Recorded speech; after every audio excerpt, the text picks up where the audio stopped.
Bartiromo on Sunday morning futures, the Democrats' resistance come at their own peril. If they decide that they're going to oppose deportations that 57% of the American people want to see enacted, then they're going to have more political losses in the future. It's a big travel week. The TSA predicts record passenger screenings at airports, though many more will go by car in the AAA estimate of about 80 million Americans traveling somewhere for Thanksgiving, and it keeps getting cheaper to drive. Gasoline prices have slipped again, this time a drop of 3 cents a gallon to $3.12 for regular, and now it's 49 cents drop total over the past 19 weeks. Analyst Trobly Lundberg surveys stations across the country, and so does AAA. Its national average for regulars lower, $3.05 per gallon. America's listening to Fox News. If you're living with dry age-related macular degeneration or dry AMD, you may be at risk for developing geographic atrophy or GA. GA can be unpredictable and progress rapidly, leading to irreversible vision loss. Now there's something you can do to slow it down and get it going slower. Izervay is proven to slow GA progression. Izervay gets GA going slower. Izervay or avacincaptad pagel is a prescription eye injection used to treat GA. Don't take it if you have an infection or active swelling in or around your eye. Izervay can cause eye infection, retinal detachment, or increased risk of wet AMD. Izervay may temporarily increase eye pressure. Your vision may be impaired after an eye injection or exam. Don't delay. Ask your doctor about Izervay today. Izervay gets GA going slower. Visit Izervay.com. That's IZERVAY.com.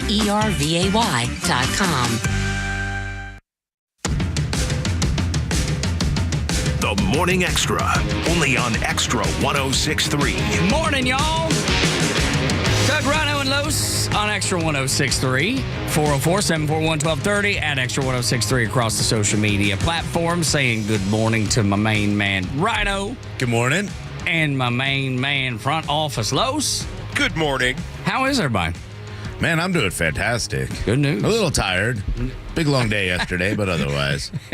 And good morning to you too, Joey. Yeah, Joe just gave us a thumbs up. JoJo. Sorry, man. I just running around the room and inadvertently left you out. But Joe just put his thumb up like, you forgot about me, huh? Yeah, right. Like, what am I? Just chopped liver? Oh, what's going on over here? So, Los, how was your weekend, bud? JoJo's like, I'm the only sexual dynamo in the room. How are you ignoring me? I've got this sweeper above my lip. Pretty laid back. Yeah, it was the regular weekend of getting all prepped up for Thanksgiving. I got my turkey in the brine. That thing's going on a little bit later on today. Going to do about an 8-hour smoke, and then should be good to go. But to travel with that thing to Alabama. Heck yeah, dude! Oh. Do you do anything like that? Do you do a big turkey like that, Rhino? Because my mother-in-law's making ours. Yeah, that's usually my time off. My brother loves Thanksgiving, so I usually push it to him and let him do that. I like that idea. I asked them, what would you like me to do? And they're like, we got it. And I was like, cool, I'll do dishes. I don't care. Absolutely. Yeah. That's what I do. I'm the dishes guy on Thanksgiving. Yeah. I take, once everybody stops eating, and I clear everything. I put everything up. Anything's left over, I pack it away. Yep. I take and create like to-go plates, Yeah, a lot of times if I go back home with my family, this year we're not, but if I did go home with mom and dad, we tend to all cook together most of the day, which is kind of fun. And, we throw on some music, we dance, we sing, we cook, and we have a good time. But usually I kind of sit back. That's the one time I'll cook any other day. I'm like, you guys handle this, because my brother does such a good job with the stuffing. I love his stuffing, his mac and cheese, and he's like, I'll take the turkey, and him and mom do that, and I'm like, all right, cool, I'll just cut things for you guys. I don't like stuffing. Go ahead, Los. I was about to say, this is a relatively new phenomenon. I've only done the ham and the turkey for about the past 5 or 6 years, but I've recognized, since my brother-in-laws, they sit back, they've now handled the dishes. All I do is I show up with the food. The ladies get everything prepped up, and I pretty much have gotten the green pass to sit on the couch the whole rest of the day because I already did the cooking. That's awesome. Yeah. Count me in for that. I love that idea, just being done. But stuffing, I don't like stuffing. Do y'all like stuffing? Oh, I love stuffing. Love stuffing. Do you? Yeah. Am I the only one? Do you only stovetop? Okay, yeah, I don't think that counts. Oh, Joe. I don't think that counts. Like my mama makes dressing, and It's like calling Chef Boyardee Italian. Yeah, right, for sure. Right. I make my own stovetop because my mom makes like homemade stuffing. I'm like, I just want stovetop. Really? Dude, that's a lot of what? people do. You know what though? I know a lot of guys who like used to do that after Thanksgiving for like a few months. They'll make a box of stovetop and just sit there and eat the whole thing. It's very nostalgic for me, I think. Yeah, probably. Yeah, Mama makes dressing, and I had never had stuffing in my whole life until I met my wife. Yeah, and her mama makes it, and. Okay, yeah. So the dressing and it's not just hers. It's not just any of it. I don't dressing is more sausage, cornbread, base, right? Yeah. And I like them both. And you don't actually put it in the bird. Don't put it in the bird. Yeah. So I don't know what it is, Lois. I just can't get with it. I like them both. I got to search this house to make sure. As long as I got canola oil, everything else is taken care of. That bird's going to come out. You pat it dry. You put the canola oil on. You put it in the pan, and you let it smoke for about 7 or 8 hours. And so that's the one last thing I got to look around this house for. All right, then. Well, we're going to have some delicious dinners on Thursday, something tells me. Oh, Lois, I just saw the highlight this morning, too, of your guy from the Dallas Cowboys that did the drop step for 95 yards. Yeah. Pretty interesting game with Kevontae Turbin. That game was nuts. That was a 3-3 ball game at half that turned into what it turned into. Good Lord, that dude. I mean, it's like he didn't. I don't know. You have to walk me back through because I just saw the 30-second clip. What had occurred was the Washington Commanders end up hitting this miracle play, like an absolute miracle Hail Mary once again play to score, to get to basically within 1 point, and now they're set up to, all right, let's make a play here, and their kicker ends up missing the extra point. So now they're gonna kick the ball deep. They're gonna play defense. They got 3 timeouts. They kick it to Turpin, and Turpin, it actually goes through his legs. He has to run back to the 1 yard line, picks it up with one hand, and as you said, gives the whole team the drop step. He acts like he goes one way, suddenly kicks the other way, and goes 99 yards for a touchdown. Dude, it's unbelievable, man. I've never seen anything like that before. That's why it was amazing. That's awesome. Yeah, they deserve that. They should be the Redskins. Yeah, they're terrible team. Dallas is a terrible team this year, but man, they played well defensively yesterday, with the exception of that one crazy Hail Mary play. I don't know that I believe this, but I keep seeing it float around on social media like we're going to bring back the Redskins name. What's the likelihood of that happening? That's actually a push locally from the because again, if you understand. So the actual history of the team and all that. The tribe members, like first off, their logo was created by a local tribe, right? Mm-hmm. Okay, like everything was done by a local Virginia tribe, and so that was it was an honor. And yet, when everyone went crazy in 2021 and 2020, I'm sitting back saying, really, we're going to stop calling the Cleveland Indians the Cleveland Indians? You know, suddenly the Washington Redskins are now the Commanders. Or have we gone that PC nuts? And yes, everybody did. Yeah, they did. It's a shame. But, when a lot of these tribes are standing up, and that's what's happening with the Washington Redskins and, the support. We have a guy here who works at 680, Stu, who's a huge fan, and he's like, yeah, I like the Redskins. I would like to see the tribes get what they asked for, because Carlos is right. The history behind the logo creation and the name of the team, it was an honor. Same situation here, which is why the Braves are the Braves. The Eastern Band of Cherokee Indians said, hey, we get along great. We actually benefit from this mutual relationship that we have with the Braves. Well, stop coming in here and telling us how we should feel, especially since you're not a part of this community. Well, it's always the same. It's always 20-something white liberals that go, oh my God, look how they chop. It is racist and terrible. And yet you do have these two organizations with the Braves and with the Indian tribe that are going, no, this is just part of what we do. This is part of our celebration. Lord, the truth matters, y'all.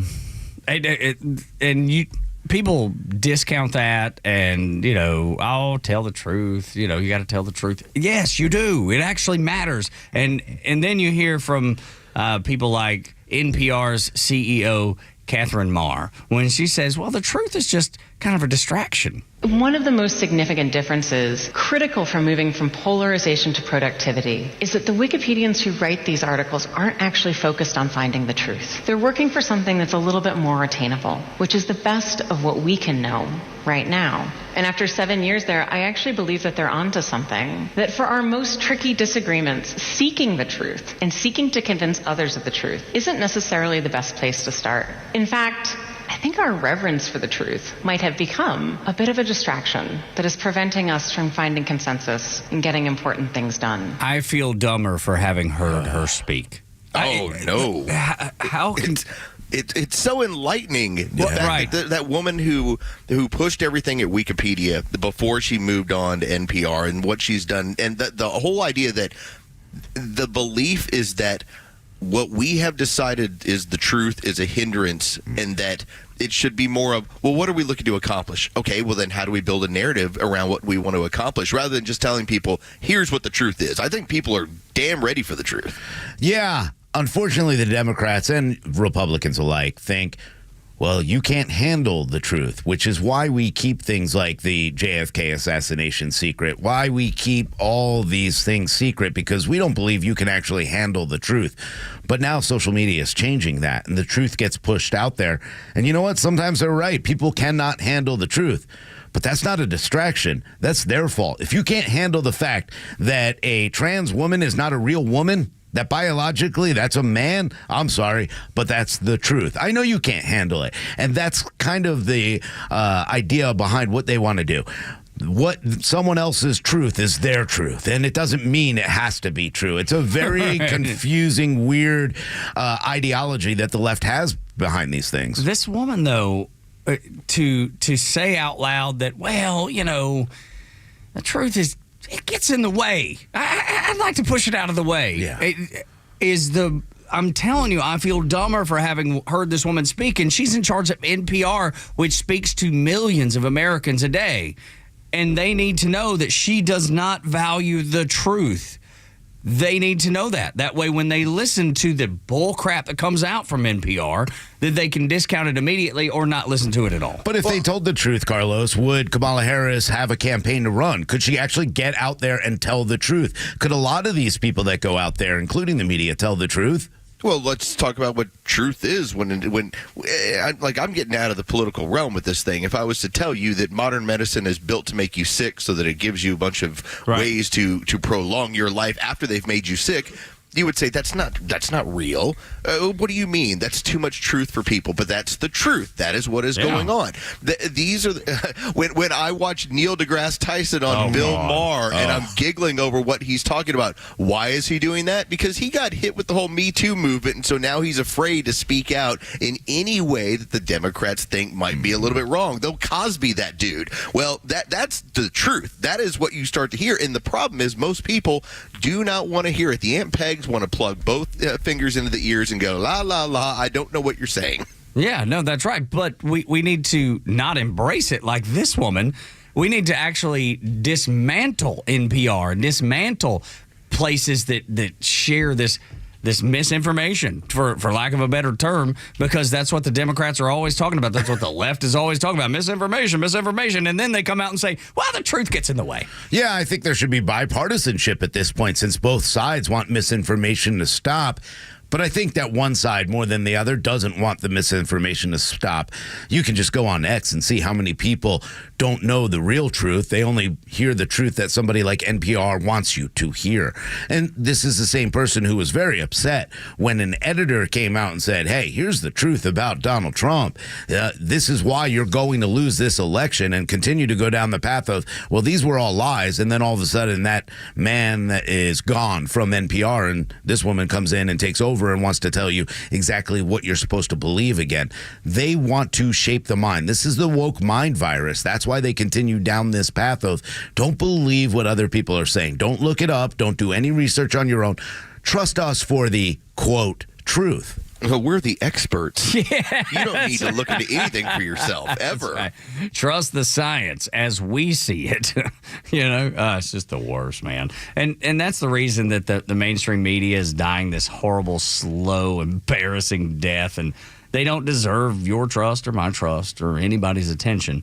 I mean, when you look at the polling numbers that CNN, NBC, and the New York Times were off by in their prediction for Kamala Harris to win the presidency, it was nearly 10%. And then they were, the whole time they were like, well, we kids have a hard time. We're having a hard time polling Trump supporters. No, you're not. You just don't want to. You have no desire to. You're trying to paint the narrative like the lady out in Iowa, or I believe was it Des Moines that had this last minute Hail Mary. Well, Kamala's going to win by 10 points or something crazy, and it was so pushed out through the media that my wife got it and she couldn't believe. She's like, what does this mean? And I was like, it doesn't mean anything. It's bullcrap. It's exactly what it means. It means dismiss it. Don't pay attention to it. And that's why these people are dying a slow and painful death. Well, they should, because I think the MSNBCs of the world, I think your time is up. I think people are ready for more concentration on what makes America great and how it continue to be great and how we can all get along. And I think it's really important. They're going to continue to throw out lie after lie after lie. Look what they're doing to Tulsi Gabbard right now. I mean, if you don't think that they have a problem with the truth, well, you're wrong. They do. And mainstream media right now, The View, all of them are doubling down on the ridiculous lies that they continue to push out there. Well, when I told you that we were in round 6 of a 10-round fight and that was election night, this is what I was talking about. This is what you're going to be dealing with all the way to Inauguration Day and all the plans. Oh, God, yeah. And it's all going to be based on the same game plan. The problem for them is that the playbook is not helping them. Like they continue to lose with this playbook of, well, if we just spread a bunch of lies, if we just say a bunch of silliness, people will eventually buy into it. Well, no, they didn't, to the point where somebody on the Republican side won the popular vote for the first time in 20 years.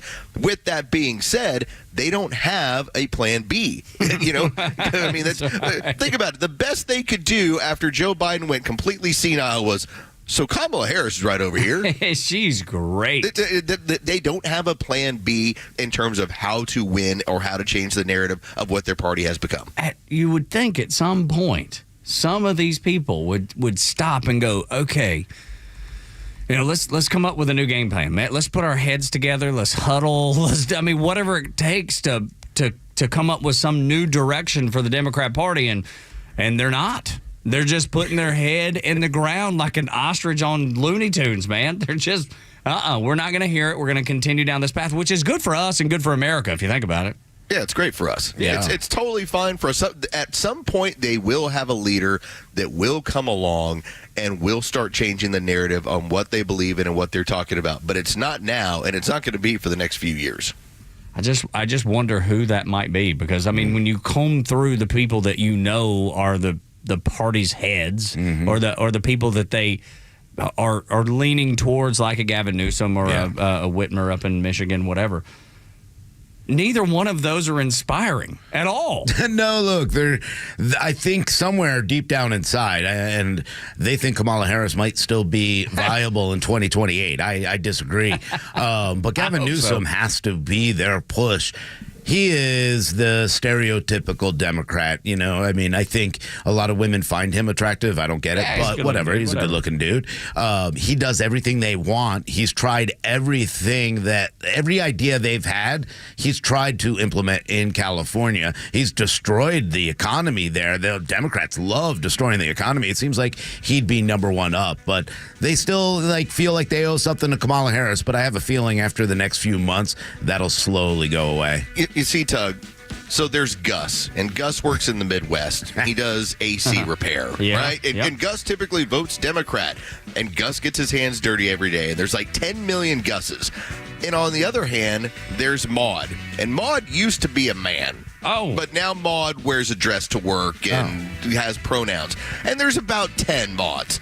The problem for the Democrats is that they're not talking to Gus anymore. They're talking to Maud. Yeah. They try to talk to Gus with jazz hands, though. Yeah, we'll see. And a fake football coach. But let me tell you, Gus isn't going to respond to glad hands or spirit hands or whatever. I saw a compilation of Tim Walz. That was so great. On Instagram. It was just like 5 minutes of him pointing and waving both hands. It's like, who can relate to this guy? This guy was supposed to be a football coach. Could you imagine Brent Key down at Georgia Tech waving with two hands? Great. Dude, he would hit Tim Walz in the mouth. Gus, let's get together and talk about pick six and defenses. And then, Brent Key, that's a man's man. Dude, he would wear freaking Tim Walz out. Just beat him down. Oh, my Lord. All right. When we come back, the two-tier justice system is on display, especially in the Daniel Penny trial. And then the trial that, has now been overturned, the guilty verdict that's now been overturned in the fake racism case. We'll talk about it all next on Extra 106.3.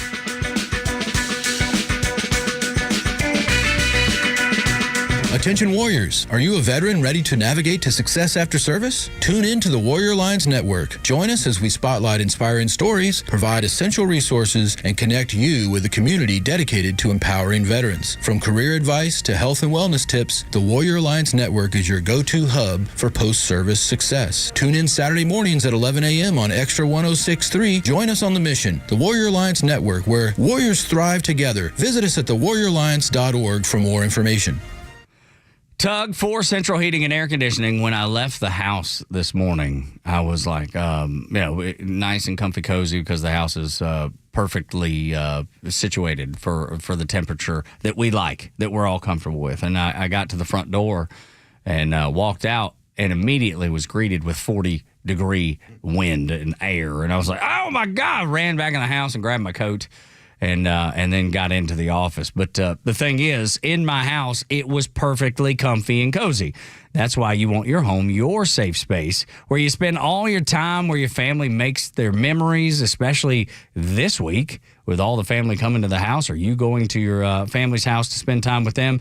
It is important that your house be perfectly comfortable, and you can get it that way with Central Heating and Air Conditioning. And they have $2,000 rebates right now on a new Carrier system. If you're in that situation where you need a brand new HVAC system, they can hook you up and give you a nice big discount. Or get a maintenance agreement so your system, the current system, lasts as long as it possibly can. That's what I do. And they come out twice a year, do the maintenance, and we're ticking right along just the way we're supposed to. Warm and comfy, cozy inside. 770-GET-HEAT is the number if you'd like to reach out to them, or you can hit them on the web at centralheat.com. Hey, Roswell. Looking for the perfect bite this football season? Head on over to Nucky's Hoagies Roswell Corners, where every sandwich is crafted with love by us. The Sub Sisters, Stacy and Shannon. Whether you're looking to cater a football tailgate party or grabbing lunch to go or dining in, we've got delicious Nucky's menu items for you. When you bite into a Nucky's Hoagies, you'll taste the difference. The softest hoagie rolls ever, with the freshest ingredients that'll make your taste buds dance. Make Nucky's Hoagies in Roswell Corners on Woodstock Road your new favorite sandwich spot. Hey, Georgia neighbors, it's time to expect more from your Medicare Advantage. Discover Sonder Health's custom plans tailored just for Georgians. Saunders offers unique benefits, including special plans for those living with chronic conditions. Some plans even come with grocery or gas benefits to support your overall well-being. Sonder Health makes it easy to get the coverage you need. See for yourself what today's Medicare Advantage can do for you. Visit SonderHealthPlans.com, a healthier state of life. Sonder Health Plans is an HMO and PPO with Medicare contracts. Enrollment in Sonder Health Plans depends on contract renewal. I know it doesn't feel like it right now, but the cold air is coming fast. That means a couple different things to me and you. Energy bills will be rising and company coming over for the holidays. Dan Watkins here with all Four Seasons garage, entry doors, and windows. It's time to get your house ready for the winter air and your holiday visitors. The good news is that we have you covered for every opening in your home. So call us today to set up a free estimate with one of our amazing sales consultants. They'll help you pick out the perfect garage door, front door, and windows for your home. Tune into your new favorite show that's redefining the A to Z's of marketing, the Marketing Mad Men. We'll take you behind the scenes of successful campaigns and reveal the strategies that win. We're not just talking about marketing, we're making it happen. From viral content creation to leveraging AI for customer engagement, our experts bring you to the cutting edge of industry. This is your playbook for market dominance. Tune in and transform your approach with actionable tips that could skyrocket your ROI. The Marketing Mad Men every Saturday at 4 p.m. right here on Extra 106.3. Securing America. Incoming Trump National Security Advisor, Florida Congressman Michael Waltz, appeared on Fox News Sunday, where he said that he and Biden administration National Security Advisor Jake Sullivan are on the same page. For our adversaries out there that think this is a time of opportunity, that they can play one administration off the other, they're wrong. Waltz says part of his national security strategy will be to try and mold the system around President Trump instead of the other way around. He also says we need to change the way we address those who take Americans hostage. We need to start imposing costs for those that hold hostages. And that securing the southern border is a shared responsibility. The cartels need to be on notice. Mexico and our partners have to take some ownership here. Walt says the war in Ukraine needs to come to a responsible end as soon as possible. Kevin Uretsky, Fox News. The stories that matter to you. These are your Georgia headlines. Presented by RBM of Atlanta, your Mercedes-Benz connection since 1964. Good morning. Here are your top stories in the state of Georgia for today, Monday, November 26th. A U.S. Army veteran, insurance agent, entrepreneur, and Georgia Labor Commissioner Bruce Thompson passed away last night due to pancreatic cancer. Thompson publicly announced his diagnosis 9 months ago. He was 59 years old and is survived by his wife Becky, his son Max, and his daughter Faith. The Department of Labor says funeral arrangements will be made public soon. Marietta police are investigating after they were called out yesterday afternoon to a home on Grambling Street where they found an infant who was pronounced dead at the scene. It is not clear if anyone has been charged in connection with the death. The Cobb County Medical Examiner's Office will determine the baby's cause of death. No other details have been released in this developing story. And in sports, Kennesaw State coach Antoine Petaway and the Owls took advantage of their first nationally broadcast game against number 24 Rutgers with a 79-77 win at the Convocation Center. It was Kennesaw State's first time hosting a nationally ranked opponent and marked their second victory over a Power 4 opponent. The Owls are 5-1 for the first time in school history. With your headlines, Scott Rhino, Extra 106.3. I think we all worry about the two-tier justice system.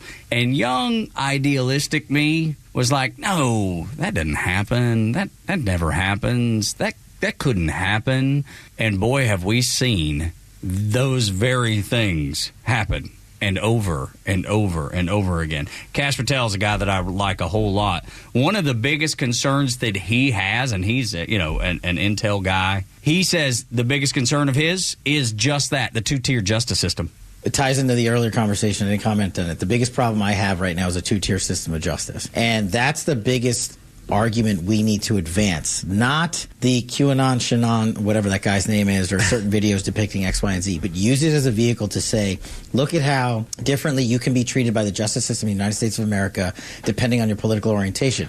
Go back to the Antifa riots of not last summer, but the summer before that. Two liberal attorneys, white shoe lawyers, firebombed a New York City police car and burned it to the ground with Molotov cocktails. And the judge called literally him a good guy. Good guy. Good guy. Federal. So they were charged, obviously, rightfully so. As a federal prosecutor and federal public defender who defended people who did that stuff, that's a 10-year minimum mandatory federal prison sentence. You know what this DOJ did? Waived the charges, allowed the judge to go under the midman, and gave him basically probation. That's a two-tier system of justice. Mark my word, it's going to happen with this. So, and you add on top of that the way that the January 6th protesters were handled and are being handled and still being handled to this moment, depending on what your politics is, for at least another 2 months in full. But it's not like all that's going to end just because Trump's in office, because they're going to fight him to do whatever they want to do. They're going to resist,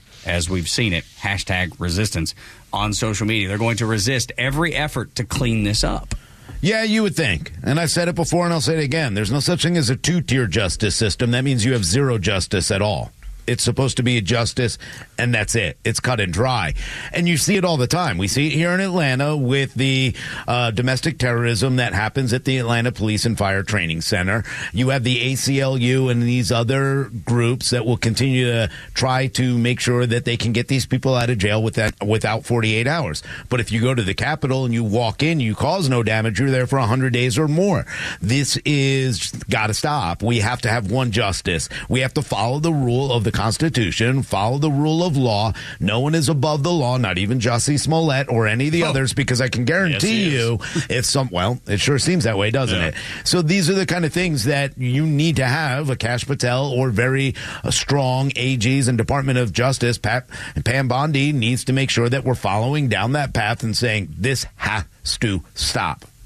Donald Trump has made it a point that he's not out to get his political opponents. but I am.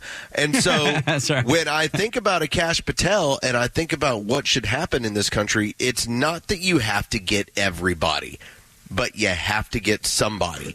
And so, for instance, if you were to say, you know what, Antifa is kind of a domestic terrorist group. Okay, name them that. You know what you can do? You can hit them with federal charges. So the next time that they, throw smoke bombs at a bulldozer or light a building on fire over around here, you can say, oh, that's cool. Guess what? You just caught 4 years in a federal prison. Yep. And we don't parole you early from federal prison. This is what you do. You've got to start setting the example that the law applies to everyone and not be picking and choosing according to whose politics is involved. Yeah, that's right. And I think it's interesting, or should be explored at least, who are those people? Like, which ones are we going to say that was too far? That's too far over the line. Like, is it Antifa or is it BLM or is it those 51 intel officers that lied to the American people? Who is it that's going to suffer for their actions? That and deservedly so. This is not like you're just saying, hey, we're going to pull this out of the sky like the DOJ does now.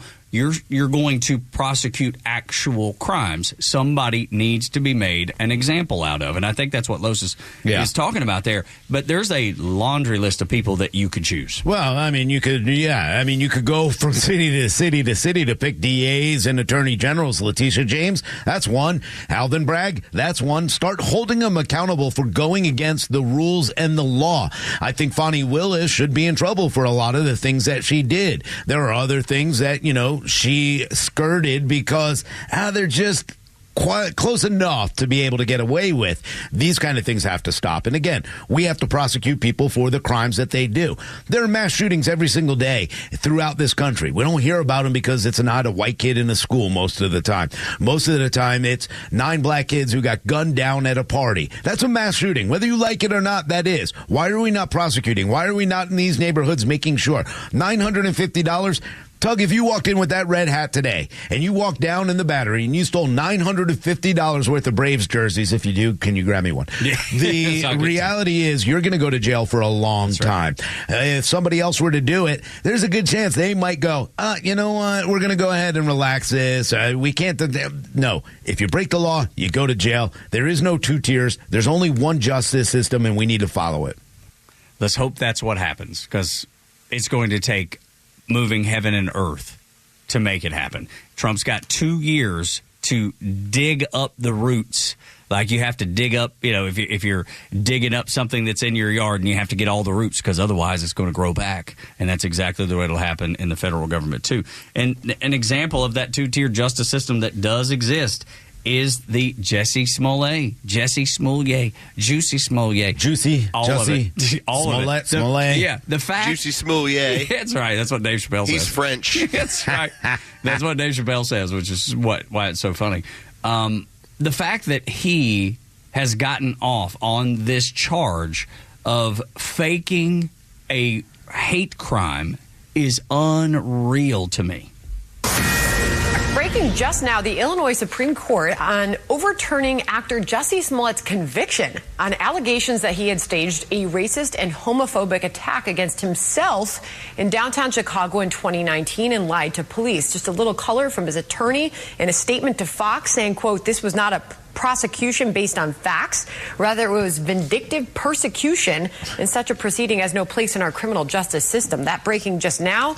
We will have more on that throughout the day. It's unbelievable. We all know what happened. The people that helped him stage it has said what has happened. But that's what Kash Patel's talking about right there. The fact that that man is walking free, and those people that merely walked through the Capitol building on January 6th taking pictures, are locked up, and some of them haven't had access to lawyers. That's exactly what we're up against. Yeah, and you're not actually going after others that do perpetrate hate crimes. When you look at people who go to an abortion clinic and bomb it, that's a hate crime as far as I'm concerned. You hate Christianity. You hate a religious group, so you go out and do those kind of things.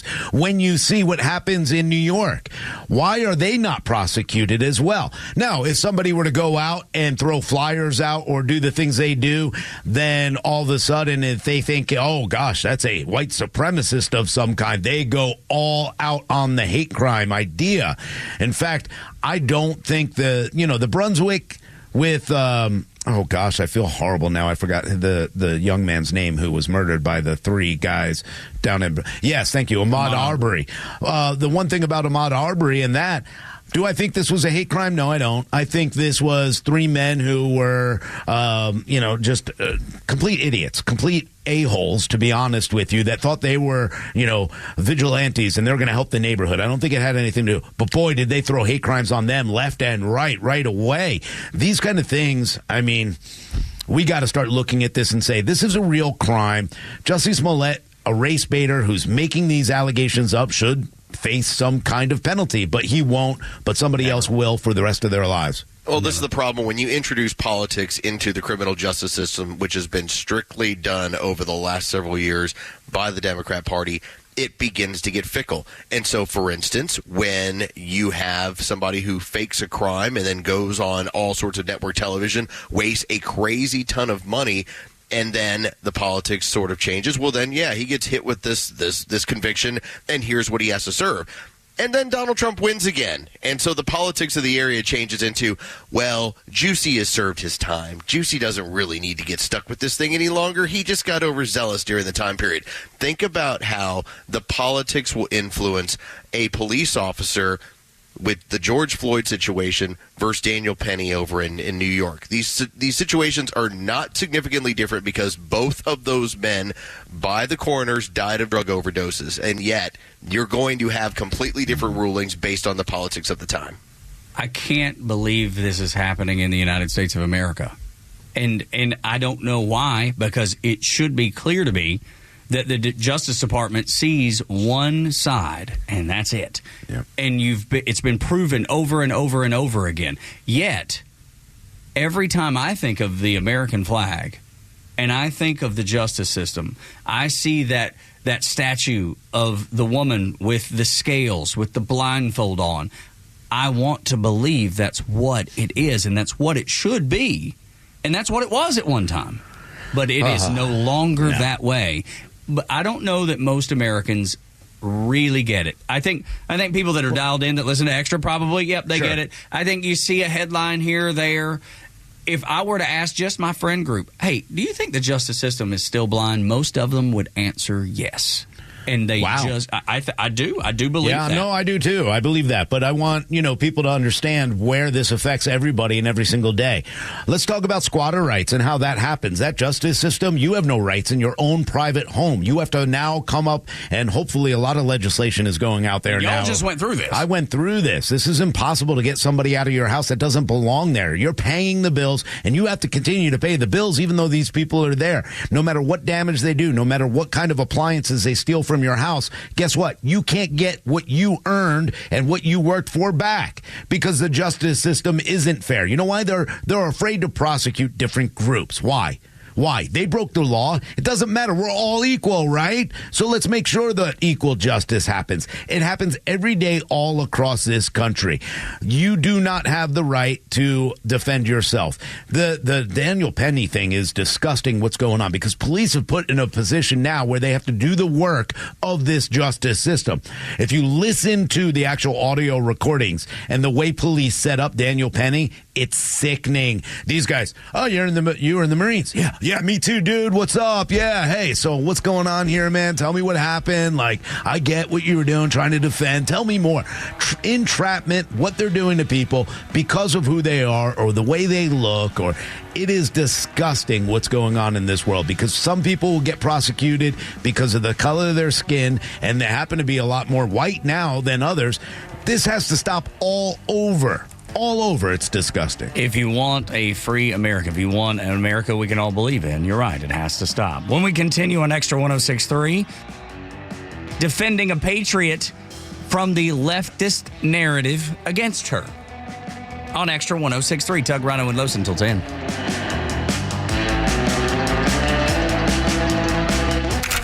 Follow Following this historic election, the news from the left is louder than ever. Toxic personalities don't have political affiliations. Which means you need voices you can trust to make sense of it all. Extra 106.3 is dedicated to earning that trust every day with trusted local and national voices. Atlanta radio legends like Neil Bortz and The Kimmer, and the international resources of Fox News. This is your community and your voice. The conservative voice of Atlanta. Extra 106.3 FM. A musician with technical knowledge can play all the right notes. But one who cares enough to play from the heart gives music soul. At Truist, we believe the same is true for banking. Because when you work with someone who knows a lot and cares even more, you're unstoppable. Truist, leaders in banking, unwavering in care. Start feeling unstoppable. Visit truist.com/care. Truist Bank, member FDIC, leading based on top 10 U.S. commercial bank. Are you concerned about securing your family's future and assets? Look no further than Nelson Elder Care Law. As a family-owned and family-focused firm, we offer absolute assurance and peace of mind through our comprehensive asset protection services. Visit NelsonElderCareLaw.com to explore how we can safeguard your legacy and provide tailored solutions for your family's well-being. What's up, Atlanta? It's Ben Burnett, host of the Weekend Ben Burnett Show. Each and every weekend, right here on Extra 106.3, we unpack all the week's events. We talk about all the issues with a local Atlanta-based flavor. You can catch me each and every weekend, Saturdays at 2 and Sundays at noon. If you ever miss an episode, you can go to the podcast park or wherever you download all of your content, and I'll be right there. Thanks for listening to the Ben Burnett Show, proudly brought to you by Butler Snow. As an official community partner of the Atlanta Braves and the Atlanta Braves Foundation, the Warrior Alliance connects warriors and their families to free services such as health and wellness, housing, employment, education, legal services, and so much more. We need your financial support to increase our impact and change thousands of lives for those who served in the U.S. Armed Forces. It takes more than just thank you for your service. Make a donation to help warriors navigate to success after service. Go to thewarrioralliance.org/donate and make a difference today. Mike Rowe here with a few thoughts on my favorite sweatshirt. A classic zip-up hoodie that used to be navy blue but has since faded to what the fashionistas call a distressed indigo. It's 13 years old, soft as a flannel bathrobe, and after a few hundred dirty jobs, demonstrably and undeniably indestructible. This is the kind of sweatshirt girlfriends like to permanently borrow. But I've held on to this one because I got it from American Giant. American Giant makes all their stuff right here in the USA, so they can control every link in their own supply chain. That matters, because when you buy American Giant, you not only get great quality, you create jobs for people in factory towns all over the country. No pressure, but if you give a damn about the business of making things in America, you got to support the companies who are doing it right. Thanks, Mike. One more thing we agree on. Buy American at american-giant.com/Glenn. Use my name and get 20% off your first order at american-giant.com/Glenn. I'm Chad Pergram with the Speaker's Lobby. House Republicans will have a slim majority next year, similar to their current majority, and it may take months to call special elections to fill the seats of House Republicans who aim to work in the next administration. You can be appointed to the Senate, but not to the House. That's why special elections are in order, and that takes time. House Republicans struggled to advance their own agenda with that narrow majority over the past 2 years. They often leaned on Democrats to avoid multiple government shutdowns and to lift the debt ceiling. So what has passed is prologue. A failure of simple parliamentary algebra could stymie the agenda of President-elect Trump. Vice Chairman of the House Republican Conference, Blake Moore of Utah, called it a, quote, logistics chess match. But handling all this for the Republicans is easier said than done. It presumes that everyone present and accounted for is on board with the issue of the day. Republicans struggled with that phenomenon on a regular basis over the past 2 years. House Minority Leader Hakeem Jeffries told Republicans, don't expect a lifeline from Democrats next year. With the Speaker's Lobby, Chad Pergram, Fox News. Keep up with all of our shows and the latest headlines by following Extra 106.3 on Instagram, X, Facebook, Truth Social, and all your social media platforms. Plus exclusive giveaways and more. So follow now at XTRA 106.3. I know we've heard this before. That person's a Russian asset. I distinctly remember somebody saying that about Donald Trump, that there was some sort of Russian connection. And y'all remember this? Or was just me? Am I crazy? Y'all remember this? Oh, Sounds familiar. Sounds familiar. Sneaky familiar. And that's why it's interesting that it's come up again, this time against Tulsi Gabbard. Oh, she's got a dossier too? Oh. If she doesn't, she will have. Yeah. They will find it sooner or rather. Eric Swalwell said she might be a spy. Yeah, that's right. Exactly. He can pick him out now. He knows. He has some experience. Yeah. This guy. Senator Mark Wayne Mullen just rips into Tammy Duckworth for claiming that Tulsi Gabbard is compromised, and he said she needs to retract her statements or insults. Listen to this. You got to keep in mind, Tulsi Gabbard is still Lieutenant Colonel in the United States Army. She commands the reserve unit here in Oklahoma and Missouri. If she was compromised, if she wasn't able to pass a background check, if she wasn't able to do her job, she still wouldn't be in the Army. And so Tammy is absolutely dead wrong on this, and she should retract those words. That's the most dangerous thing she could say, is that a United States Lieutenant Colonel in the United States Army is compromised and is an asset of Russia. It's actually sad to hear her say that. When I heard her say that, I thought, I wonder if this is political, because she's upset that Tulsi Gabbard left the Democrat Party because they went woke. Because I know they actually got along when they were in the House, and she knows Tulsi Gabbard. She knows her heart. She has a heart to serve. And so I think that's probably more politically motivated than it has any truth to it at all. See, yeah, we feel pretty certain that if she is handling, top secret information or, from a command point of view in the military, she's probably been pretty well vetted. Something just tells me. Now, when you get up to Washington, D.C. and start handling that stuff, they don't vet you whatsoever. It's just you're a politician. They just let them skate. I mean, you could just put it in your garage if you're Joe Biden, Yeah. So it's just fine. Tulsi is not a Russian asset. It's the silliest thing I've ever heard. Oh, are you sure? Are you sure? She said that, maybe there were biological weapons in Ukraine. Maybe she was right. Maybe she was right. Maybe there were 46 of those biolabs there. That doesn't make you an asset. I have a lot of respect for what Tammy Duckworth did serving this country. Unfortunately, she lost her legs because she was such an honorable veteran. And so I do have a lot of respect for her, but she is out of her mind at this point. You can respect it, but realize that she's wrong in this instance. She said horrible things about Pete Hegseth and what he did and how he fought and who he is. Now she's doing this. This is a game. This is another way to create fear over somebody else that left their party. So, considering that Tulsi Gabbard was serving in the Democrat Party for 8 years as a congresswoman before even serving this country, while even serving this country, and then on a night in 2019 going into 2020, she took apart Kamala Harris, and that is the moment when you then had Hillary Clinton say, well, she's just a Russian asset. That means she's irredeemable because she went against a Democrat. That's how that occurred. And so when you just look at the timeline, it turned into, well, you're going against the party, so we'll call you this. Yeah. All right. Yeah. You people eat your own, man. That's pretty nutty that then she's this big of a part of creating a Donald Trump win 4 years later. Then that's the thing, dude. I feel like because she was a Democrat at the time and then dismantled her and now has gone to the dark side, I would assume that they would think, she becomes like the most hated. Because she's a defector from them altogether. Like she's left them behind, and now they've got an axe to grind. This is a way to stifle debate, stifle conversation about why she left the Democrat Party. It's easier just to say, oh, she's a Russian asset. Why? Well, because she put out information that happened to be factual. But the reality of it is this. They hate when somebody leaves their party. They don't want to have debate. They don't want somebody who actually was able to have some kind of critical thinking and say, you know what? This party's left me. They're not the same. You know why they left me? Because they sit here and create fear. They're fear mongers. They're war hawks. This is who this party is.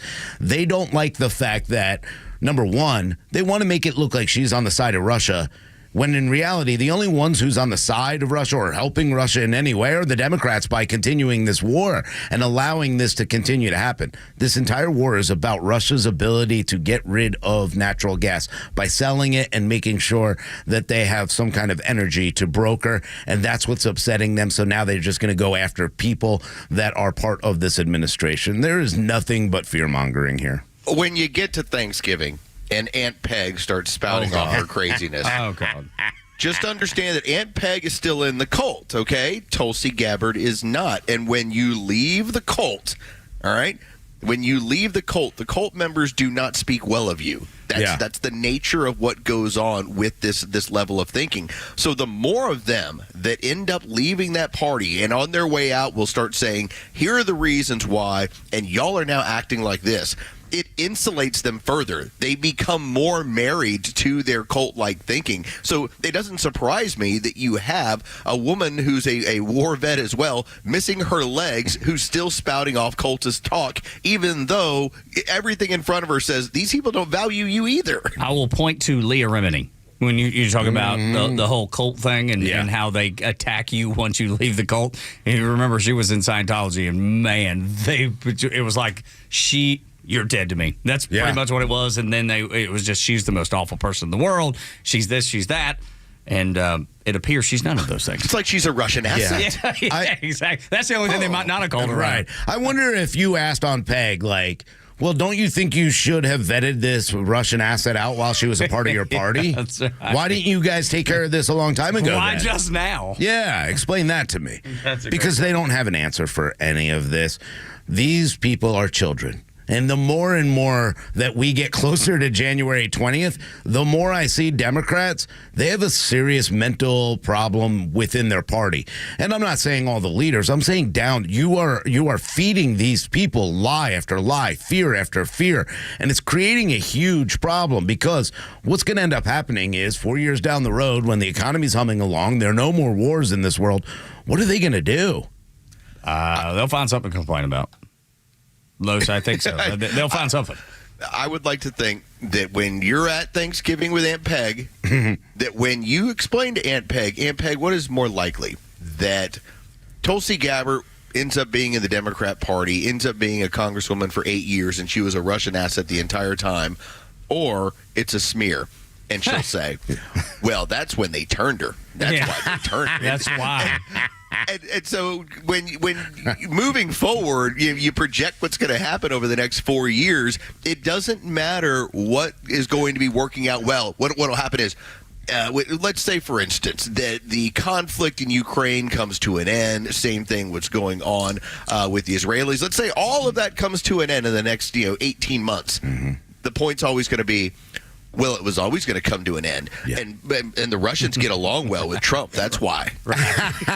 What I want you to do is go on Peg. It's a beautiful salad you have there before Thanksgiving. Would you like some Russian dressing? Oh!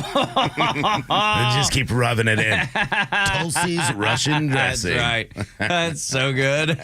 She'll never see that one. How many Russian-oriented jokes I can make amongst the family and see how long it can go for. Because I've been finding little ways to do this. So when I was away from you guys, I did the show from home on Friday, home studio today, and then I went over to do Chuck and Chernoff. When I aired some Matt Ryan audio, the former quarterback of the Atlanta Falcons, I said Matt Ryan was a guest on the Run a Mean Pick 6 podcast. No, you did not. I did it 2 different times. And both times, my co-host, Chuck Oliver, kind of looked at me like, what, is that real? Is that a podcast? Is that a thing? Whatever. And anyone who was plugged into politics was like, oh, maybe I got that. I wonder how many of those things you can do around your family this time. I don't know.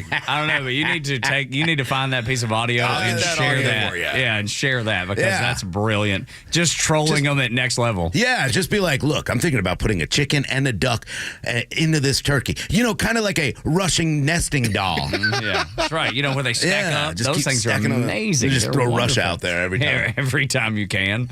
Goodness. No, it'd be great. I think it's fantastic. I think anytime you can, and I think that's funnier than overt comedy. You know what I mean? Oh, yeah. Like when you, it's one of those if you know kind of things. When you hear it, you're like, did he just say that he was on the, Russian podcast or whatever? But you have to have your cohorts with you. Like if it's you, me, and Los, and we're all in on the joke, it gets even funnier when everybody else is just sitting there like, why does he keep saying Russian? I think Joe would probably think we're the funniest people alive. Yeah, Joey, wouldn't you think so? Joey loves I know all this stuff. Yeah. See, he already knows. So he I'm knows. tapped in. Yeah, that's right. So he will be laughing right along with us, Los. That'll be the great thing about it. I'll see if I can find this during the break for you guys. See if we can play it next hour just to just to get the responses. I can't wait to hear it. Tug, Rhino, and Los on the Morning Extra on Extra 106.3 when we come back after a Fox News update. If your kids or grandkids are going to Georgia colleges and universities, man, have we got some good news for you about some changes that are taking place. And Trump's not even in office yet. Next on the Morning Extra.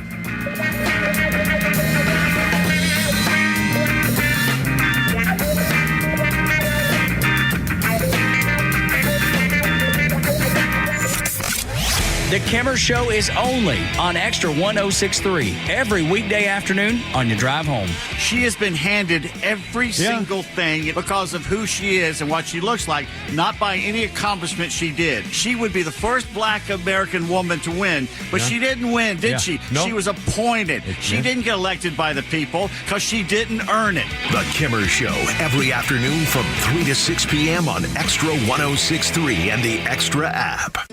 Make holiday magic this year with something beautiful and timeless from Diamonds Direct. A stunning eternity band, a pair of classic diamond stud earrings, something new and eye-catching from a world-class designer. Or maybe you're looking for that perfect engagement ring or a fabulous timepiece. At Diamonds Direct, we have the perfect gifts for the season, starting at around $500. Come and let our experts help you pick out that headliner gift. Or for some fabulous ideas, see the online seasonal gift guide now at diamondsdirect.com. You can even chat now with a virtual assistant for the ultimate convenience. Whether you connect online or in person, you're guaranteed to get the extraordinary value, ironclad warranties, and white glove service Diamonds Direct is known for. And to help make your purchase even more affordable, we've got special financing so you can spread out your payments. Get directions, details, special showroom hours, and our holiday gift guide now at diamondsdirect.com. Diamonds Direct, your love, our passion. We're sharing more love than ever before during the 2024 Subaru Share the Love event. By the end of this year, Subaru and its retailers like Jennifer and the amazing staff at Subaru of Gwinnett will have donated nearly $320 million to charities like the ASPCA, Make-A-Wish, Meals on Wheels America, and the National Park Foundation. It's the reason why we say Subaru of Gwinnett is more than a car dealer. We always go the extra mile for our community. And during the 2024 Subaru Share the Love event, you can drive away in the Subaru model you've had your eye on all year. But now through January 2nd is the only time you can get a new Subaru, and Subaru of Gwinnett will donate $250 to a charitable cause of your choosing. It's just one way that we share the love this holiday season. Visit SubaruofGwinnett.com for details and start shopping for the Subaru that your family will love for years to come. Then come by and see us for a test drive and meet our staff. Love, it's what makes Subaru, Subaru. Subaru of Gwinnett, Satellite Boulevard in Duluth, and online at SubaruofGwinnett.com.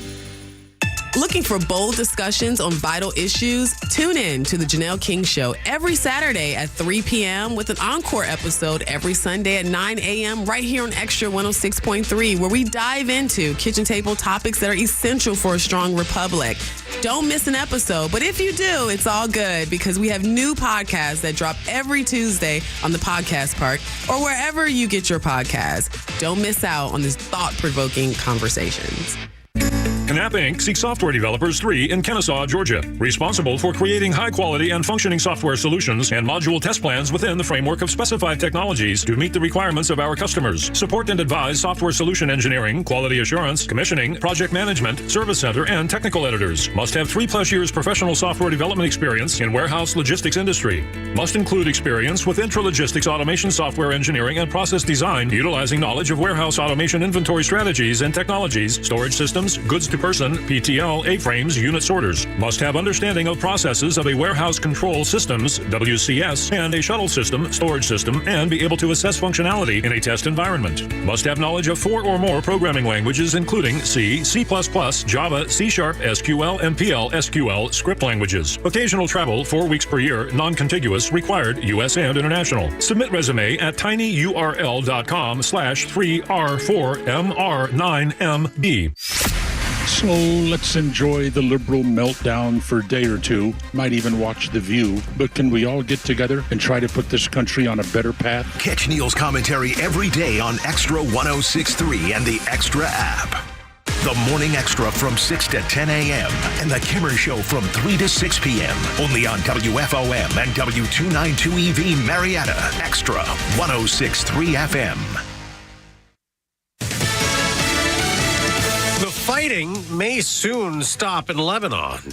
I'm Dave Anthony, Fox News. Israel's ambassador to the U.S. says a ceasefire deal with Iran-backed Hezbollah militants could be just days away to end fighting that's included deadly rocket fire into Israel and Israeli airstrikes that have killed numerous Hezbollah leaders. Israeli media outlets are reporting Israel has tentatively agreed to a U.S.-backed proposal.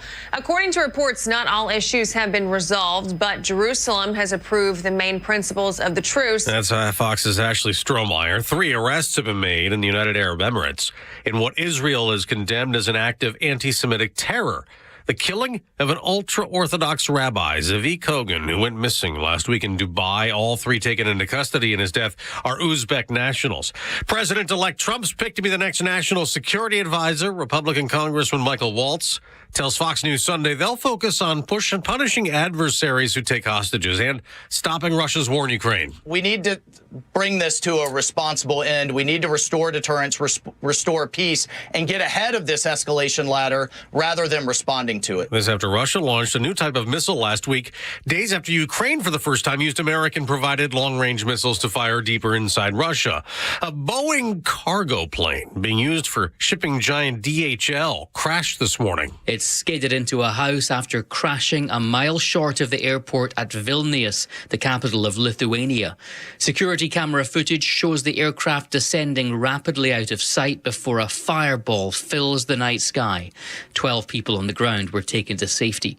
At least 1 member of the flight crew was killed. Fox's Jonathan Savage. Some Americans will get a head start today on what's expected to be record Thanksgiving travel. About 80 million people going somewhere for the holiday.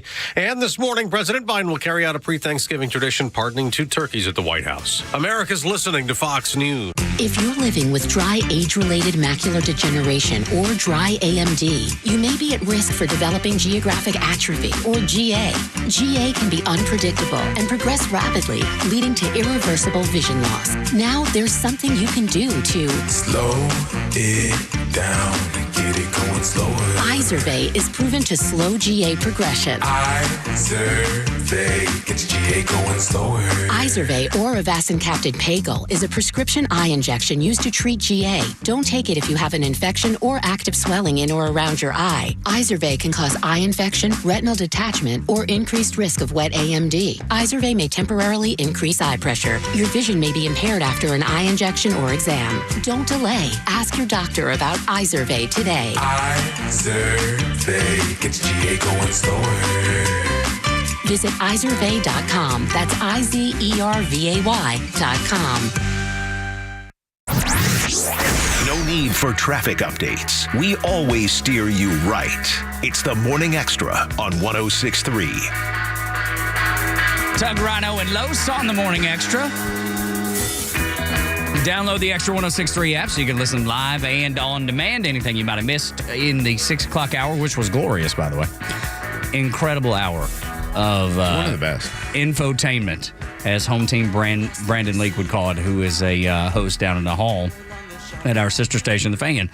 But if you ever do miss anything, for real, though, you can go back and listen to it on the Extra 106.3 app, and we appreciate you doing that. Appreciate you sharing the app with others that might enjoy it or hate it and listen to it for that very reason. Streaming at YouTube, streaming at extra1063.com, 106.3 FM, 1230 AM. Lots of ways to listen to the Morning Extra with Tug, Rhino, and Los. My son is in college, but he's not in college here in Georgia. And the Georgia system, University system of the state of Georgia has decided they are dropping all the DEI nonsense that haunts our institutions of higher learning, which is fantastic. They're beating the rest of the country to the draw for sure. And maybe it's because they see the wave coming their way and they realize that people are done and fed up with this nonsense. But this goes for students and faculty alike. For hiring, instead of being diverse or sharing a mainstream political view, the basis and determining factor for employment is that the individual possesses the requisite knowledge, skill, and essential functions, responsibilities, and duties associated with the position which the individual is being considered. Wait a minute. Whoa. You're saying because they understand the job, are capable and qualified to do the job, they will actually get the job. What a great idea this is. Why didn't we think about Very this novel 100 concept. years ago? I don't know. I love the fact that it's happening. This is the way that we're going to defeat the mind virus, because it is so important that colleges and universities have this in place. And Georgia's going to be the leader on it, and I love it. And I think maybe down in Florida, they've already implemented something very, very similar to this. So maybe I should say the southeastern United States, like most often, get it right more than anybody else and are continuing to do that. Well, it's common sense. It's critical thinking at its best. That's it. Common sense. The reality of it is this. You have to find the best people for the job. You know, if I were to come in here and be like, hey, I'm Jewish, I should get this job to speak on radio, and then I came out here and was like, hi, well, they'd be like, why'd you put him in there? Yeah, makes like, no he sense. can't do the job. It's that simple. I'll tell you for what's happened with, politics and things like that. If you think about Kamala Harris, she wasn't qualified to do the vice president's job. She wasn't qualified to do the president's job, and that's why she lost in a freaking landslide, because people look at it and they go, well, she didn't have my values. She didn't share my values. She doesn't seem to be able to articulate anything that she wants to do or accomplish, and everything she says goes in direct opposition of anything that I think will be a successful way of doing it. So I'm not voting for this woman. They saw her, voters in America saw her on her merit, not what she had been given over the majority of her career. Yeah, I mean, and it's funny because, like, politics-wise, when you look at her predecessor or her boss at this point, because she is obviously not going to be president anytime, but the reality is when you look at Joe Biden, you kind of go, well, maybe she is qualified after that. I mean, she can at least remember her name, so maybe. But the reality of it is this. She never received a vote. I mean, these are questions that we have to ask. She's never owned a business, yet we're dealing with the economy right now. And after 3.5 years, you've had the opportunity to show based on merit why you could continue on and then move the next step and get promoted.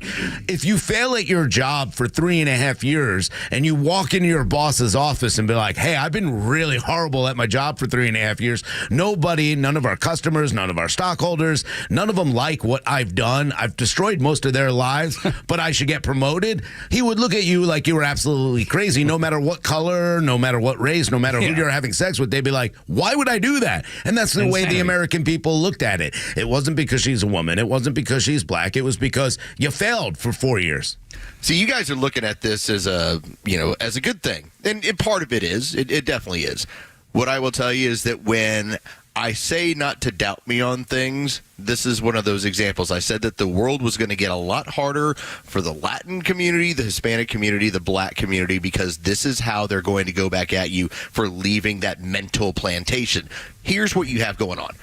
You have the scenario under Barack Obama where essentially he told every single Democrat out there, every single liberal, you have a problem, and it's your inherent racism. And they all bought it. They all went into it. And so it started creating all these programs, including this DEI. How do I show that I'm not racist? That's by collecting one of every person I can in my workforce. And now that it hasn't worked out, what essentially these organizations have done is says, F it. I was racist to begin with. I'm going back to being racist. The difference, though, Lowe's, and that's right, but the difference is that President Trump right now, as he's putting together all of the nominations for his cabinet and his administration, they are an assortment of people. Men, women, minorities. You have one that was just nominated who is openly gay for the Treasury. Tug, that's fine. No, what I'm saying is that when it comes to the university systems and these systems that have been employing this stuff for years, what they have basically done is say, all right, all you minorities, the gloves are off. That's what they're doing here. Right. But my point is with President Trump is that he has assimilated a group of very, very diverse people, which would make the left happy, you would think. but the difference is they're all on merit. Yeah, but you got to remember the left also looks at everybody else that's maybe diverse on the other side as white supremacists. They group them into the same, or that they are just, they'll say they're on the plantation. That's somebody like an Uncle Tom who will continue to do that. That's the reality of it. But yeah, the schools now are saying, hey, you got to come in here with merit. It doesn't matter. Now, do I think that most schools won't look and say, hey, here's an applicant, came from a rough background. They happen to be maybe a black citizen, and they've done a really good job. We're going to put them in. Maybe they'll get a little bonus of points here. I don't expect it to totally go away, but you have to have some merit. You're not going to get in school just because you look a certain way anymore. And I think that's important. Or you're not going to get a job. You better have some kind of merit. I think that's an injection of reality for a lot of people, because there's not one person I've met, it doesn't matter if they're Asian, black, whatever, that aren't capable of doing great things. All my friends, I've never looked at him and been like, oh, he doesn't know how to use a computer. Look at his color. This is a ridiculous, it's a ridiculous virtue signal the Democrats have put into people's head that everybody needs help because of their race. The Democrats split you based on this. This was ruled on by the Supreme Court, that having these quotas, this affirmative action at the collegiate level was going to be illegal moving forward. And what did the colleges and the university systems do? They doubled down. They just turned into, all right, well, we won't have numbers that we're having to hit. Instead, just write BLM on your entrance exam or your entrance test over and over and over and over. And that will get you in, because that signals that you're down for the struggle. These people aren't going to give this up. They're just going to turn it a little bit different and call it something a little bit different. See, but I think the University System of Georgia, to begin with, is a relatively conservative bunch over there. So I think some of this is actually what they probably have wanted to do for some time and have had pressure not to do it. And let me bring in some other stuff that the University System of Georgia is going to be doing that I think y'all appreciate. In addition to the anti-DEI nonsense, they're enrolling and required students to enroll in when they join public colleges and universities to study important American documents like, the Constitution, the Bill of Rights, the Federalist Papers, the Emancipation Proclamation, the Gettysburg Address, Dr. King's letter from the Birmingham jail. That'll all be included in the 2025-2026 school year. So back to studying the things that make America great, the documents that matter, that the communists would love to just wad up and throw away and set a fire and ablaze and never look at again. So I do believe that there's plenty of people in the University System of Georgia that wants our students to learn the correct stuff, which is the founding documents of the country that gives them the rights that they love and should be cherishing. Yeah, I wish that more schools would focus on the founding of this country and why it's important. And there are probably parts of it that we can look back at and say, hey, maybe we're wrong here, maybe we're wrong there. So how do we change that? And then introduce how an amendment happens, what even if a convention of the states, why that's important. All these different things that happen to form a government, I think it needs to be taught left and right. And I will tell you this, if you start teaching the truth, because the truth does matter. No matter what somebody from NPR says, if you start teaching the truth, you'll be teaching correctly. Science, technology, English, math, those kind of things are what we need to be teaching, not diversity, equity, inclusion, this, that, and the other. A man can be a woman, blah, blah, blah. Let's get back to the basics, and everything will kind of level out by itself. They just need to allow things to happen. We don't need to be teaching ridiculous things anymore. Well, you guys sound like a couple of racists for wanting to teach a bunch of white people stuff. Okay. I can't believe. And you know what? I think the NAACP is right about you guys in the university system. We went after Florida for trying to teach white people stuff. We'll come after Georgia next. Math. This is white people stuff. This is my new white friend, Spencer. The white liberal Spencer. Thank goodness. Another thing, it makes me think that the University System of Georgia is on the right track. If you recall, back in October, they were urging the NCAA to ban biological men who have gone, hormone therapy and all the basically trans athletes from competing in female athletic competitions, which they should. They should absolutely do that. And I expect at some point it will happen. But that's just another step that is the University System of Georgia has taken to get things right. Yeah, they'll get over it. Look, BLM, I know they had a hard time with this because they don't truly believe in any kind of DEI. If they did, Rachel Dolezal, the white girl who got thrown out of the NAACP. NAACP, sorry. I was getting those letters backwards. But the reality is they don't really believe in that. If they did, this is a woman who identified that she was a black woman. Why didn't you keep her in there when you found out she was white? You don't like that kind of, inclusion? Because that's definitely diverse from what you are. They don't want the real truth to be told. The fact of the matter is this, that everybody, if we could actually get into these lower income areas that they complain about the school not being well and actually start teaching and start doing the things that matter, like those basics that you need to get through those college classes, maybe then we'd start realizing that Democrats need to stop hindering learning in those kind of communities that they control. You just don't understand that some of us learn differently. Here's Spencer again. and so we're just asking for a particular type of level of education so that we can excel in your white world. It's so crazy because you sound like every person I've heard interviewed. Yes. At some of those crazy protests, they all sound just like that. Well, you don't understand. Yes, this is part of the woke agenda. You two are just not woke enough to understand. Well, that's what Kamala Harris said. We want to be woke. We want to be more woke. I want to be slapped. It's wild that it's always given back to you in this way of, no, it's for caring. Yes, you wanting to get rid of these initiatives shows that you don't care. Like, no, I just don't want us to be caught up in this. We need to put. I've got this hole right here, and this hole can only be filled by a lesbian person who identifies in this way. And I'm like, no, I should be saying, who's the best person to fill that role right there? That one right there. And the idea that somehow becomes crazy is how we ended up in this craziness. Yeah. And then Spencer, the liberal, when you go in and start telling them how you now identify so that you can get a job, and then they'll call you a liar. They don't even believe in their own crazy, BS.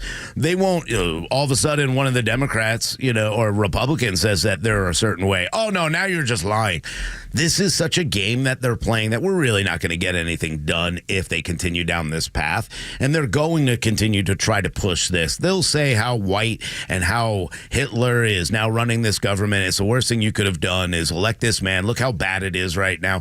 Look what they're already doing. They're virtue signaling already to say, this is the way it needs to be.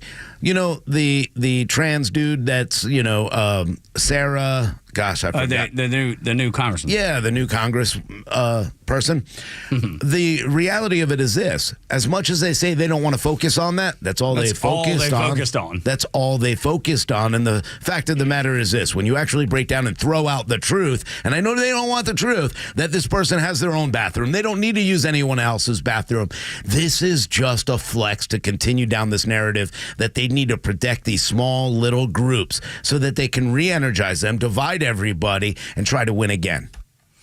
So kind of along the same topic and the craziness and woke nonsense mind virus showing up in education, a school official in California compared wearing a T-shirt that says Save Girls Sports to wearing a swastika. I did not see that one coming. I mean, I should have. I should have seen it coming, but I didn't. You got to put your common sense aside to follow this way of thinking. You really do. And this came out during a hearing because two girls are suing the school district, and one of the plaintiffs claims that she was cut from the cross-country team to accommodate a male athlete that took her spot.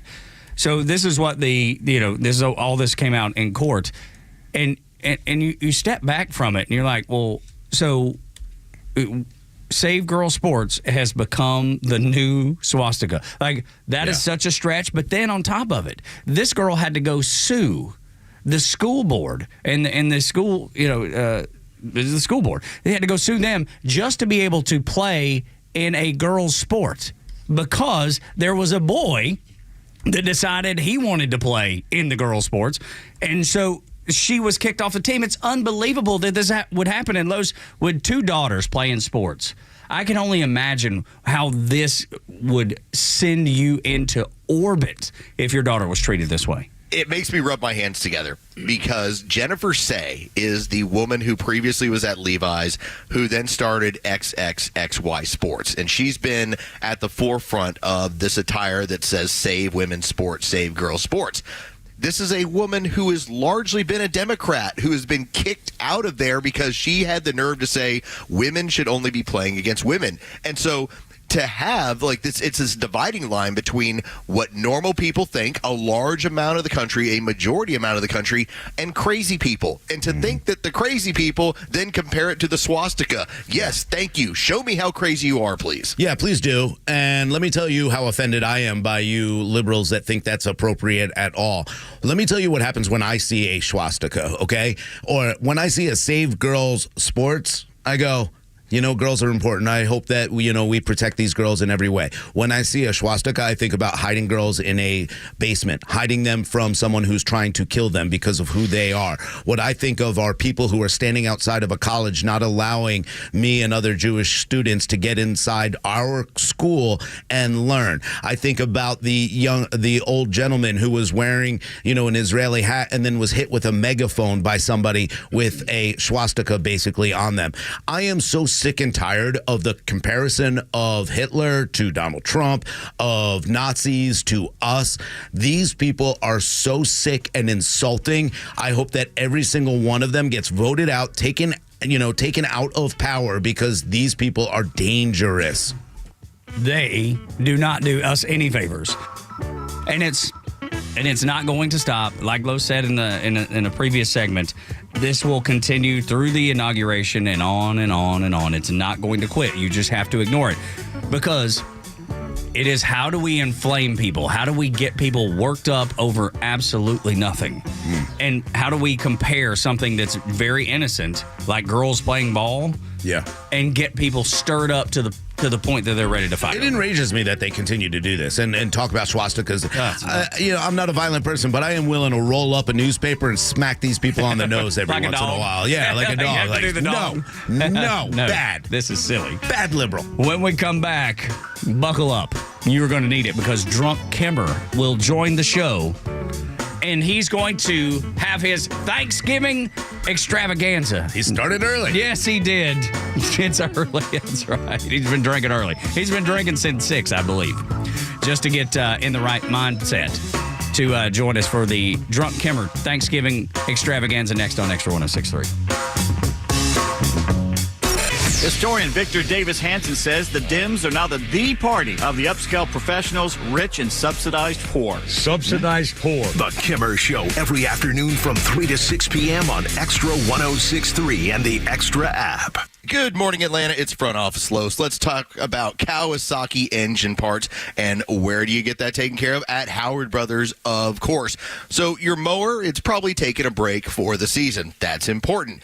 Now that you're getting into your winter months, this is where you start thinking about maintenance. Well, now's the time to get that thing taken care of and get it readied up for next year. At Howard Brothers, they've got genuine Kawasaki parts to keep your machine running its best all year long. From filters to belts, everything in between, Kawasaki genuine parts are built for performance and it's built to last. Visit Howard Brothers and stock up on the parts you can trust and that Howard Brothers customers demand each and every day. The grass is always greener when you take care of it with Kawasaki and with Howard Brothers.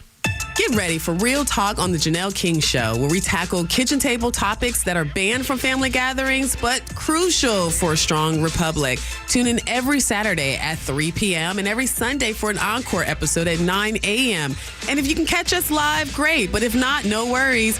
New podcasts drop every Tuesday on the Podcast Park right here on Xtra 106.3 or wherever you get your podcast. Join us for insightful conversations that matter.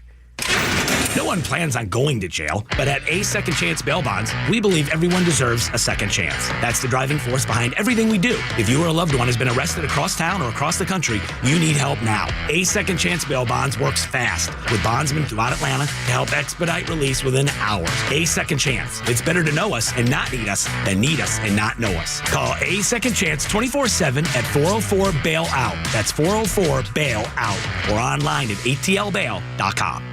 convenience is defined as the state of being able to proceed with something with little effort or difficulty. Well, at RBM of Atlanta, we embody this philosophy. Meet our Mercedes-Benz pickup and delivery service. It gives you back time and money. Does your Mercedes-Benz need service? If so, we'll pick up your vehicle that's requiring service from your home or office and bring it back to our dealership for the required service. With over 100 appointments available every weekday, over 50 appointments on Saturdays, and more than 200 courtesy vehicles in our fleet, we're here to serve. We'll work around your schedule. We're here to save you time, energy, and money. RBM of Atlanta is a J.D. Power 2023 Diamond Dealer of Excellence for the customer sales experience and Georgia's only 9-time Mercedes-Benz Best of the Best winner.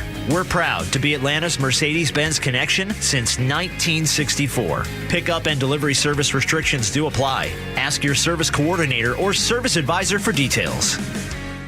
The stories that matter to you.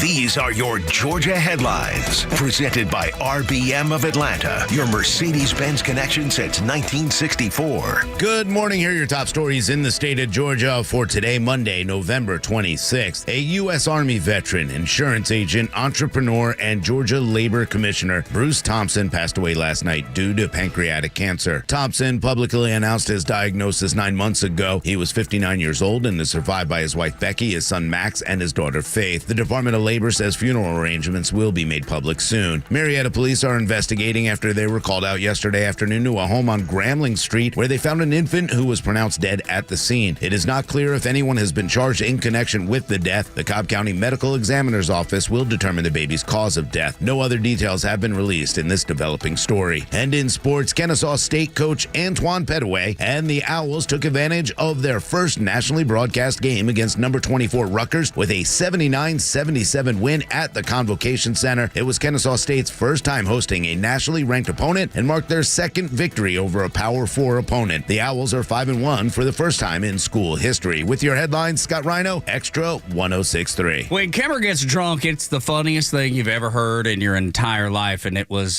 Carlos Medina who noticed it first and brought it to the Morning Xtra. Los, he's done it again, I understand. Yeah, we need a little moment here to smile over the holidays because, and always remember, there are going to be some people that might be looking to join your holiday festivities. Maybe they've got family in some other state. Maybe they're not able to travel. Look for those people. Invite them to dinner. Invite them over to your home. This is the time of the year to be doing that sort of stuff. And so I thought of hypothetically, what if I had a drunk Uncle Kimmer? What if he was in search of a place to be for Thanksgiving, I think a lot of people have those, though, right, Los? Like, there's always that uncle that you're like, uh-oh, here he comes. He's he's the one that disrupts. Yeah. And you have to invite him, right? Like, it's family. It's kind of what it is. So under this scenario, this is going to be a game, and we'll alternate between yourself, Tug, and Rhino. Okay. I'll give you a scenario, and you tell me what you think drunk Uncle Kimmer would do. So, for instance, you have Thanksgiving starting. You heard that Kimmer was going to be alone for the holidays, so you have him over to your home. Okay. All right. So, question number 1 for you, Tug. Yes. Drunk Uncle Kimmer arrives to the family Thanksgiving with his favorite dish. Is it A, a wonderful turkey, B, a succulent smoked ham, or C, a mystery sandwich? I'm going to go with, because, everybody's doing turkey. I think that drunk Kimmer is probably going to go the opposite way and do a succulent ham. Ooh. That is incorrect, sir. The correct answer is a mystery sandwich. Joe, take it away. That right there is an old Kimmer family recipe that goes back to my days in Laos. That right there is a quality piece of Spam wrapped in 2-week-old bread with lots of mayonnaise, and that might be my missing shoelace in there. Anyway, it's delicious. Just give it a try, Tug. I would be hard-pressed not to with that. I mean, when you listen to the ingredients, I'm sold. I really wanted to guess mystery sandwich, but I was with Tug. I thought for sure it would have been a ham. Right? But No, who's bringing a mystery sandwich to Thanksgiving? Drunk Kimmer. Yeah, right. drunk Kimmer. Question number 2. This one's for you, Ryan. On the family television, the traditional Macy's Thanksgiving Day Parade is on, and your family watches it every year. Does Uncle Drunk Kimmer, A, comment that he, too, grew up loving to watch the parade, B, talk about how commercialization has ruined the creativity of the floats, or C, call the entire production gay? Oh, no, I don't think he'd be that offensive as C. I'm saying that he's going to go the whole commercialization. He seems like one of those guys who's like, I'm not buying a Valentine's card. It's all about the Hallmark holiday. Yeah. Joe, give him the correct answer. I bet the friend of Dorothy who came up with this entire parade is thinking to himself right now, wow, it's more gay than even I had thought it could ever be. Everybody in this room, you may not realize it, but your testosterone levels are dropping by 10% for every minute you watch this crap. Snoopy is going to be more manly than all of you by the time this abomination ends. Now, where's the Jim Beam? That is my grandfather, too. That is my grandfather. You know, that was the tradition. My tradition every year is the parade, then the dog show, then football. All Okay, day, dude. right? That's so yes, that at our house too, because obviously with Laura being from New York, we have this snow globe that is a Macy's Thanksgiving Day parade snow globe. It's already out at the house, waiting for Thanksgiving Day. It's amazing. And I remember my grandfather when some of the other characters, like, you know, there's always the old characters, and they started introducing new ones. He's like, oh, this is just getting gay and ridiculous. Why is that man dancing with another man? All right, so next question is up for you. Okay. Every year, your family makes it a point to watch NFL Thanksgiving football. Does Uncle Drunk Kimmer A, talk about how big of a football fan he is and how he watches every game? Yeah. B, talk about the Lions' offense and how it looks outstanding and how the Cowboys' line play is poor? Okay. Or C, obsess over the halftime entertainment? Oh, well, see, I'm going to go. I was going to go cheerleaders, but but the thing is, Lainey Wilson is the halftime for Thanksgiving, and I think it's Beyonce for Christmas Day. But so I'm going to go with C. Give him the answer, Joe. I don't really follow any of this football stuff, but I will tell you who I plan to follow. That Lainey Wilson really is something else. She makes old Kimmer feel alive in places I didn't know could have that experience. I'll tell you this story. I got in trouble once a few years back showing up at Lainey's house in Nashville. Unlike here, old Kimmer was not invited. But I knew that if Lainey Wilson would just open her door and have her security stop tasing me, she can learn to love old Kimmer. Does anyone have an extra colostomy bag? Oh, poor Kimmer.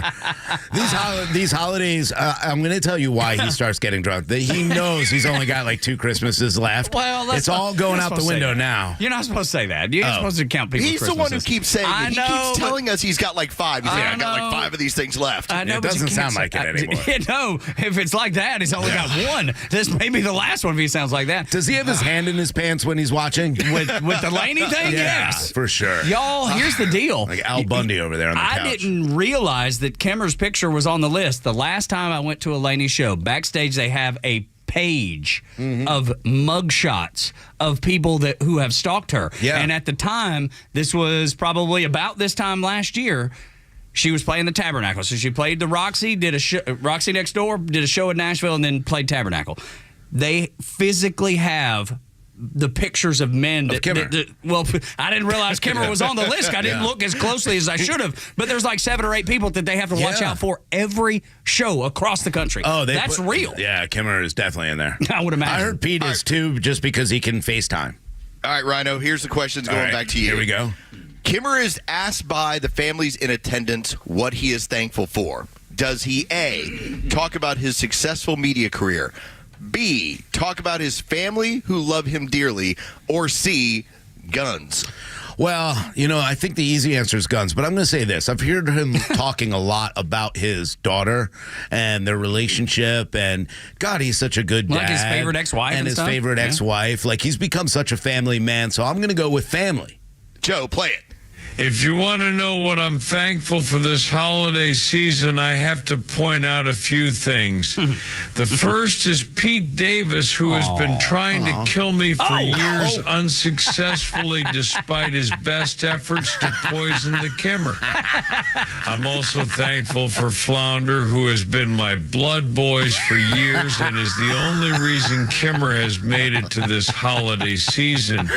But what I am most thankful for is my Desert Eagle pistol and my assorted assault rifles that keep me warm at night. Dude, Rhino, how'd you miss that one? You know, it's always the first answer. I always mess that up every single time. Go with my gut. I love the way he talks about himself in third person. He sure does. Like when he says Pete's been trying to kill the old Kimmer. Whenever he drinks, I've noticed this. When I was playing golf, he went from, I to all of a sudden, Carlos, the Kimmer. Hey, Yes. The Kimmer would like to get your phone number. And we're like, whoa. He kept going into third person. It was awesome. All right, Tug, back over to you. Got a few of these left before we finish up here for our Kimmer Thanksgiving. Okay, here's your question. Because he's a guest at the Cowart Thanksgiving, Uncle Drunk Kimmer is asked to carve the turkey, despite the concerns of Tug Cowart.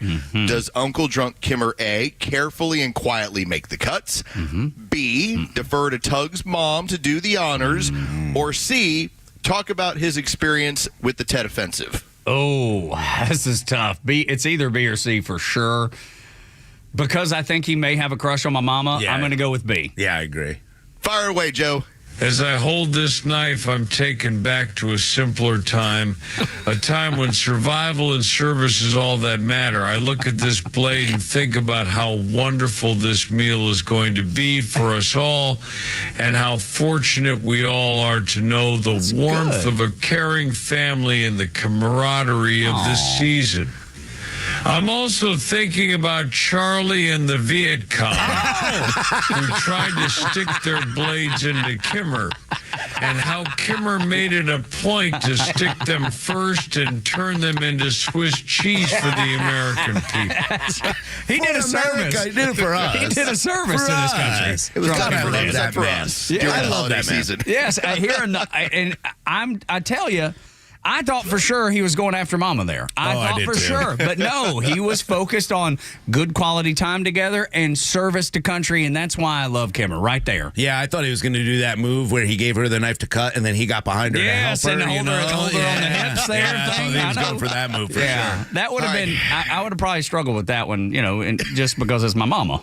All right, so here's your final two, because, obviously we're going to, cut the turkey, but we're also, you got to say grace. So this one's for you, Rhino. Okay. All right, as a Marine and a guest of honor, Uncle Drunk Kimmer is asked to say grace before the Thanksgiving meal begins. Does Drunk Kimmer A, give a beautiful speech about the blessings given but not deserved, B, give a beautiful speech about the holiday season, or C, talk about get some? Oh, God, this seems so easy. And I know I'm going to mess this one up. The choice is so clear, Rhino. He Come is on. so thankful for all of the rest of the holidays he gets to spend together. No. He's got... No. No, I'm probably going to go with the last one. Yes. Joe? Lord, thank you for this family and this holiday season. You know, old Kimmer is always appreciative of the blessing that have been given to me. Could be wrong. I want to thank Laura Cowart and Tug Cowart for this invite into their home. Always welcome. And just know that if anyone tries to cause a problem for you this holiday season, the Kimmer will be sitting outside in the woods planning to yell, "Get some," as I deal with them in a way that will leave no doubt who is the alpha male in the woods. I think it could have been all of the above. Dude, there. you're right, because he did I think work it could pretty be all much the above. every one of the answers in, Rhino. I should have said all of the above. You should have. That wasn't an option, but it should have been. All right, here's your final one, Tug. Last one as we wrap up The alpha male Thanksgiving in the Uncle woods. Drunk Kimmer. Yeah, we could keep him out of Colin's office. God. All right, Uncle Drunk Kimmer has been vanquished to the kids' table because he wouldn't stop commenting on the size of Aunt Peg's breasts. Oh, well, now look. Does Uncle Drunk Kimmer A, Little respect apologize for the issue he has caused? B, apologize to Aunt Peg for the attention that he's given her breast and has caused Kimmer to pay attention to? Or C, protest how drunk Kimmer has been treated. It's definitely C, 100%. I am sticking with my answer. Joe? This is embarrassing. I'm mad as hell at every one of you sons of bitches. You can't do this to me. I'm a Marine, damn it. I can kill any one of you in 2 seconds. Help me flounder. My brain is going back to the Tet offensive. Hey, do any one of you kids want to see my guns? You know what? I'm on his side on that one.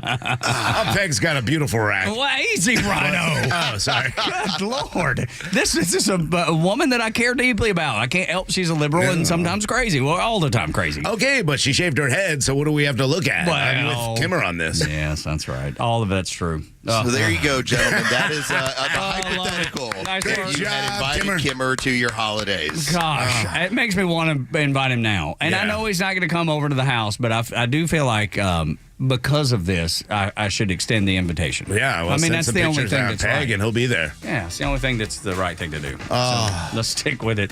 7 o'clock hour is brought to you by Van Sant Law. You're in an accident, make the right call. VanSantLaw.com. When we continue, knowing who is running Kamala HQ, winning was so very easy, and now we're seeing it in real time.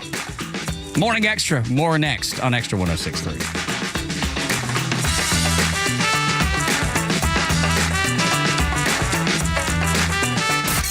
The legend Neil Bortz is only on Extra 106.3. Hey, it's the Kimmer. How's it going? Here's what you missed from the Talkmaster. Many, many extra listeners are still furious with me because of the things that I said about Donald Trump. I still mean him. I don't like what he is, but I like what he does. And I'm sure I'm going to like what he does the first few days of the presidency, including shutting down the border. Maybe he can find some other ways to make sanctuary cities feel the pain of their idiocy. But at least we're safe from Kamala's horrible plans. Increase the corporate tax. What a fraud. Anti-price gouging laws, thereby displaying her ignorance of basic economics and the weakness that she would portray to the rest of the world. Catch Neil's commentary every day on Extra 106.3 or listen anytime on the Extra 106.3 app. We can save you some money right now at Central Heating and Air Conditioning. I mean, you're waking up this morning, getting out of the house, headed into the office. It's like 43 degrees outside. I mean, goodness gracious, what has happened? Why did we end up in Alaska or Antarctica? Because that's what it feels like outside to me. Anyway, you can save a couple $1,000s in carrier rebates. The best in the business, working with the best in the business at Central Heating and Air Conditioning. You're guaranteed to get the best deal possible. One of the very few second-generation, locally owned HVAC companies in Atlanta. Chuck and his team have been serving the community since 1946. Goodness gracious. Not many of these companies in town can say that. They'd like to thank you for trusting them with your heating, air conditioning, and home performance needs all year long. And they were happy to come by the house, test the air quality to make sure your house health and your family's health is in line. Call Central Heating and Air Conditioning today at 770-GET-HEAT or go to their website, centralheat.com, and learn about all their services. They offer a military discount. As a veteran, I appreciate that and take advantage of it. And they offer teacher discounts, too. Central Heating and Air Conditioning, your Atlanta carrier experts. We're sharing more love than ever before during the 2024 Subaru Share the Love event. By the end of this year, Subaru and its retailers like Jennifer and the amazing staff at Subaru of Gwinnett will have donated nearly $320 million to charities like the ASPCA, Make-A-Wish, Meals on Wheels America, and the National Park Foundation. It's the reason why we say Subaru of Gwinnett is more than a car dealer. We always go the extra mile for our community. And during the 2024 Subaru Share the Love event, you can drive away in the Subaru model you've had your eye on all year. But now through January 2nd is the only time you can get a new Subaru, and Subaru of Gwinnett will donate $250 to a charitable cause of your choosing. It's just one way that we share the love this holiday season. Visit SubaruofGwinnett.com for details and start shopping for the Subaru that your family will love for years to come. Then come by and see us for a test drive and meet our staff. Love, it's what makes Subaru, Subaru. Subaru of Gwinnett, Satellite Boulevard in Duluth, and online at SubaruofGwinnett.com. What's up, Atlanta? It's Ben Burnett, host of the Weekend Ben Burnett Show. Each and every weekend, right here on Extra 106.3, we unpack all the week's events. We talk about all the issues with a local Atlanta-based flavor. You can catch me each and every weekend, Saturdays at 2 and Sundays at noon. If you ever miss an episode, you can go to the podcast park or wherever you download all of your content, and I'll be right there. Thanks for listening to the Ben Burnett Show, proudly brought to you by Butler Snow. C Logistics Customer Care Manager, key accounts positions offered by Kuhn & Nagel Incorporated in East Point, Georgia. Cultivate enduring freight forwarding customer relationships and deeply understand their needs and goals. Create customized customer success plans, setting clear objectives and reviewing progress regularly. Must be dangerous goods DG certified. Must be willing to travel 10% domestically. Please apply via email at mary.boruchene-nagel.com. This is House Call for Health. November is National Epilepsy Awareness Month. The Centers for Disease Control and Prevention describing it as a brain disorder that causes repeated seizures. The seizure is a change in normal brain activity that can last a few seconds to a few minutes. And there are many different types of seizures. The CDC says people with the disorder can live full lives because many do well with treatment. However, for many, it can be challenging. Signs of a seizure depend on what kind it is. Someone suffering a seizure might seem confused, stare into space, wander, make unusual movements, or be unable to answer questions. The Epilepsy Foundation says 1 in 10 people will have a seizure, and 1 in 26 will develop epilepsy during their lifetime. There are about 3.4 million Americans living with epilepsy. Nearly 500,000 of them are children. For more health news, go to foxnewshealth.com. House Call for Health. I'm Lisa Brady, Fox News. Extra 106.3 is dedicated to being your conservative voice as things change in Washington. We bring you trusted local and national voices, Atlanta radio legends like Neil Bortz and the Kimmer, and the international resources of Fox News. The conservative voice of Atlanta, Extra 106.3 FM, and streaming across Georgia on the Extra 106.3 app. It should be no surprise when you heard the things that Kamala was doing, or the things she wasn't doing, that she was going to lose in a landslide. And that's indeed what happened. Doug, Rhino, and Los on the Morning Extra and Extra 106.3. But Los, when you hear who is behind the scenes, it makes it even more clear why they were going to lose. It really does. We saw the picture of who was running Kamala HQ, and that was the Twitter site that went from initially when they started about 20, I think it was like 20,000 people to like 5 million people that were following it. And what they were doing was they were grabbing any sort of video just as anybody else would on a campaign, but they were heavily editing these videos to make Donald Trump look a certain way. Now, to me, that's a little bit above the pale. As somebody who has worked in the business, and I have, if I'm telling you this is comedy, well, then it's comedy, yes, like Drunk Kimmer. If I'm telling you it's truth, and then trying to put it out there as truth, then the heavy editing, I think, is completely beyond the pale. It's just inappropriate. It shouldn't be done that way. But I want you to take a listen as they had the 25-year-old woman who was running Kamala HQ, and then you're going to hear from Ethan Kelly. Ethan Kelly is a 21-year-old, I will just say this, effeminate male. But listen to him as he talks about how they are very fast and loose with the truth. Take a listen. Hi, everyone. My name is Ethan Kelly, and I was the intern that helped run Kamala HQ this election. It has really taken me a while to find the words to convey my true appreciation for being able to be involved with this election. This election felt like it was the first time that we saw members of the Democratic Party really start to listen to young people and really trust us in reaching people where they are. The team behind Kamala HQ was extraordinarily young, especially given its impact and reach across the country. I'm 21 years old, and I'm Gen Z, and there was no one on my team older than 25. In fact, it's my boss, Lauren, who is the oldest member of Kamala HQ, who is 25 years old. Now, I really felt like I learned so much and was able to have such a major impact, especially from the role as an intern. This is the last screenshot I have from the account on the day of the election. We hit 5.3 million followers, and it's crazy to think about, but when I started in May, we had just under 250,000. Now, our work is not done. So here's the cool part about all of this stuff. Yeah. They managed to get at 5 million people to view their information that turned young people into Trump voters. Right. Yeah.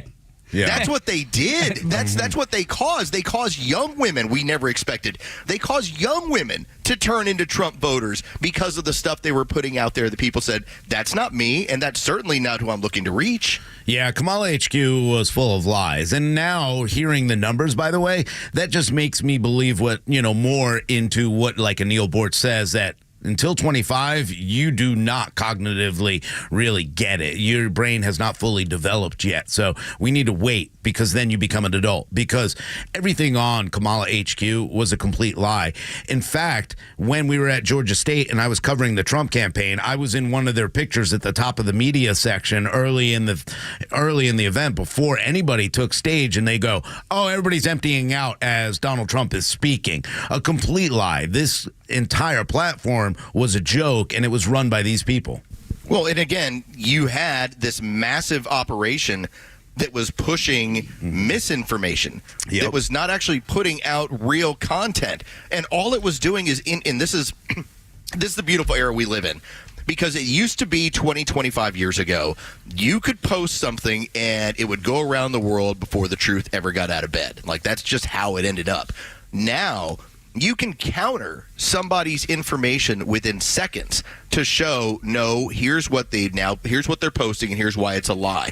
And all it does, this is new math. It makes your entire program, it makes your entire idea of running for president or any other office look terrible, because now in real time you've been checked as a liar. No, and that's the beauty of community notes, and that goes back to the saving of Twitter, the main source of news around the world. I think it was always that.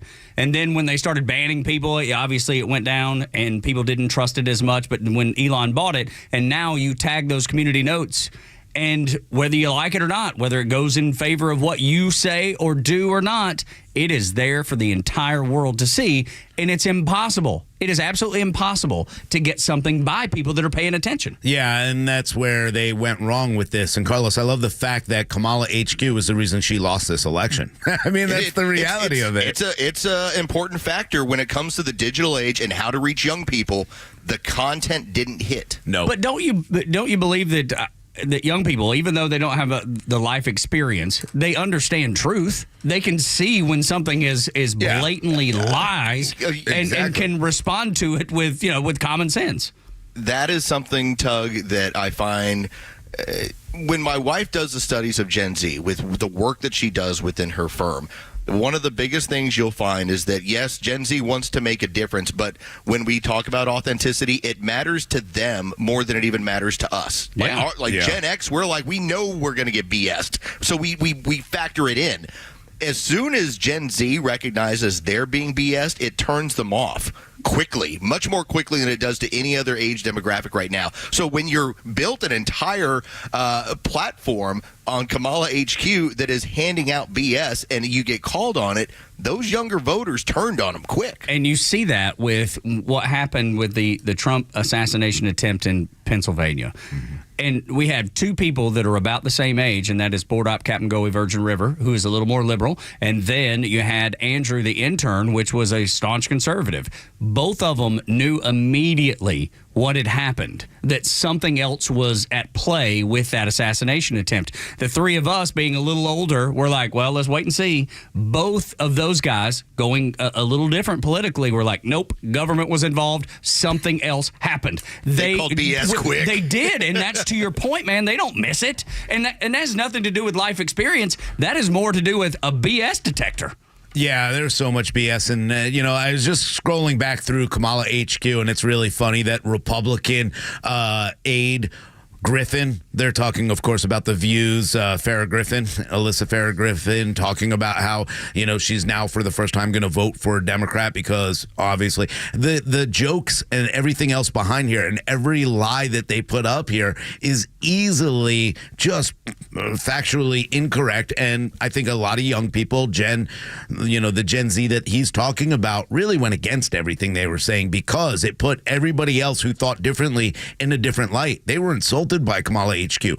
Democrats have continued to do that. They continue to throw out all these lies, and it's really, really funny that they all kind of went against what they wanted to push here at Kamala HQ. Well, this is about context. And when you put something in a 12-second soundbite and then you don't provide the entirety of the conversation from that point, you're going to create skepticism. Why do you have young men that go to Joe Rogan? Because they're going to get 2.5, 3 hours of content and then be able to make up their mind, good, bad, or indifferent, about what they think about the guest or what they think about the topic. But again, it's not 12 seconds. And it's not just a little snippet that they edited. That is going to be problematic for young people. You got to give them more content. That's what they totally missed here with this Twitter site. And I'll tell you another thing. I'm bringing in Goey Virgin River again, our board op, too, because he's left social media altogether. He's just like, I'm done with it all. Mm-hmm. Yeah, and that doesn't mean he won't ever go back. But I think, and Joe, you jump in here if you'd like, it's because it's so toxic and negative and doesn't give you anything that you're looking for. It doesn't give me anything of value. It's just used. The algorithms are all set up to just make me angry and to keep looking. Or to keep you happy. Or to keep me very happy. Keep you brain fed. Right. But that's the thing that nobody wants that. You want to know the truth. Just give me the truth. The truth still matters no matter what the CEO of NPR says. It is kind of funny because everything they put up, you're going to look into, because even if you want to go with what they say. So here's one where it says RFK Jr., yes, I am signing a national abortion ban. Well, first of all, we know that RFK Jr. can't sign a national abortion ban. But then people started looking into it and going, hey, I looked at the whole video. This is ridiculous. This has nothing to, there's no content. These are their own people who follow this account that are commenting that this isn't true. That's where they fell apart. It's great. We have got some trouble, though. We do have trouble brewing on the horizon. And the United States may be the meanest country in the whole wide world. And it may be a good thing. Next on the Morning Extra on Extra 106.3, Tug, Rhino, and Los. You can listen on the app. You can stream us on the YouTube channel, 106.3 FM, 1230 AM, extra1063.com. There's so many ways to engage, and we'd love to hear from you and your ideas about the things that are happening across the country and through this transition as we head toward January 20th with the inauguration. You can get it off your chest at 404-741-1230 or at Extra 106.3 across the social media platforms.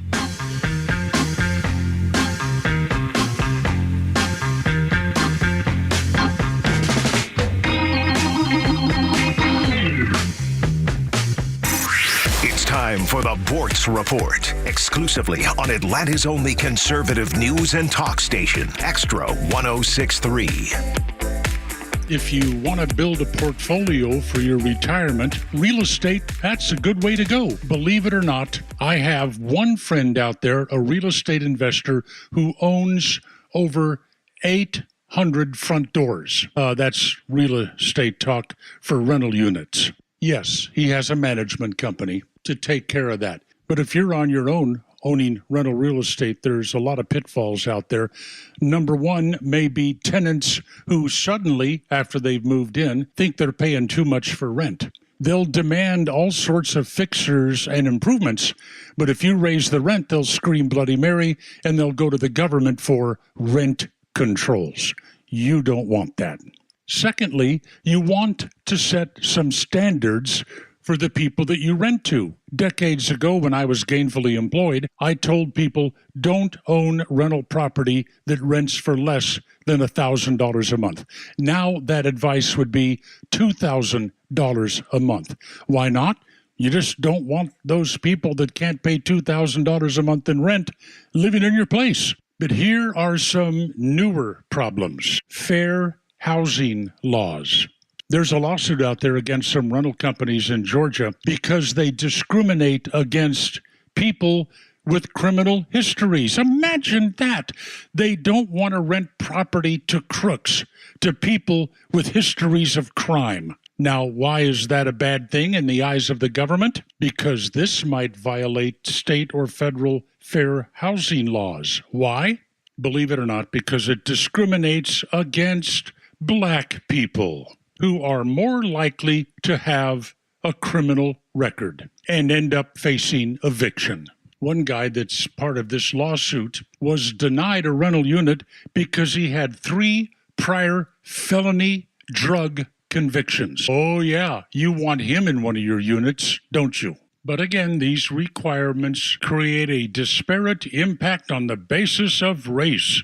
because black people are more likely to use drugs, believe it or not. Be careful if you want to own rental property. Neil Bortz, Extra 106.3.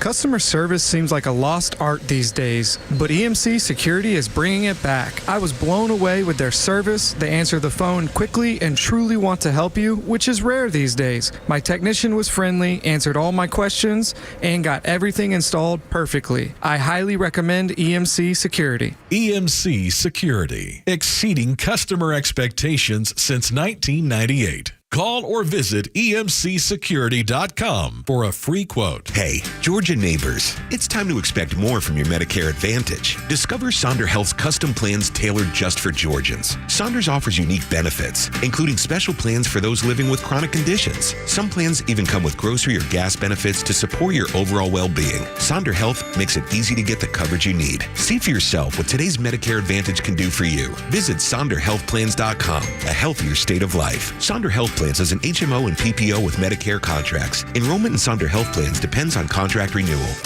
Tune into your new favorite show that's redefining the A to Z's of marketing, The Marketing Madmen. We'll take you behind the scenes of successful campaigns and reveal the strategies that win. We're not just talking about marketing, we're making it happen. From viral content creation to leveraging AI for customer engagement, our experts bring you to the cutting edge of industry.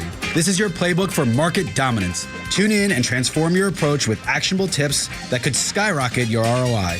The Marketing Madmen every Saturday at 4 p.m. right here on Extra 106.3.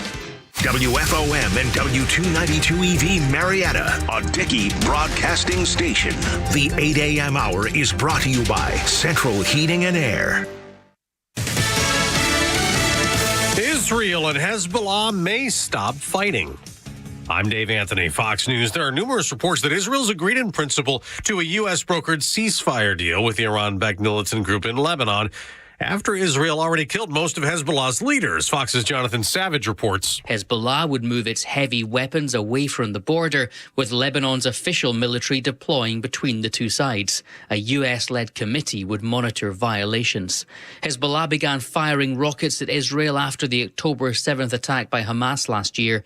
The exchange of fire forced thousands of communities to be evacuated on both sides of the border. Israel's calling the killing of an ultra-Orthodox rabbi in the United Arab Emirates an act of anti-Semitic terror. 3 Uzbek nationals under arrest in Zavi Kogan's death in Dubai.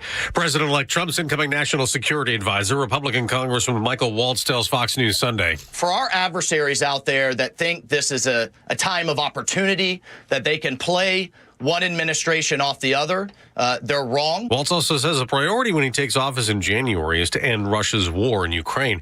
President Biden will carry out a pre-Thanksgiving tradition later this morning. President Biden will wield his pardon power today for a couple of turkeys. The president is scheduled to participate in the annual turkey pardon, a tradition dating back decades. It will be the final time President Biden participates in the ceremony. Fox's Jared Halpern at the White House, where the Christmas tree will arrive today as some Americans hit the road ahead of what AAA predicts will be a record Thanksgiving travel time.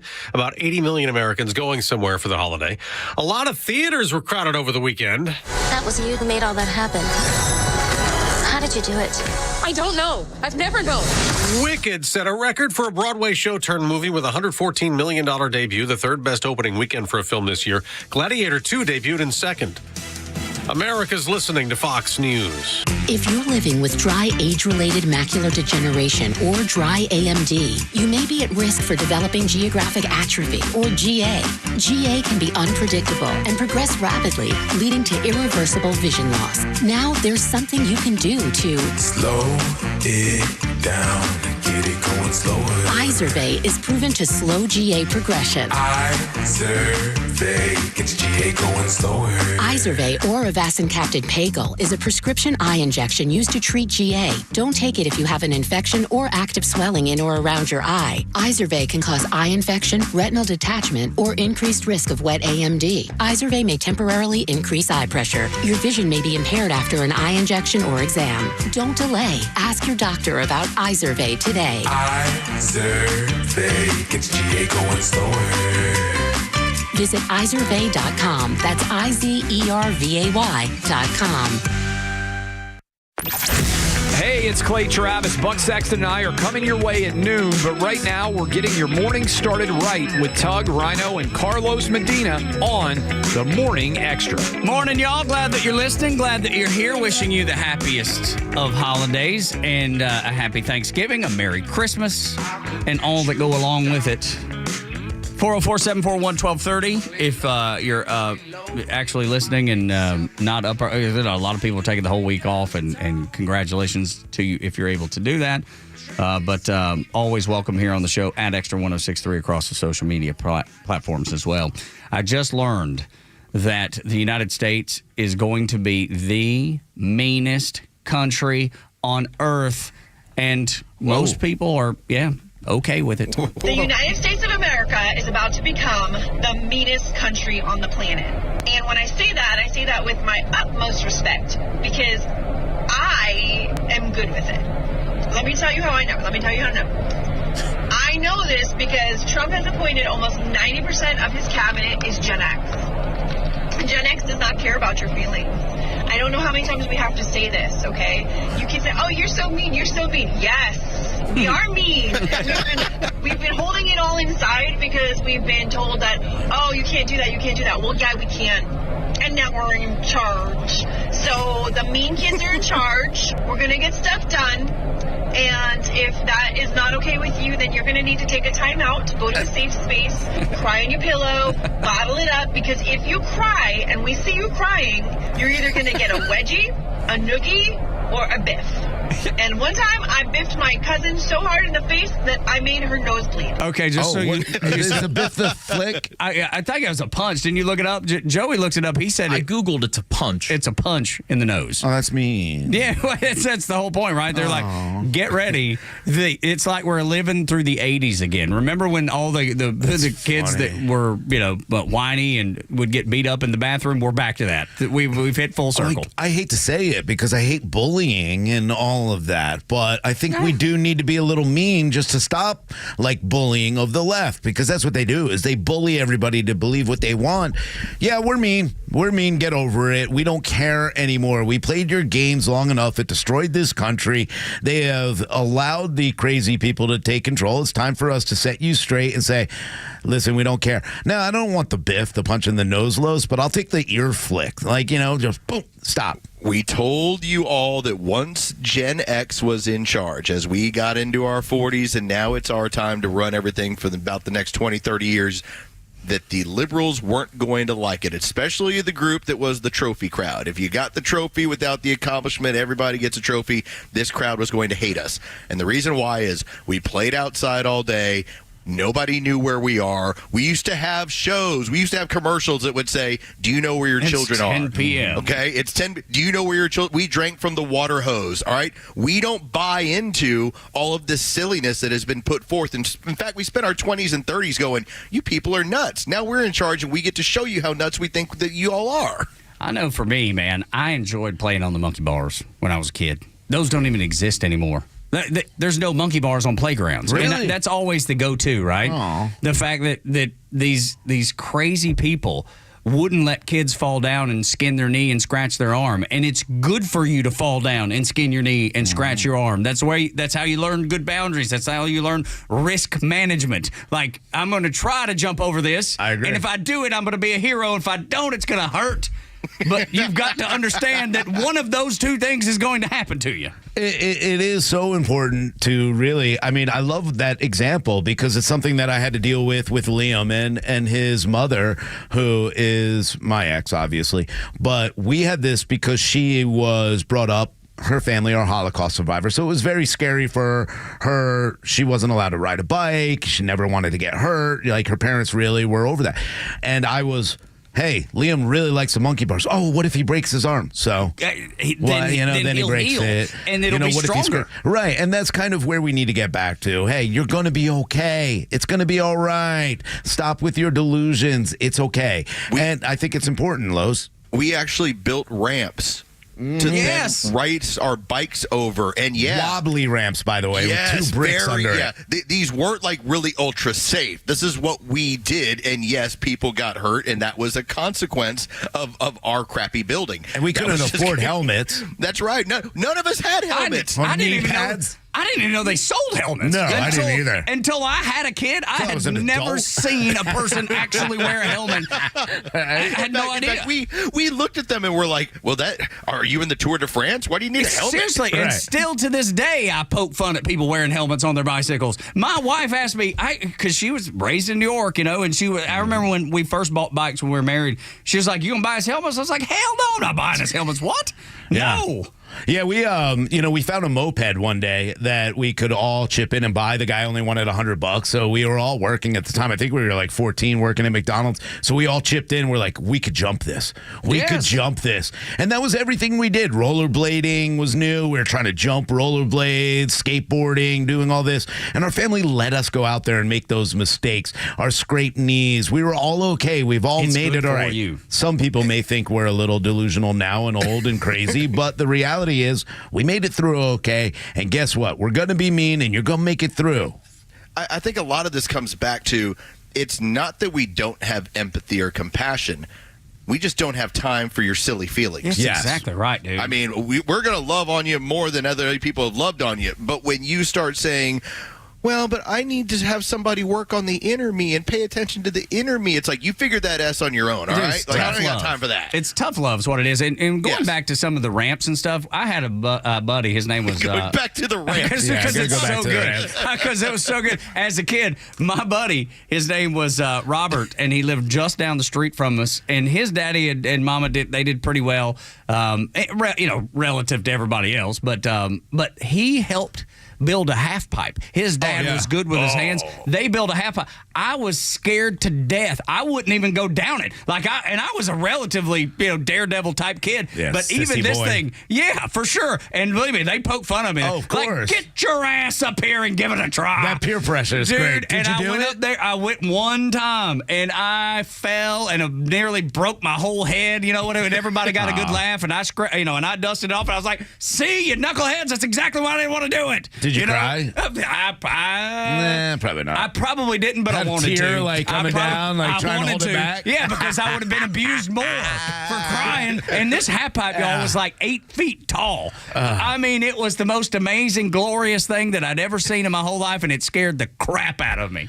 So good. That's living right there. And now that we're in charge, do you think that we're not afraid to take some chances? That's exactly right. Exactly. Which just makes it perfect. We want to take it more. It's hand sanitizer. That ruined everything. This hand sanitizer ruined everything for everybody. Having to put it on when they walked out a door, touching things.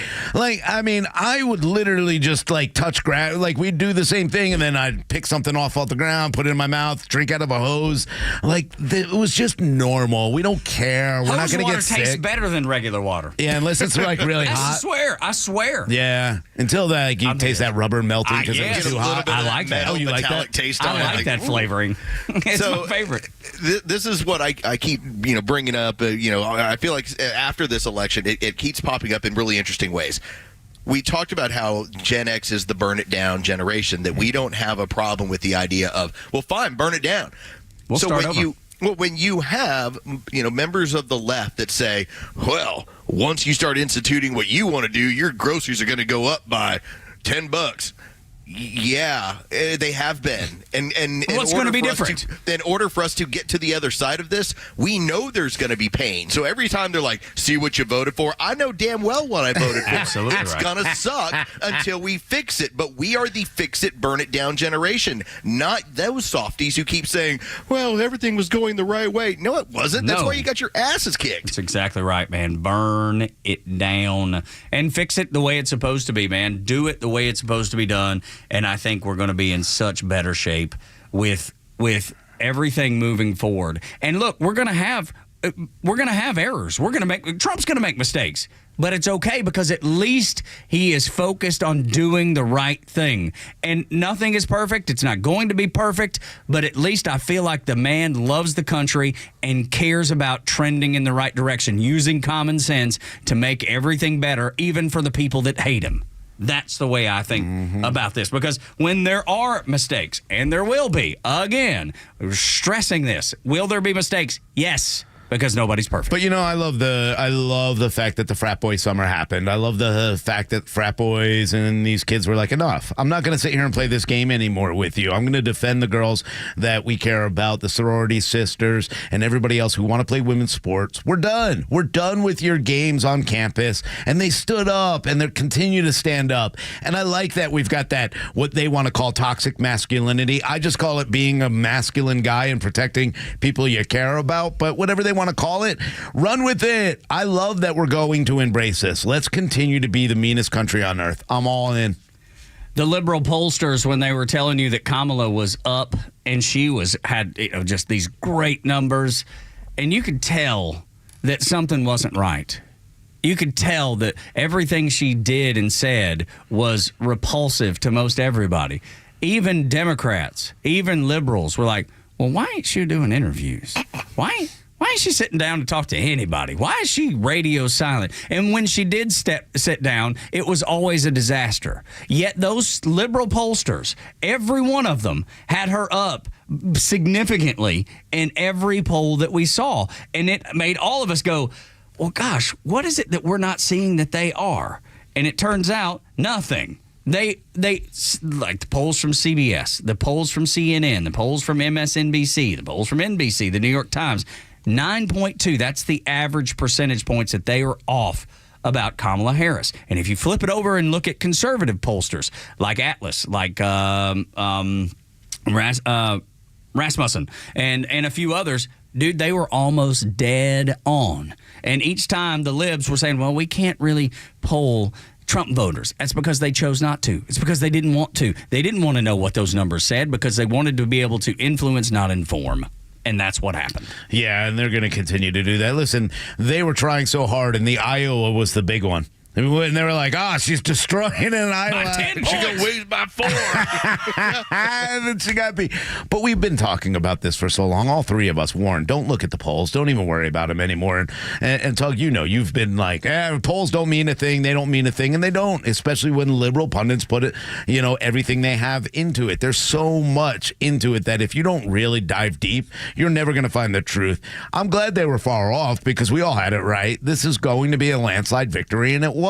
They destroyed the Democrats just by having common sense and injecting real things like, the economy and keeping Americans safe. Rasmussen was the only one where it was adamant. Like their main primary guy kept saying, it's all 7 swing states, and he's going to win the popular vote. He was the only one I remember who didn't say, well, it's going to be close. We'll see how Trump's going to win, but it's going to be a tight finish. Rasmussen was the only one that for weeks was like, she's getting killed. Like, this is not going to work out well. She's going to get killed. And so moving forward, so much of the polling was done to keep the Democrats from being depressed. Yeah, keep them engaged. Yeah, absolutely keep them engaged. And if you go nationally, you see it. If you go state by state, you can see it, including Iowa, where the infamous poll came out like a week before the election saying that she was up by so much in Iowa. And now the lady who that did that poll has retired. Yeah, Seltzer. Reckon why she retired all of a sudden. This is going to be my last election. Seriously, yes, because you suck at what you do. It's clear. But that's the thing. If you look at each state, it goes down. I mean, it is almost to a T. Each state looks the exact same for leftist polls and the exact same for the polls on the right. Those conservative outlets were right every place. Well, the biggest problem was Polymarket was right, because as soon as they were right, they destroyed the liberal tiers and the dreams of their polls being close and right. And what did they do? Went right after him. Went right after Polymarket, saying that Shane Copland's, they even raided his house. They raided his apartment. They took his phone. They did everything, realizing now you won't hear anything about it again, because again, that was lawfare. But the reality is, these polls, what they'll do is they will continue to try to shape an election. We just can't allow it to happen. So strange that when it went beyond just polling or picking up a phone, it turned into I've got $20 and I'm putting it on this. That once you were allowed to do that in this country, we got the most clear view outside of Rasmussen of how the entire political process and election night was going to go. That's what Polymarket gave us. That was the benefit, because we were having to use overseas polls and overseas, in this case, betting markets to find out who people really thought was going to win the race. And from July moving forward, it was consistently, with the exception of a couple nights where there was like money dumps, like after the DNC, Donald Trump was ahead significantly in all of the betting markets. And that's why his internal polling was through the roof, and he felt confident going in. And you could see his confidence grow, too. As her polling went south and his increased, you could see his confidence. And I felt like he handled that really well, because he didn't come out and just say, we're beating the daylights out of her. Even though he could have.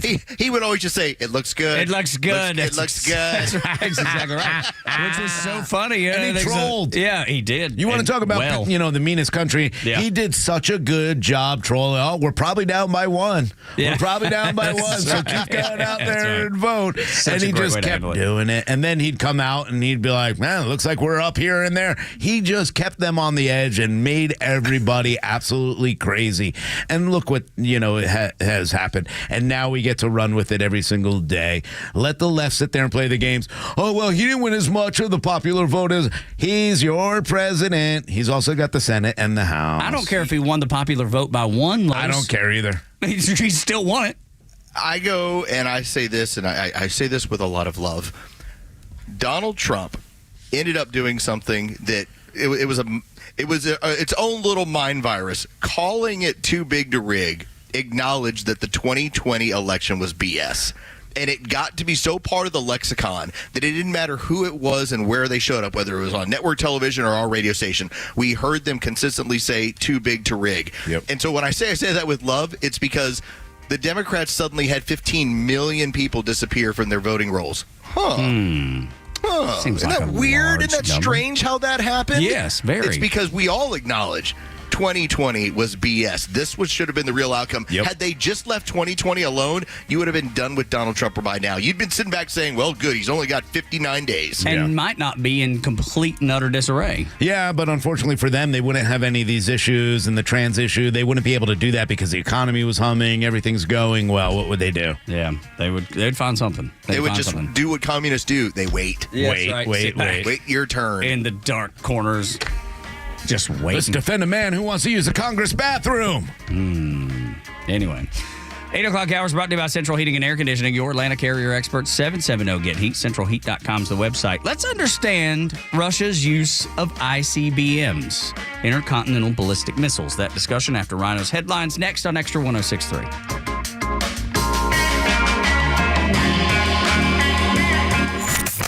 The road from now to Inauguration Day is bound to be littered with fake news and doomsday media, which is why Extra 106.3 is proud to continue as the conservative voice of Atlanta. This was a movement like nobody's ever seen before. The Morning Extra, The Kimmer Show, Neil Boritz, local and national decision makers are all coming to the table as we inch closer toward the new Trump administration. We're live every day on 106.3 FM, live video on YouTube, and streaming across Georgia on the Extra 106.3 app. As an official community partner of the Atlanta Braves and the Atlanta Braves Foundation, the Warrior Alliance connects warriors and their families to free services such as health and wellness, housing, employment, education, legal services, and so much more. We need your financial support to increase our impact and change thousands of lives for those who served in the U.S. Armed Forces. It takes more than just thank you for your service. Make a donation to help warriors navigate to success after service. Go to thewarrioralliance.org/donate and make a difference today.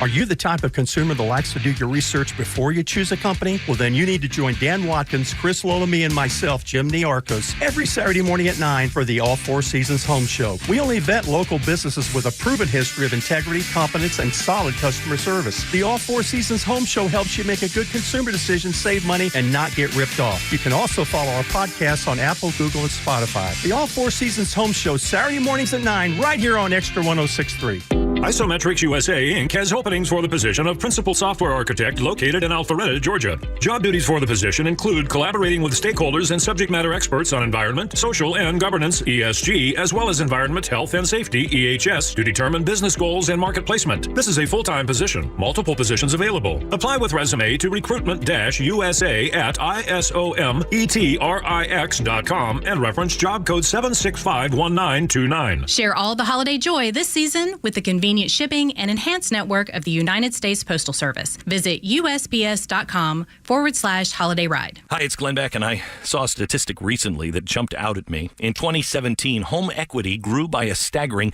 $908 billion in America. That represents a 12% increase year over year. For most Americans, home equity is the biggest chunk of their personal wealth. At realestateagentsitrust.com, we see adult children who seek our help and sell their parents' homes. Often, the home is in a distant city and the condition of the home can be poor. And of course, our agents at realestateagentsitrust.com go above and beyond to help those families sell these homes. And that's a great feeling for everybody involved, including us. But it makes me wonder if there might be a better way. Have you considered looking at the equity you have in your home? It might be smart to sell now and downsize and have that equity to enjoy your golden years. If so, I urge you to go to realestateagentsitrust.com and let one of our agents see what might be possible by leveraging the equity in your home. realestateagentsitrust.com. That's realestateagentsitrust.com. Fox on Tech.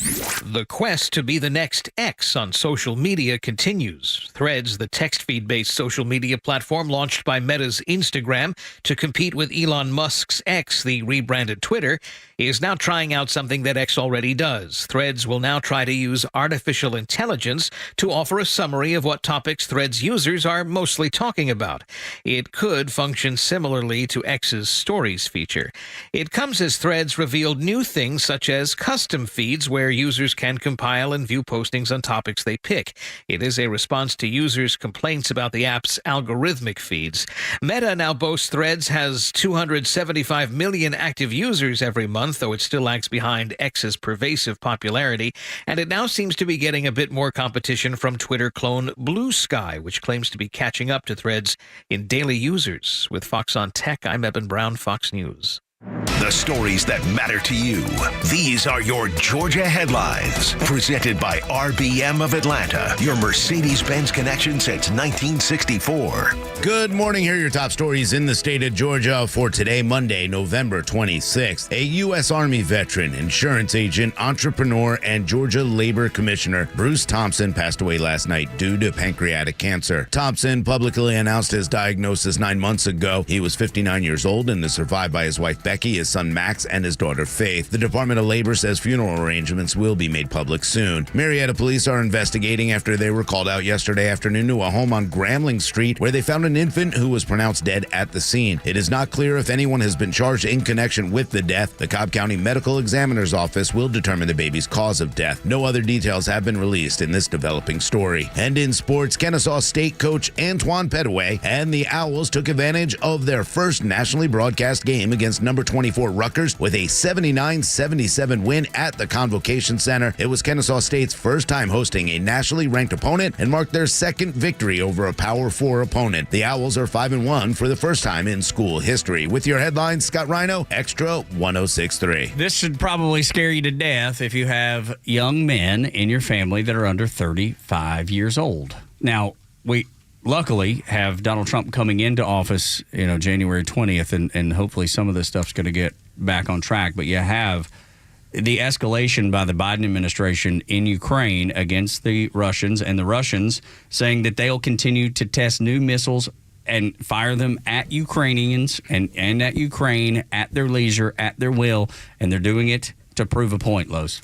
Yeah, this is really a dangerous time, and I'm not trying to amp everybody up, but I am going to say that we need to pay attention to this. I finished the book Nuclear War by Annie Jacobson last week, and there's so much insight that you get on the processes of what goes on hypothetically between our country and Russia. For instance, there is a connection that we have, a phone line, a straight up can call the White House and say, here's what we're doing, because we're the two biggest nuclear powers in the world. That's why that's there. It's an open line of communication. So when we heard, hey, the Americans were told that we're going to be using this weapon on the Ukrainians, it was probably because of that phone line. Because when you firing up an ICBM that can carry as many warheads as it can, and fortunately this one was not nuclear, but this was the Russians and Putin basically saying, if you keep effing around in this region, then we can fire up one of these that can reach anywhere on the globe within 23 minutes. Yeah. All right? No that's why they used it, just to show the Ukraine, hey, we've got this, and y'all need to stop messing around. Why do you keep thinking that you hear about how the globalists are now so willing, because of Donald Trump coming into power, their last option, and I never thought it was going to be on the table. They tried assassination. They tried lawfare. The last one is, well, why don't we start World War III? Yeah.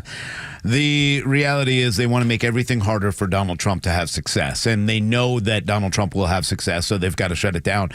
But at the same time, Putin's warning you. It doesn't matter 60 days, 30 days. If you continue to go down this path, continue to attack us, because that's the way he sees it, and continue to help Ukraine in this ridiculous fight that you're giving all of this money, weaponry to attack us, we're going to send you a message. This was a war game. Yeah, willing to use it. That's the thing. Everybody knows that they have intercontinental ballistic missiles. Everybody knows. But the willingness to use it is the deterrent. That is what Russia is trying to do. They're trying to say, hey, rest of the world, pay attention. We will do this if we are pushed too far. And that's not me saying this as a defender of Russia. They're evil. Vladimir Putin's evil, as is Ukraine, as is Zelensky. But that's the thing, Los. Everybody knows they have it, but now they've used it just to prove a point. Yeah. And it's if that doesn't get you to say, oh, wow, look what the Biden administration is messing around with. You want to have a conversation during Thanksgiving that'll get everybody to be like, what the hell? Tell them that the Russians use an ICBM in order to prove a point that stop messing around in this region, stop firing rockets at us. This is what we will do. We will push it to this level. And they have a target package that's ready to go that'll hit all of NATO and us. And that'll be the end of civilization as we know it for the better part of about 10,000 years. Yeah, I mean, I'm hoping that Donald Trump gets in there quicker or has already been in his head. I think Elon Musk and Donald Trump are already talking and trying to use diplomacy, trying to back Putin down because Biden's not doing anything to help. In fact, what he's doing is inflaming it more and more and more. Now, there are some things that I agree finally of what Biden did. I think the actual sanctions on natural gas instead of on boats is a better idea, but it was Trump's idea. This is the way you need to stop them. They need to get rid of these exports. If they can't sell them, then they will shut down. So this is all in Trump's favor. The fun part is, and I think that even though we have to really pay attention to what's going on and avoid World War III, he's setting it up for Donald Trump to make this a lot easier to end the war as soon as January 20th. I hope. We just got to get there. Yeah, that's the thing. That's a bit, and positive me thinks we're just fine. I mean, it's so easy to go, nothing's going to happen, right? It's easy to think that, but because it has never happened. Yes. Up until the minute. But how many times have we been surprised, Tug? Exactly right. We got men playing women's sports. Nobody wants to think that this is a possibility, right? And anybody that talks about it's like, not going to happen. It's not going to happen. It's not going to happen. And I want to believe that too. As a guy with a 20-year-old son, I want to believe it more than anything else in my life. Okay, so that's the other conversation to point out during Thanksgiving. Tug, you'll never have to worry about your son fighting in World War III. Nope. The world will be over anyway. Yeah, it'll be done. Right. Of course, which is the worst possible scenario. So if you're telling me that you are teetering on this with a nuclear power, the only other one in the world that has the capability to destroy your entire civilization, why are you poking that bear? Why are you then saying, on your way out, hey, Ukrainians, those missiles we gave you, yeah, go and launch them on over there. And then the European countries are giving them the same technology. That would be the British and the French. They're giving them the same missile batteries and giving them the permission to use them deep in Russia as well. Yeah, I mean, let's be realistic. We're really the bad guys in every single one of these situations. I don't care if it's Israel, Iran, or what we're talking about right here with Ukraine and Russia. But we are pushing this as far as we can. I guess the reality to the Biden administration is they think, or what they're saying is, what I think will end up happening for Donald Trump is that they're giving Zelensky enough to say, here's your bargaining chip now that you've got these weapons. But I think it's a backfire. So hopefully Donald Trump will control this. But you're right. It can happen any single day now, and it's over. And at the same time, they're all protected. So if 3 billion people off this planet get killed because of a nuclear fallout, do they really care, the elite that have been trying to get rid of 3 billion people through other means? They die too. Everybody dies. That's the thing. That's it. Everybody dies.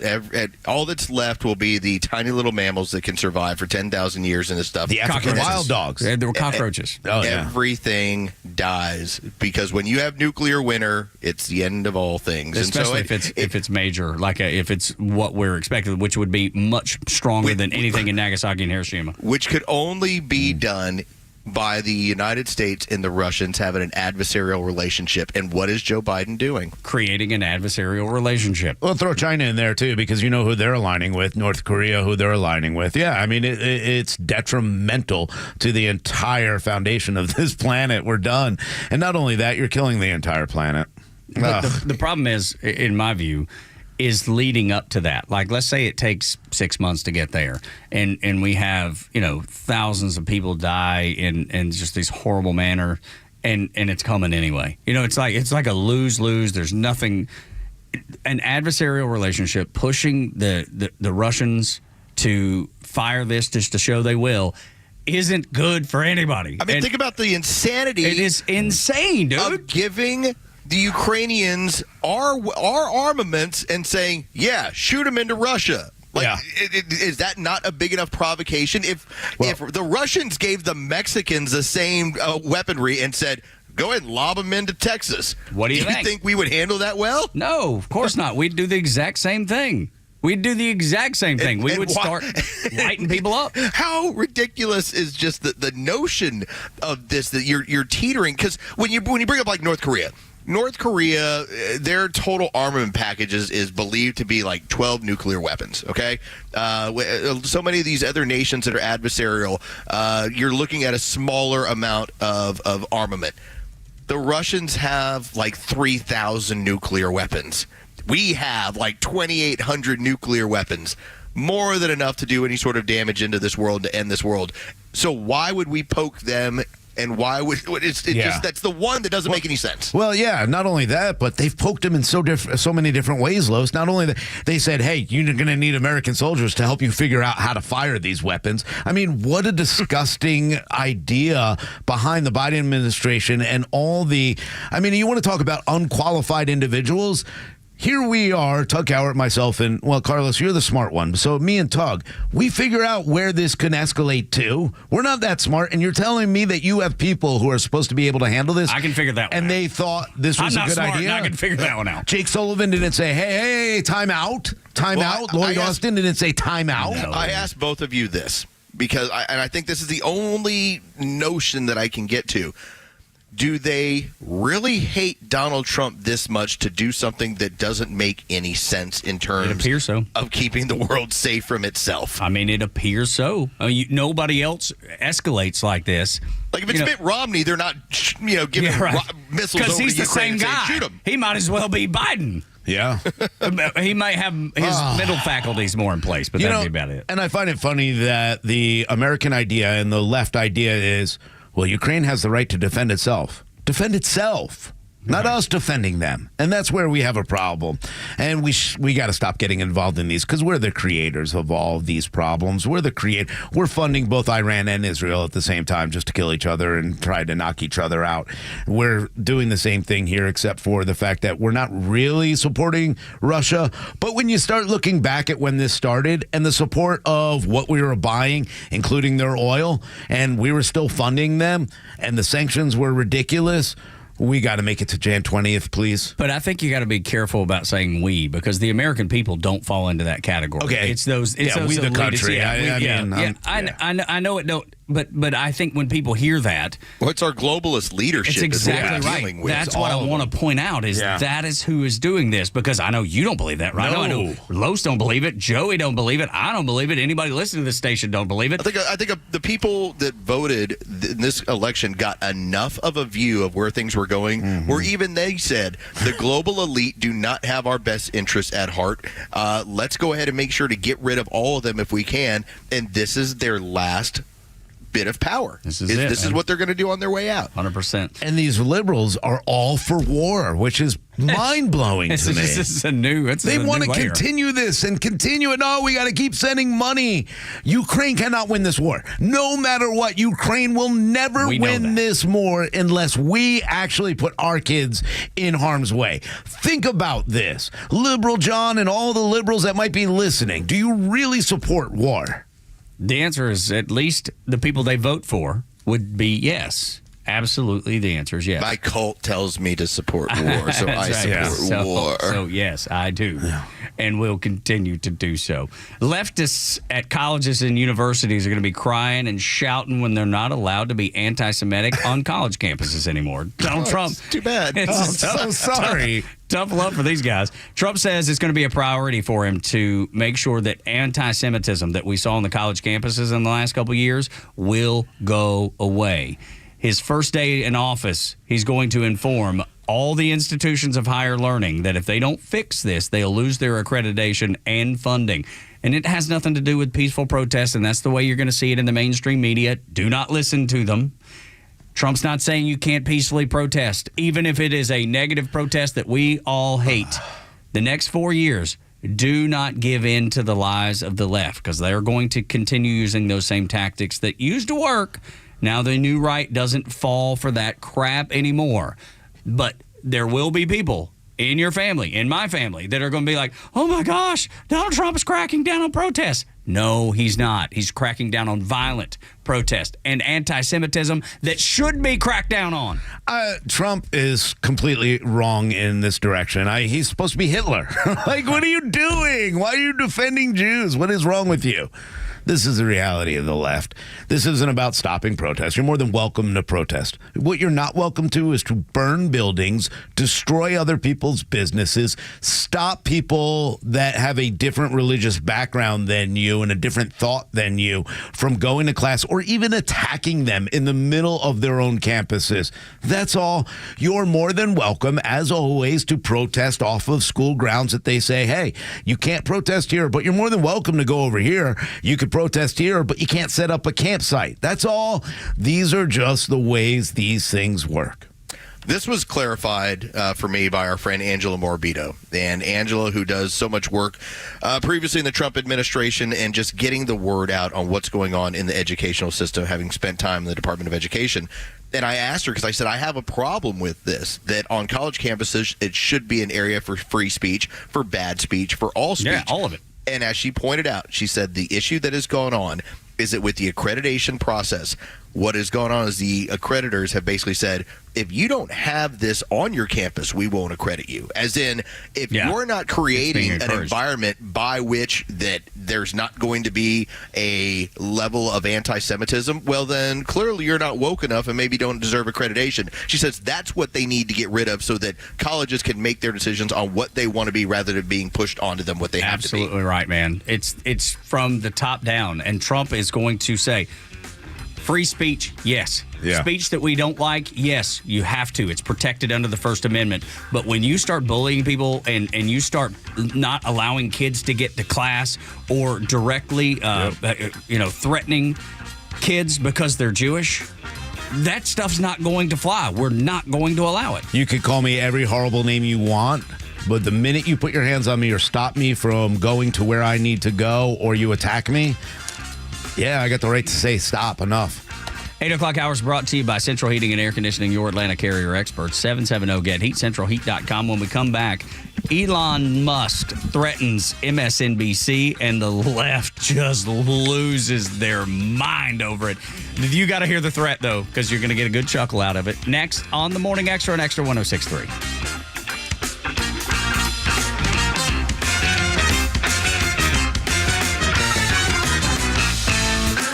The Kimmer Show is only live on Extra 106.3 every weekday afternoon on your drive home. It was clear that Middle America just isn't going for this razzmatazz Cleopatra on the float. Let's elect her because she's black and female. Not just that, but blacks and Latinos have woken up. It meant that the DEI, once and for all, has been proven on a national level. It's not good. The Kimmer Show, every afternoon from 3 to 6 p.m. on Extra 106.3 and the Extra app. All right, the cold weather's here. I woke up this morning, got out of bed, and I was toasty warm inside my house. Took a step out the front door, ran back in to get my coat.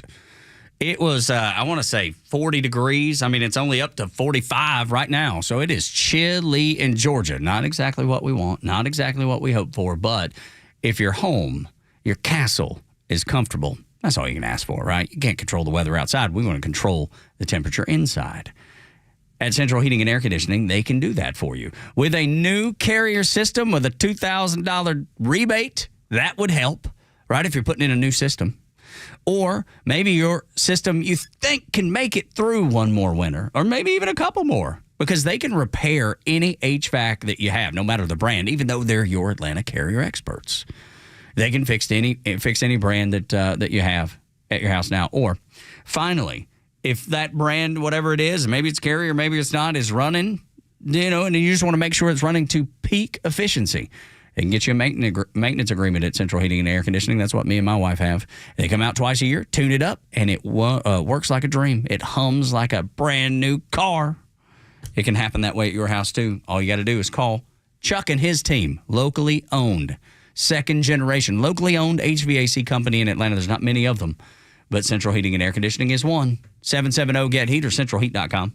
Atlanta Braves single game tickets for the 2025 season are now on sale. Get your tickets for some exciting matchups next season, like when the Phillies come to Truist Park during the opening homestand in April, followed by the Dodgers and Padres in May, the New York Yankees in July, and many more. Plus, select ticket packages are also available. So give the gift of Braves baseball this holiday season and surprise your loved ones with Braves tickets. Visit Braves.com/tickets today. Atlanta Braves baseball. We are Braves country.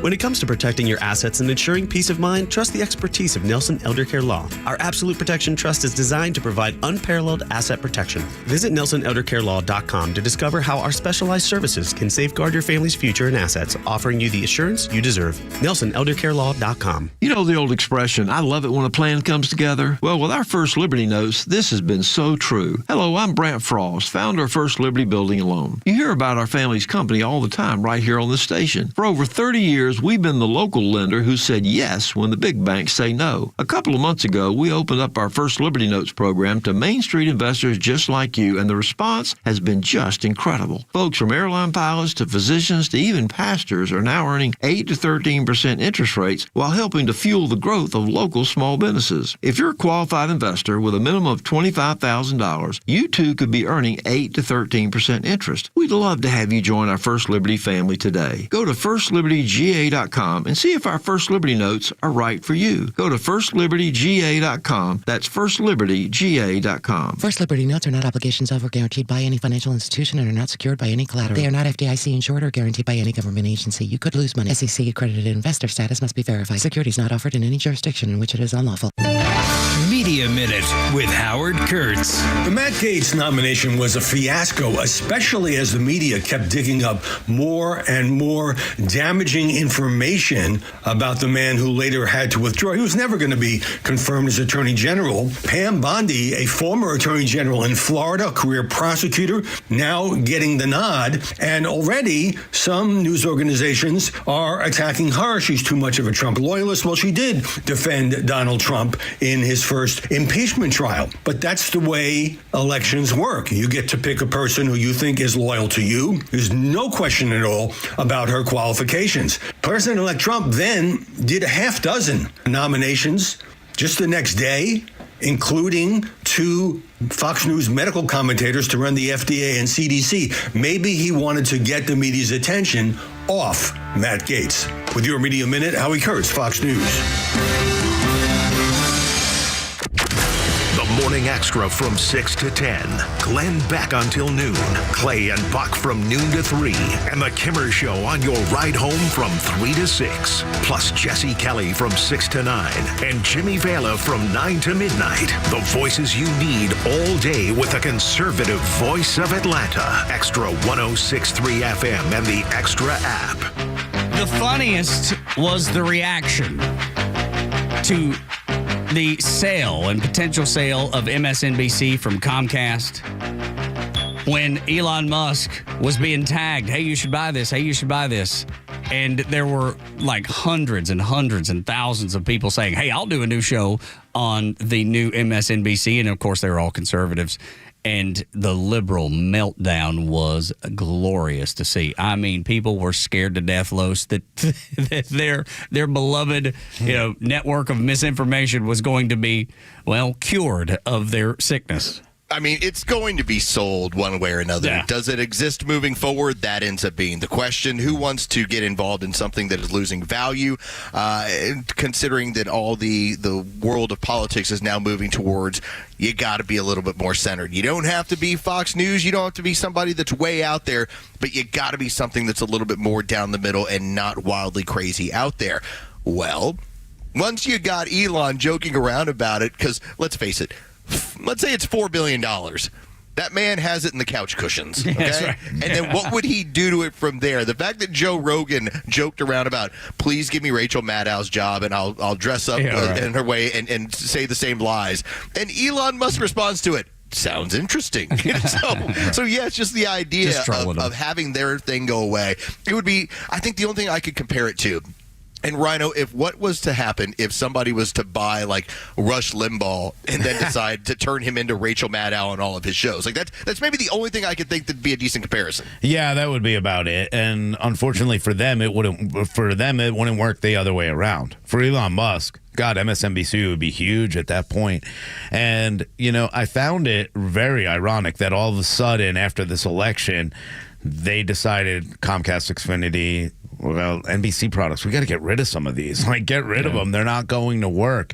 I would love to see it. And NBC, the network, wants it spun off, too, because they know how tarnishing it is for the NBC brand, which, look, I don't trust NBC to say for a second, but they recognize how damaging MSNBC is to the NBC brand. Yeah, you throw out a little garbage so you could continue with the rest of your garbage. That's what they're going to continue to do. It would be so funny if he did that, but I think the reaction was even better. Seeing all these people lose their mind over the fact that he could buy it. You're shutting down all of our echo chambers. Stop! That's exactly right, man. They wouldn't know what to do. That's the thing. They wouldn't know what to do. Where do you go next? They can't program. Well, I mean, you even have like the Young Turks, which is the podcast of note for liberals, and you even got the host there, Los, going, well, maybe we're a bit crazy. The Young Turks were signaling to this group for the last 3 months, we are so out of line with the regular thinking of America. The Young Turks I would say that they're more aligned with the general working Democrat. As I said earlier in the show, the guy named Gus who lives in the Midwest and who repairs your AC unit, and there's a million Gus's. They are like, why are we not talking to Gus any longer? We should be talking to Gus. And that's the divide that's going on with their groups, where MSNBC is trying to reach liberal and PEG, and Gus is sitting back saying, where's the attention to me?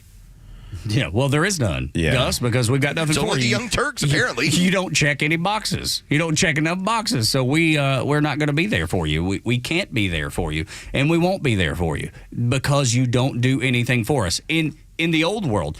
Now, in this new world, all of a sudden, Gus does have a power. He does have someone that he can talk to and someone representing him. And look, the Democrat Party, at least there is a small minority of Democrats that are waving the flag saying, hey, we need to be more like Gus. Now, the overwhelming majority saying, no, we need to stay on the path that we're on, which has helped them lose in landslide fashion. But there is a small amount, and maybe like the folks like the Young Turks that hate the Democrats, hate the Republicans equally.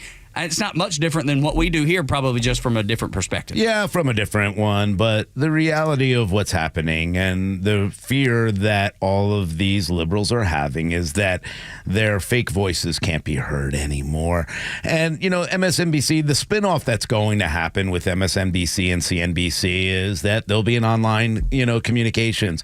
Rachel Maddow will still do one show a week and make $25 million. I know none of you will talk about her being overpaid or how much money, but you're already seeing the meltdown. Look at Whoopi Goldberg melting down about the way she's been treated on The View after the things she said. Yeah. And now she's all of a sudden feeling bad. I can't be responsible for what I say. I can't be responsible for what I say. I attacked a perfectly good establishment, a private business, and pretending that I'm the one who has to work hard for my life so that I can continue to feed my family. What a joke this woman's become. All of them have become, and they're losing. That's what they hate more than anything else. They're going away. No one's believing him anymore. No one's falling for it. The Gen X's and Gen Z's of the world that are still sitting here that may have been kind of on the fence have now just pushed them all aside. Oh, it's a phenomenon what goes on with The View, that whenever they try and center a little bit, and this is like the Meghan McCains of the world, when they try to bring in somebody to be that other voice, they get destroyed, and their audience is like, good, we got rid of her. Yeah. It becomes this closed club of small amount of viewers. Like, yes, you have an increase in viewers because there's a larger representation, but a majority of them end up being left-leaning cat ladies. Yeah. They can't wait to get rid of the conservative, the Republican on the panel, and then they decide we're going to watch harder, but it ain't enough of them. No, because their idea of conservative is like, oh, these Republicans get real mad. We're bringing on Liz Cheney.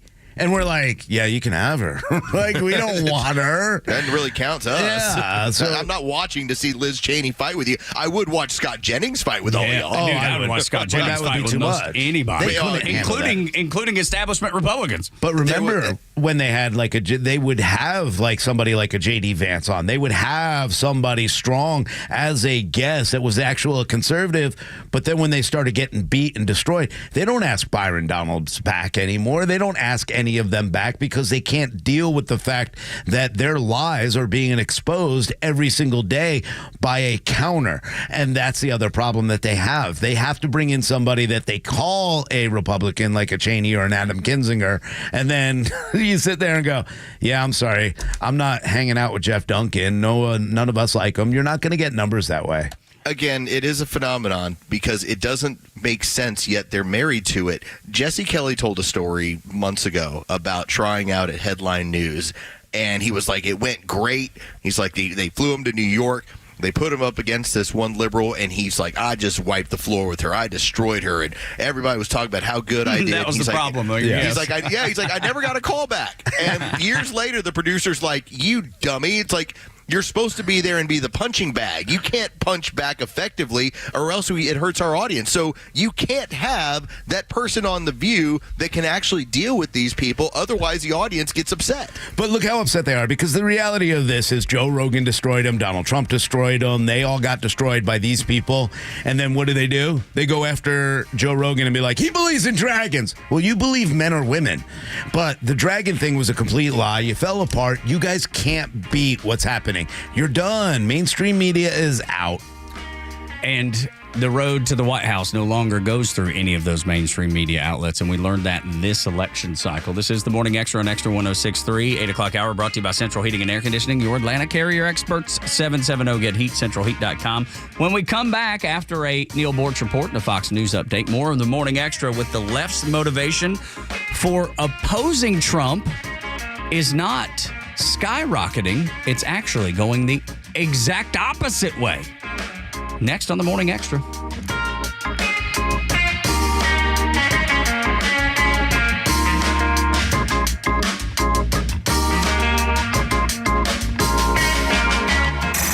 It's time for the Bortz Report, exclusively on Atlanta's only conservative news and talk station, Xtra 106.3. If you want to build a portfolio for your retirement, real estate, that's a good way to go. Believe it or not, I have one friend out there, a real estate investor, who owns over 800 front doors. That's real estate talk for rental units. Yes, he has a management company to take care of that. But if you're on your own owning rental real estate, there's a lot of pitfalls out there. Number one may be tenants who suddenly, after they've moved in, think they're paying too much for rent. They'll demand all sorts of fixtures and improvements, but if you raise the rent, they'll scream Bloody Mary, and they'll go to the government for rent controls. You don't want that. Secondly, you want to set some standards for the people that you rent to. Decades ago, when I was gainfully employed, I told people, don't own rental property that rents for less than $1,000 a month. Now that advice would be $2,000 a month. Why not? You just don't want those people that can't pay $2,000 a month in rent living in your place. But here are some newer problems. Fair housing laws. There's a lawsuit out there against some rental companies in Georgia because they discriminate against people with criminal histories. Imagine that.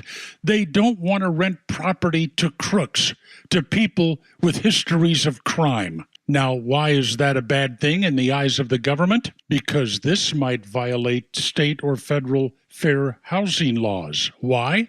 Believe it or not, because it discriminates against black people who are more likely to have a criminal record and end up facing eviction. One guy that's part of this lawsuit was denied a rental unit because he had 3 prior felony drug convictions. Oh yeah, you want him in one of your units, don't you? But again, these requirements create a disparate impact on the basis of race because black people are more likely to use drugs. Believe it or not. Be careful if you want to own rental property. Neil Bortz, Extra 106.3. What's up, Atlanta? It's Ben Burnett, host of the Weekend Ben Burnett Show. Each and every weekend, right here on Extra 106.3, we unpack all the week's events. We talk about all the issues with a local Atlanta-based flavor. You can catch me each and every weekend, Saturdays at 2 and Sundays at noon. If you ever miss an episode, you can go to the podcast park or wherever you download all of your content, and I'll be right there. Thanks for listening to the Ben Burnett Show, proudly brought to you by Butler Snow.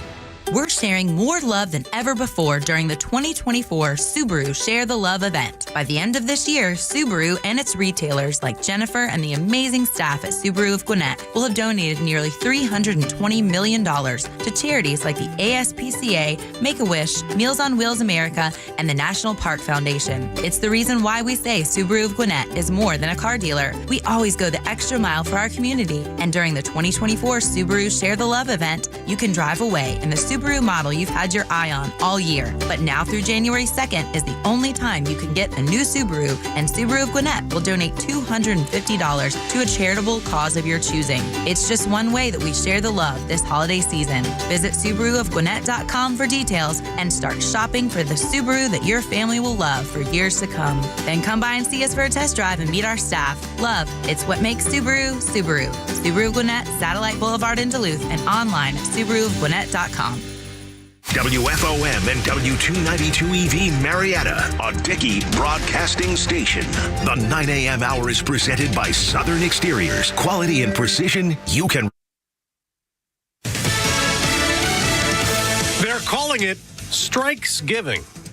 I'm Dave Anthony, Fox News. Hundreds of workers walked off their jobs this morning at Charlotte's busy airport in North Carolina. They clean and remove trash from inside airplanes and escort passengers in wheelchairs and say they're not being paid living wages. The way that things are right now, we deserve a lot better than what we're being given. But it's just a one-day strike, so it won't affect what AAA predicts will be record travel this week. Almost 80 million Americans going somewhere for Thanksgiving. More than 71 million of those will go by car, with almost 6 million traveling by plane.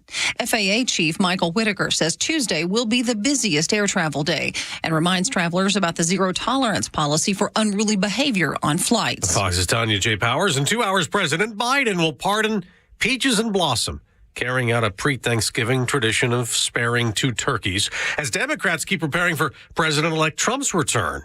and his planned mass deportations after record illegal immigration. Blue state prosecutors have been preparing for a potential Trump presidency for months. Speaking to Politico, some Democrat attorneys general say their potential actions may include challenging President-elect Trump if he tries to federalize the National Guard. They can even fight Trump if he tries to withhold federal funding from local authorities who don't assist in carrying out deportations. But some prosecutors are reportedly worried that the Trump administration is better prepared this time around to withstand legal challenges. Fox's Madeline Rivera. Russia has captured a former British soldier. The Russian state news agency TASS identifies the man as James Anderson. TASS quotes a military source describing the 22-year-old as a UK mercenary taken prisoner in the Kursk region of Russia. That's where Ukraine launched an incursion in August, seizing several hundred square miles. That's Fox's Jonathan Savage. Israel is working out a potential ceasefire with Iran-backed Hezbollah in Lebanon.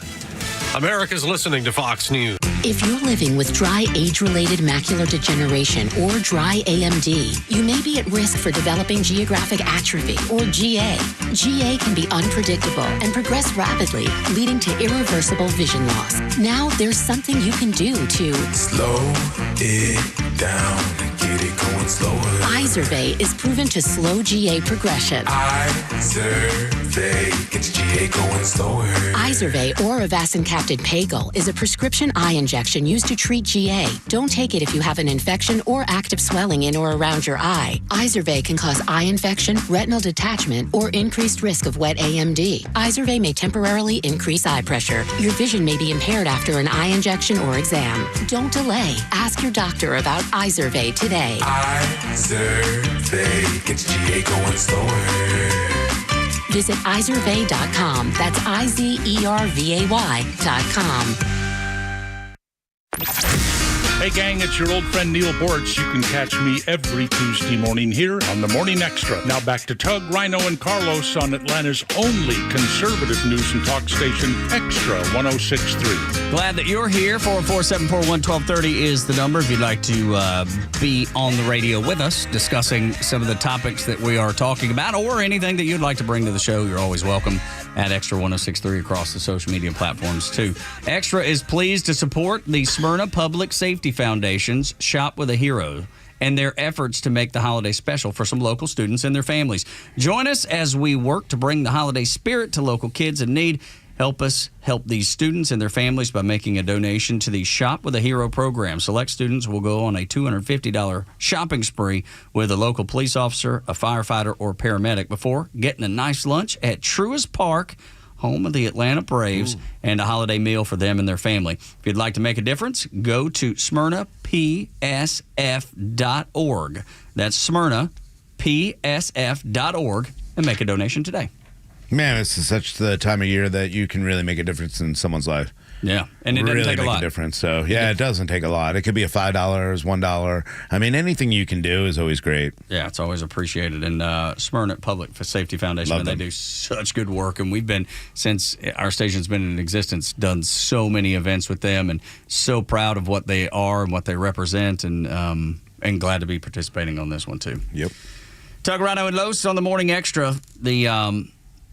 The folks on the left have lost their will to oppose Donald Trump. I know it sounds absolutely nuts, but it's what is happening, and you can't miss it. It's something that I think is, I don't know, extraordinary. Because, I mean, after they got their tail end handed to them, they just don't have the desire to oppose Trump's agenda. It's like you've broken them. They're just like, okay, I'm done. I'm completely broken. I don't even feel like putting up a fight anymore. Democrats, like 10% of them that were polled, according to CBS News, 10% of Democrats actually want to help Trump's agenda along. And the ones that are opposed to him don't have the desire to fight back. They're just like, let him go. And the funny thing is, if you ask about the mood of the country, according to the polling from CBS, they say that everybody is in a positive place. They feel like the country is trending in the right direction, even though they did not vote for this man, and yet they feel positive, specifically about the economy. Imagine that. That's what we've been trying to tell you the whole time. The real fear of the left is exactly what they know.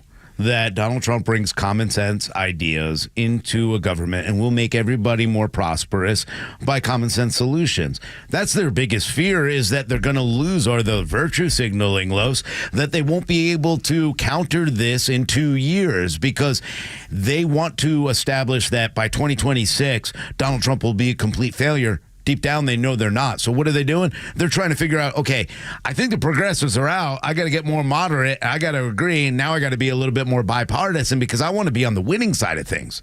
When you talk to Aunt Peg during Thanksgiving, see, this has been running throughout the entirety of the show. When you talk to Aunt Peg, tell Aunt Peg, we are more than willing to get into your social issues when the economy is right. And that's been the history. That has been the nature of what goes on. We will discuss social issues when people are comfortable with their pocketbook. When they are not, they don't want to hear any of your crap. And so many of these leftist issues about how do we address this and what are we going to do about this in society and this person who made me feel bad, not until my wallet's right. No, that's how it comes down to. That's all it comes back to. No, that's right. But on top of that, though, so she should be pulling for us so that we can get back into stuff she cares about. Not a chance, because they're not wise enough to see it that way. When you do have everything ticking and humming along, as we've discussed, that's when people are able to change their focus, because they don't got to worry about the border being wide open. They don't have to worry about not being able to afford eggs at the grocery store or gas at the gas station.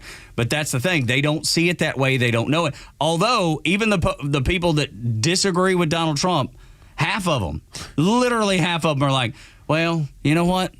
It's probably not going to be that bad. And now this is the same people that shouted that he was going to be a dictator, that he was going to be a Nazi, Hitler, all this. And it was all fake. Every bit of it was fake, from the news media to the people screaming it on social media. Well, look, they're even in Illinois right now, over 57% of Democrats approve of getting Illinois immigrants home somewhere else, not here. That's the funny part about what's happening to the poor left. They don't know how to deal with this. They aren't listening to what the Democrats are telling them anymore, because the reality has set in. We would have more money to take care of our homeless veterans, even some of the people in these low-income communities in all the Democrat cities that are just getting destroyed time after time after time. Donald Trump is getting a better approval rate of his plans by Democrats. 6 in 10 Democrats say that that Trump's transitioning and handling the transition is going well. Yeah. 6 in 10 Democrats say that. Yeah. I mean, would you have guessed, because I wouldn't have, would you have guessed the day before the election that would be the case? If Trump won, I would have thought, to be honest, there would have been much more kicking and screaming. I expected there to be fires, because they've proven to me over and over again that they'll be violent and do violent things. And yet, there's not been much of that. So maybe I became jaded in what I expected them to do and how they were going to handle their loss. You're right, Tug. It's coming. It's just going to be on inauguration the deportations. Day. It's going to be all centered around when we get into mass deportations. Everything that you have brought up, I'm right there with you. I was surprised it didn't happen on November 5th. But considering the largeness of the win, it would have looked really ugly and it wouldn't have worked. They're waiting for that issue that they can all crowd around and say, can we get half of the people to go along with us? And that's going to be when the deportations start. Problem is like 60% of Americans are in favor of the military being used part of mass deportation, but even more are just in favor of it however you get it done. Yeah, I think you got to be careful with the military, but I think it's important that we use them, because Democrats are going to continue to try to take all of your taxpayer money, including your Democrats, and use it for illegal aliens rather than people who actually need it in their own states. But the reality is people will calm down when they see the way this is being handled in the correct way, because it's the same as Clinton. It's the same as Barack Obama and everybody else that continue to deport illegal aliens. The reality is people want to be safe in this country. They want America to be prosperous. They don't want to fight over money. They want to be able to take care of their family. They want to be able to buy gifts at record rates and be able to take care of everything. They don't have a future under the Democrat policies or the ideas. Kamala Harris didn't not get voted in because she is black or a woman. She didn't get voted in because she doesn't have a plan. She has no actual ideas behind how she could fix this. Donald Trump does, and I think a lot of Democrats, whether they like it or not, go, yeah, it's a much better plan than what they tried to give me. Yeah. And then tariffs. How are people looking at tariffs? 52% overall believe that Trump's tariffs are going to be good for the United States. Now, Trump voters believe that at an 83% clip. But just voters in general across the country, over half believe that's going to be good. And then 44% believe that the food prices at the grocery store will go down. 35% believe it'll go up. And believe me, it will go up for a little bit. You saw that in Argentina when Milei started slashing everything. They had to take the pain before they got to the good stuff, before they got to a better place. And I likened this last week a few times. It's like exercise. It takes a minute, and the work is hard. But once you do it and accomplish it, things are going to be better. I think it's pretty simple, pretty straightforward. I don't know if everybody's ready for it, though. No, of course they're not. Well, I think everybody's ready for it. I think everybody's ready for all of this. You know who's not is the elites. They're not ready for this because they know they're slowly losing grasp of power. They're slowly losing the idea of injecting this mind virus into Democrat voters just to be stupid and vote based on skin color, sexuality, whatever. They don't want people voting on issues that actually affect their lives. They don't want people seeing the truth. That's why they're like, hey, it's okay not to tell the truth sometimes by an NPR. That's okay in their mind because it's for power. They're losing it. They don't know what to do. Well, the communists are looking for that moment that they can gravitate and make their own and then start a movement around it. Because, again, the revolution can't ever end. And so when you go back to summer 2020, that was George Floyd. Hey, we got this video, and this is going to be bonkers for us. Yeah, let's run with this. So I think you do have to be cautious about, for instance, like we talked about, people who want to use the military for deportations. That's not what the military is built for. They are built to do, obviously, more aggressive action. If you were to tell me you wanted to use the military to go hunt the cartels at the southern border, all right, we have a discussion here. Yeah. But I think you're going to have that problem of what happens when the globalists, the communists, are able to take some image of our military doing something that many Americans, even if it's just 40%, don't believe they should be doing. What happens when they get that one picture and they're able to run with it? Because that's what they did with the southern border with the horses and the migrants. Remember how they ran with that early on? That was beneficial to them. But isn't this like Peter and the Wolf kind of at this point? I think a lot of people are going to sit back and go, I'm not falling for this again. I'm not falling for this again.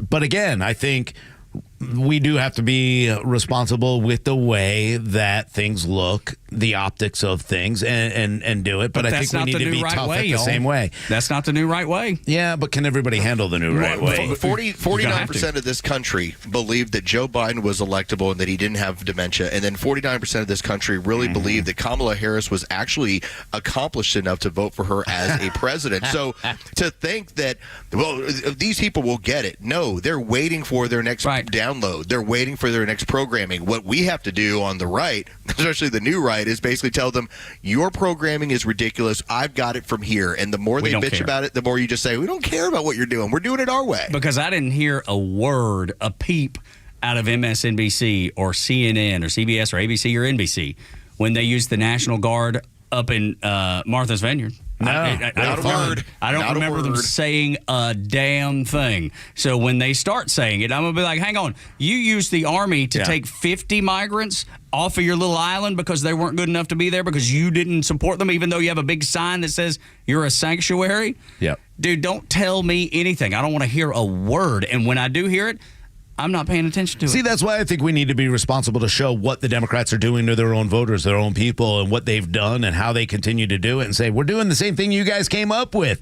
In fact, we're going on everything that you did. We're using your example. Yeah, we're using your example. You guys did a good job getting these people because you didn't want them in your area, not in your backyard. So we're going to do the same thing, and we're going to use the National Guard. We're going to use people to get these people to where they need to be, which is not in this country anymore. You can keep playing the games of they're going to come in and rip families apart and take kids and hang them by their toes and blah, blah. Shush. Don't fall for it. We need to go ahead and clean this country up. We need to protect people, no matter what their political affiliation is. We don't want our daughters, our sons being killed by illegal immigrants. We don't want fentanyl overdoses. We don't want illegal guns or human trafficking to happen. Sorry, we're going to move it out to protect you. Can't put up with it, can't allow it to happen, and can't be weak-kneed in this process because it is going to be a challenging process. Just get ready for it. Be ready for it, and you'll be fine. Jeanette Neshowet, have you heard about her? She's the Surgeon General nomination for Donald Trump. She's the first person that's gave me pause when it comes to his nominations because she praised Facebook for censoring anti-COVID vaccine posts. First of all, vaccines save lives, and I am so excited, and I thank and I commend Facebook and Mark Zuckerberg for taking action because this affects everyone. This affects our children. It affects adults. We just look at the recent measles outbreak, the biggest outbreak that we've had in decades with measles, and that's no joke. Measles can cause brain inflammation and pneumonia and ear infections and hearing loss and death, so it's about time that they are taking action, and I hope and pray that other social media platforms will follow suit and do the same thing. That doesn't make me feel good. When I hear someone in that type of position saying, yeah, I like the fact that Facebook censored Americans, and we know that everything that they censored turned out to be correct, turned out to be true. So either she's had some big change of heart or she can't be the right pick. It's one or the other. Oh, yeah. No, look, this is something that I think people need to start really looking into and saying, hey, enough's enough. We're not going to silence one group because they have a different opinion. Steps backwards. Yeah, we're not going backwards. We're going forwards. We're going to have conversation. We're going to have discourse. We're going to have differing opinions. It doesn't mean that you're wrong or we should shut you up. We should be able to ask questions as Americans to say, is this healthy for my child? There are certain vaccines I look at and go, yep, that one worked, so we'll continue down. I'm not going to allow my kid to get polio. No worries, but I'm not going to sit here and not be able to ask questions about stuff that they tell me, well, we really don't know. Well, I really like the idea that even though you have somebody who clearly, I don't believe in what she is saying, at least we can have the discussion. And hopefully that's where the everything's moving, because the discussion should be, what will happen is oftentimes you'll have medical officials, scientists that'll claim, these vaccines are the reason why our standard of living has gone up and how long we live. And I will tell you that the data actually says, and where the discussion can be had, that access to clean running water, hygiene, and nutrition is the reason why our life expectancy has grown. It hasn't been at the end of a needle. That's a discussion to have. And so as long as they're willing to have it, then we can have that talk and go from there. And that's the thing. I don't know. There's no way for me to know. I guess during the nomination process, when they actually sit down in front of the, in front of our government and decide, okay, is this person going to be nominated and put through? Those questions will be asked, because I have a feeling people like Rand Paul are going to be eager to ask those kind of questions. People that do care about being able to say the things that maybe aren't as popular in the moment. That you have this pushback against people that are willing to say, you know what, COVID came from a lab. You can't say that. You can't say that. Yes. As a matter of fact, I can. And now we know it to be true. But that's what I'm saying. I look forward to the process because I want to know. Like, there's not many of the processes, for the nomination processes that I'm eager to hear. Yeah. This is one that I am. Well, Tuck Howard, first of all, you're a Russian asset if you think they're biolabs and this was engineered in any way whatsoever. So clearly we're going to report you. I love the truth. I love that this all goes hand in hand with Gen Z, the frat boys. Get in their face. Say we're done. We're going to tell you the truth. And if you don't like it, move on. 9 o'clock hour is brought to you by Southern Exteriors, your home exterior solution in Atlanta and the Southeast.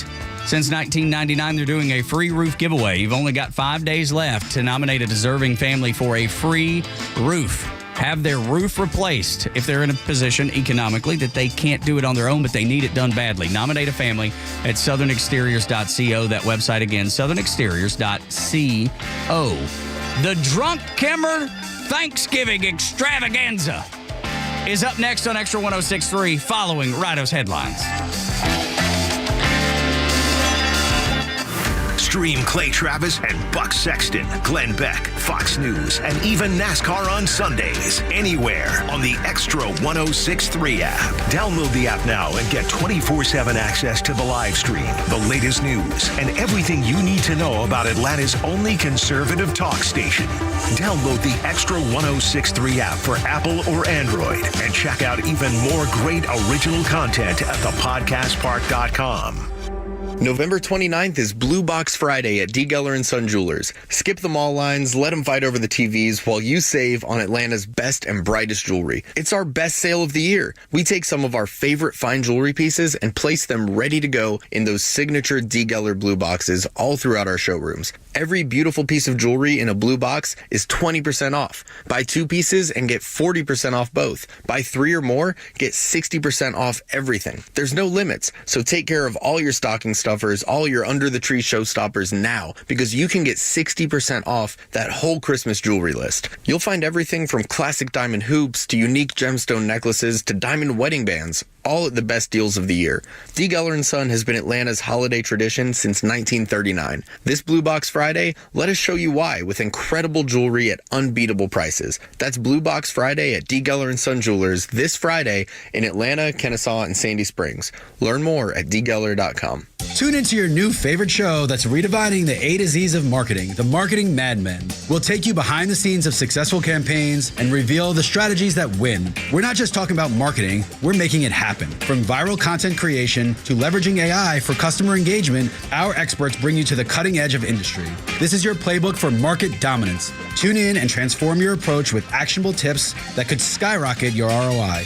The Marketing Mad Men every Saturday at 4 p.m. right here on Extra 106.3. Hey Roswell, looking for the perfect bite this football season? Head on over to Nucky's Hoagie's Roswell Corners, where every sandwich is crafted with love by us. The Sub Sisters, Stacy and Shannon. Whether you're looking to cater a football tailgate party or grabbing lunch to go or dining in, we've got delicious Nucky's menu items for you. When you bite into a Nucky's Hoagies, you'll taste the difference. The softest hoagie rolls ever, with the freshest ingredients that'll make your taste buds dance. Make Nucky's Hoagies in Roswell Corners on Woodstock Road your new favorite sandwich spot. I know it doesn't feel like it right now, but the cold air is coming fast. That means a couple different things to me and you. Energy bills will be rising and company coming over for the holidays. Dan Watkins here with all Four Seasons garage, entry doors, and windows. It's time to get your house ready for the winter air and your holiday visitors. The good news is that we have you covered for every opening in your home. So call us today to set up a free estimate with one of our amazing sales consultants. They'll help you pick out the perfect garage door, front door, and windows for your home. Southwire Company, LLC, has openings for the position of technical analyst located in Atlanta, Georgia. Job duties for the position include working remotely with team members and with customers and providing routine support for all business intelligence modules in the company's suite of business intelligence applications. This is a full-time position. Multiple positions available. Position based in Atlanta, Georgia. Telecommuting from anywhere in the U.S. permitted, but must be willing to work in Atlanta, Georgia office periodically as required by employer for in-person meetings. Apply with resume to careers@southwire.com and reference job ID 7315412. Hey there, I'm Tara, owner and publisher of Our Town Monthly, Cobb's premier lifestyle magazine, where you'll find familiar faces, local voices, and community businesses like Vera Whole Health. Hi, I'm Reggie. We at Vera Whole Health aren't your average primary care provider. We offer behavioral health clinicians, health coaches, nurses, and registered dietitians. Our staff coordinates each patient's individualized needs through a highly cared team of providers. Also, we are so thrilled to offer services to Blue Cross and Blue Shield members in Georgia and are now accepting new patients. As a matter of fact, you can even get same-day or next-day appointments as well as virtual care options for easy convenience. We'd love to meet you. Reach out to heyvera.health/anthem or just call 404-850-0045 to schedule today. Thanks, Reggie. All in one care, all in one place. Sounds great to me. We love our advertising partners, and remember, our town is your town at Our Town Monthly. The stories that matter to you. These are your Georgia headlines. Presented by RBM of Atlanta, your Mercedes-Benz connection since 1964. Good morning. Here are your top stories in the state of Georgia for today, Monday, November 26th. A U.S. Army veteran, insurance agent, entrepreneur, and Georgia Labor Commissioner Bruce Thompson passed away last night due to pancreatic cancer. Thompson publicly announced his diagnosis 9 months ago. He was 59 years old and is survived by his wife, Becky, his son, son Max and his daughter Faith. The Department of Labor says funeral arrangements will be made public soon. Marietta police are investigating after they were called out yesterday afternoon to a home on Grambling Street where they found an infant who was pronounced dead at the scene. It is not clear if anyone has been charged in connection with the death. The Cobb County Medical Examiner's Office will determine the baby's cause of death. No other details have been released in this developing story. And in sports, Kennesaw State coach Antoine Petaway and the Owls took advantage of their first nationally broadcast game against number 24 Rutgers with a 79-77 win at the Convocation Center. It was Kennesaw State's first time hosting a nationally ranked opponent and marked their second victory over a Power 4 opponent. The Owls are 5-1 for the first time in school history. With your headlines, Scott Rhino, Extra 106.3. When Kimmer gets drunk, it's the funniest thing you've ever heard in your entire life, and it was Carlos Medina who noticed it first and brought it to the Morning Extra. Los, he's done it again, I understand. Yeah, we need a little moment here to smile over the holidays because, and always remember, there are going to be some people that might be looking to join your holiday festivities. Maybe they've got family in some other state. Maybe they're not able to travel. Look for those people. Invite them to dinner. Invite them over to your home. This is the time of the year to be doing that sort of stuff. And so I thought of hypothetically, what if I had a drunk Uncle Kimmer? What if he was in search of a place to be for Thanksgiving, I think a lot of people have those, though, right, Los? Like, there's always that uncle that you're like, uh-oh, here he comes. Yeah. Well, he's the one that disrupts. Yeah. And you have to invite him, right? Right. It's Yes. family. It's Yes. kind of what it is. So under this scenario, this is going to be a game, and we'll alternate between yourself, Tug, and Rhino. Okay. I'll give you a scenario, and you tell me what you think drunk Uncle Kimmer would do. So, for instance, you have Thanksgiving starting. You heard that Kimmer was going to be alone for the holidays, so you have him over to your home. Okay. All right. So, question number 1 for you, Tug. Yes. Drunk Uncle Kimmer arrives to the family Thanksgiving with his favorite dish. Is it A, a wonderful turkey, B, a succulent smoked ham, or C, a mystery sandwich? I'm going to go with, because, everybody's doing turkey. I think that drunk Kimmer is probably going to go the opposite way and do a succulent ham. Ooh. That is incorrect, sir. The correct answer is a mystery sandwich. Joe, take it away. That right there is an old Kimmer family recipe that goes back to my days in Laos. That right there is a quality piece of Spam wrapped in 2-week-old bread with lots of mayonnaise, and that might be my missing shoelace in there. Anyway, it's delicious. Just give it a try, Tug. I would be hard-pressed not to with that. I mean, when you listen to the ingredients, I'm sold. I really wanted to guess mystery sandwich, but I was with Tug. I thought for sure it would have been a ham. Right? But No, who's bringing a mystery sandwich to Thanksgiving? Drunk Kimmer. Yeah, All right. drunk Kimmer. Question number 2. This one's for you, Ryan. On the family television, the traditional Macy's Thanksgiving Day Parade is on, and your family watches it every year. Does Uncle Drunk Kimmer, A, comment that he, too, grew up loving to watch the parade, B, talk about how commercialization has ruined the creativity of the floats, or C, call the entire production gay? Oh, no, I don't think he'd be that offensive as C. I'm saying that he's going to go the whole commercialization. He seems like one of those guys who's like, I'm not buying a Valentine's card. It's all about Hallmark holiday. Yeah. Joe, give him the correct answer. I bet the friend of Dorothy who came up with this entire parade is thinking to himself right now, wow, it's more gay than even I had thought it could ever be. Everybody in this room, you may not realize it, but your testosterone levels are dropping by 10% for every minute you watch this crap. Snoopy is going to be more manly than all of you by the time this abomination ends. Now, where's the Jim Beam? That is my grandfather, too.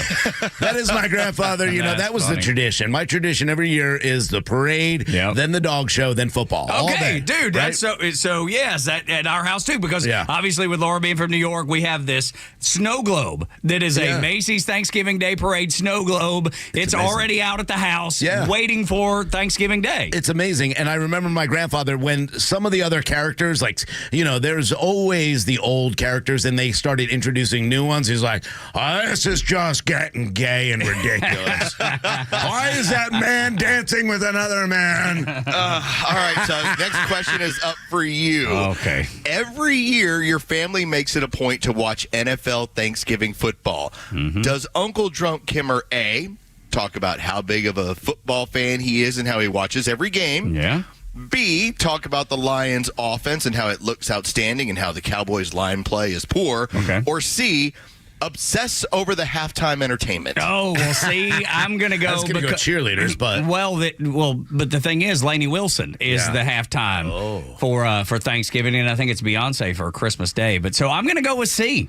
Give him the answer, Joe. I don't really follow any of this football stuff, but I will tell you who I plan to follow. That Lainey Wilson really is something else. She makes old Kimmer feel alive in places I didn't know could have that experience. I'll tell you this story. I got in trouble once a few years back showing up at Lainey's house in Nashville. Unlike here, old Kimmer was not invited. But I knew that if Lainey Wilson would just open her door and have her security stop tasing me, she could learn to love old Kimmer. Does anyone have an extra colostomy bag? Oh, poor Kimmer.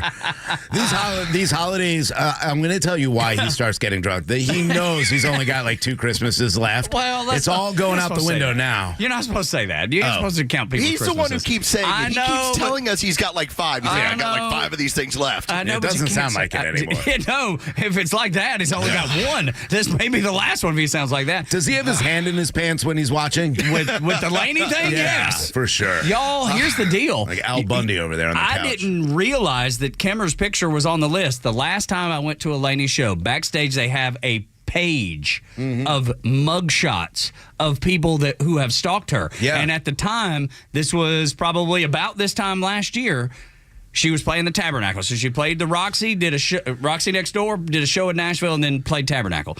They physically have the pictures of men well, I didn't realize Kimmer was on the list. I didn't look as closely as I should have. But there's like 7 or 8 people that they have to watch out for every show across the country. Oh, that's real. Yeah, Kimmer is definitely in there. I would imagine. I heard Pete is too, just because he can FaceTime. All right, Rhino, here's the questions going back to you. Here we go. Kimmer is asked by the families in attendance what he is thankful for. Does he A, talk about his successful media career, B, talk about his family who love him dearly, or C, guns? Well, I think the easy answer is guns, but I'm going to say this. I've heard him talking a lot about his daughter and their relationship, and God, he's such a good dad. Like his favorite ex-wife and his stuff? favorite ex-wife. Like, he's become such a family man, so I'm going to go with family. Joe, play it. If you want to know what I'm thankful for this holiday season, I have to point out a few things. The first is Pete Davis, who has been trying to kill me for years unsuccessfully, despite his best efforts to poison the Kimmer. I'm also thankful for Flounder, who has been my blood boys for years and is the only reason Kimmer has made it to this holiday season. But what I am most thankful for is my Desert Eagle pistol and my assorted assault rifles that keep me warm at night. Dude, Rhino, how'd you miss that one? It's always the first answer. I always mess that up every single time. Go with my gut. I love the way he talks about himself in third person. He sure does. Like when he says Pete's been trying to kill the old Kimmer. Whenever he drinks, I've noticed this. When I was playing golf, he went from, I to all of a sudden, Carlos, the Kimmer. Hey, yes. The Kimmer would like to get your phone number. And we're like, whoa. He kept going into third person. It was awesome. All right, Tug, back over to you. Got a few of these left before we finish up here for our Kimmer Thanksgiving. Okay, here's your question. Because he's a guest at the Cowart Thanksgiving, Uncle Drunk Kimmer is asked to carve the turkey, despite the concerns of Tug Cowart.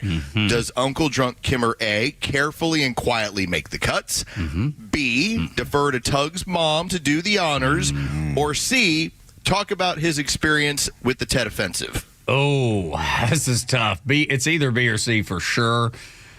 Because I think he may have a crush on my mama, I'm going to go with B. Yeah, I agree. Fire away, Joe.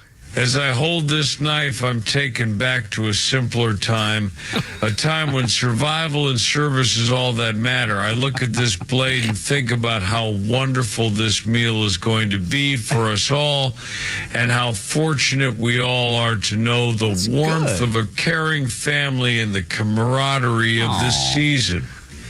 I'm also thinking about Charlie and the Viet Cong who tried to stick their blades into Kimmer, and how Kimmer made it a point to stick them first and turn them into Swiss cheese for the American people. He did a service. He did it for us. He did a service to this country. It was kind of like that for man. us. Yeah, I during the love that holiday season. Yes, I tell you, I thought for sure he was going after Mama there. I thought for sure. But no, he was focused on good quality time together and service to country, and that's why I love Kimmer right there. Yeah, I thought he was going to do that move where he gave her the knife to cut, and then he got behind her to help her. And hold her on the hips there. Thing. He was going for that move for sure. That would have been, I would have probably struggled with that one, just because it's my mama. All right, so here's your final two, because, obviously we're going to, cut the turkey, but we're also, you got to say grace. So this one's for you, Rhino. Okay. All right, as a Marine and a guest of honor, Uncle Drunk Kimmer is asked to say grace before the Thanksgiving meal begins. Does Drunk Kimmer, A, give a beautiful speech about the blessings given but not deserved, B, give a beautiful speech about the holiday season, or C, talk about get some? Oh, God, this seems so easy. And I know I'm going to mess this one up. The choice is so clear, Rhino. He is so thankful for all of the rest of the holidays he gets to spend together. No. He's got... No. No, I'm probably going to go with the last one. Yes. Joe? Lord, thank you for this family and this holiday season. Old Kimmer is always appreciative of the blessing that have been given to me. Could be wrong. I want to thank Laura Cowart and Tug Cowart for this invite into their home. Always welcome. And just know that if anyone tries to cause a problem for you this holiday season, the Kimmer will be sitting outside in the woods planning to yell, "Get some," as I deal with them in a way that will leave no doubt who is the alpha male in the woods. I think it could have been all of the above. Dude, you're right, because he did work pretty much every one of the answers in, Rhino. I should have said all of the above. You should have. That wasn't an option, but it should have been. All right, here's your final one, Tug. Last one as we wrap up Thanksgiving, Uncle Drunk Kimmer. Yeah, we can keep him out of Colin's office. All right, Uncle Drunk Kimmer has been vanquished to the kids' table because he wouldn't stop commenting on the size of Aunt Peg's breasts. Now look. Does Uncle Drunk Kimmer, A, apologize for the issue he has caused? B, apologize to Aunt Peg for the attention that he's given her breasts and has caused Kimmer to pay attention to? Or C, protest how Drunk Kimmer has been treated? It's definitely C, 100%. I am sticking with my answer. Joe? This is embarrassing. I'm mad as hell at every one of you sons of bitches. You can't do this to me. I'm a Marine, damn it. I can kill any one of you in 2 seconds.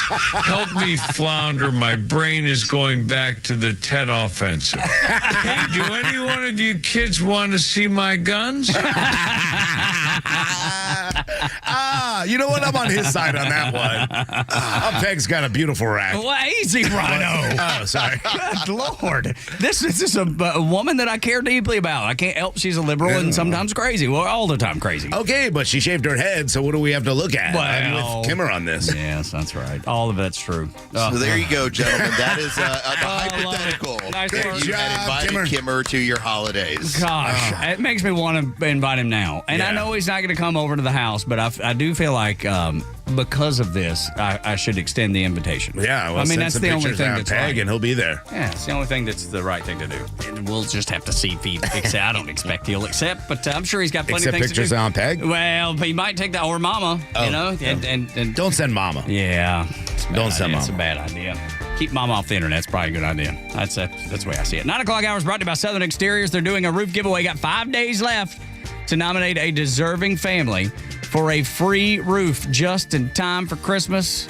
Place that they celebrate cherished memories and make new ones. SouthernExteriors.co is the website, SouthernExteriors.co, to nominate that deserving family. Sunny Hostin from The View cannot escape her inexcusable past. We'll wrap up the show with that next on Extra 1063.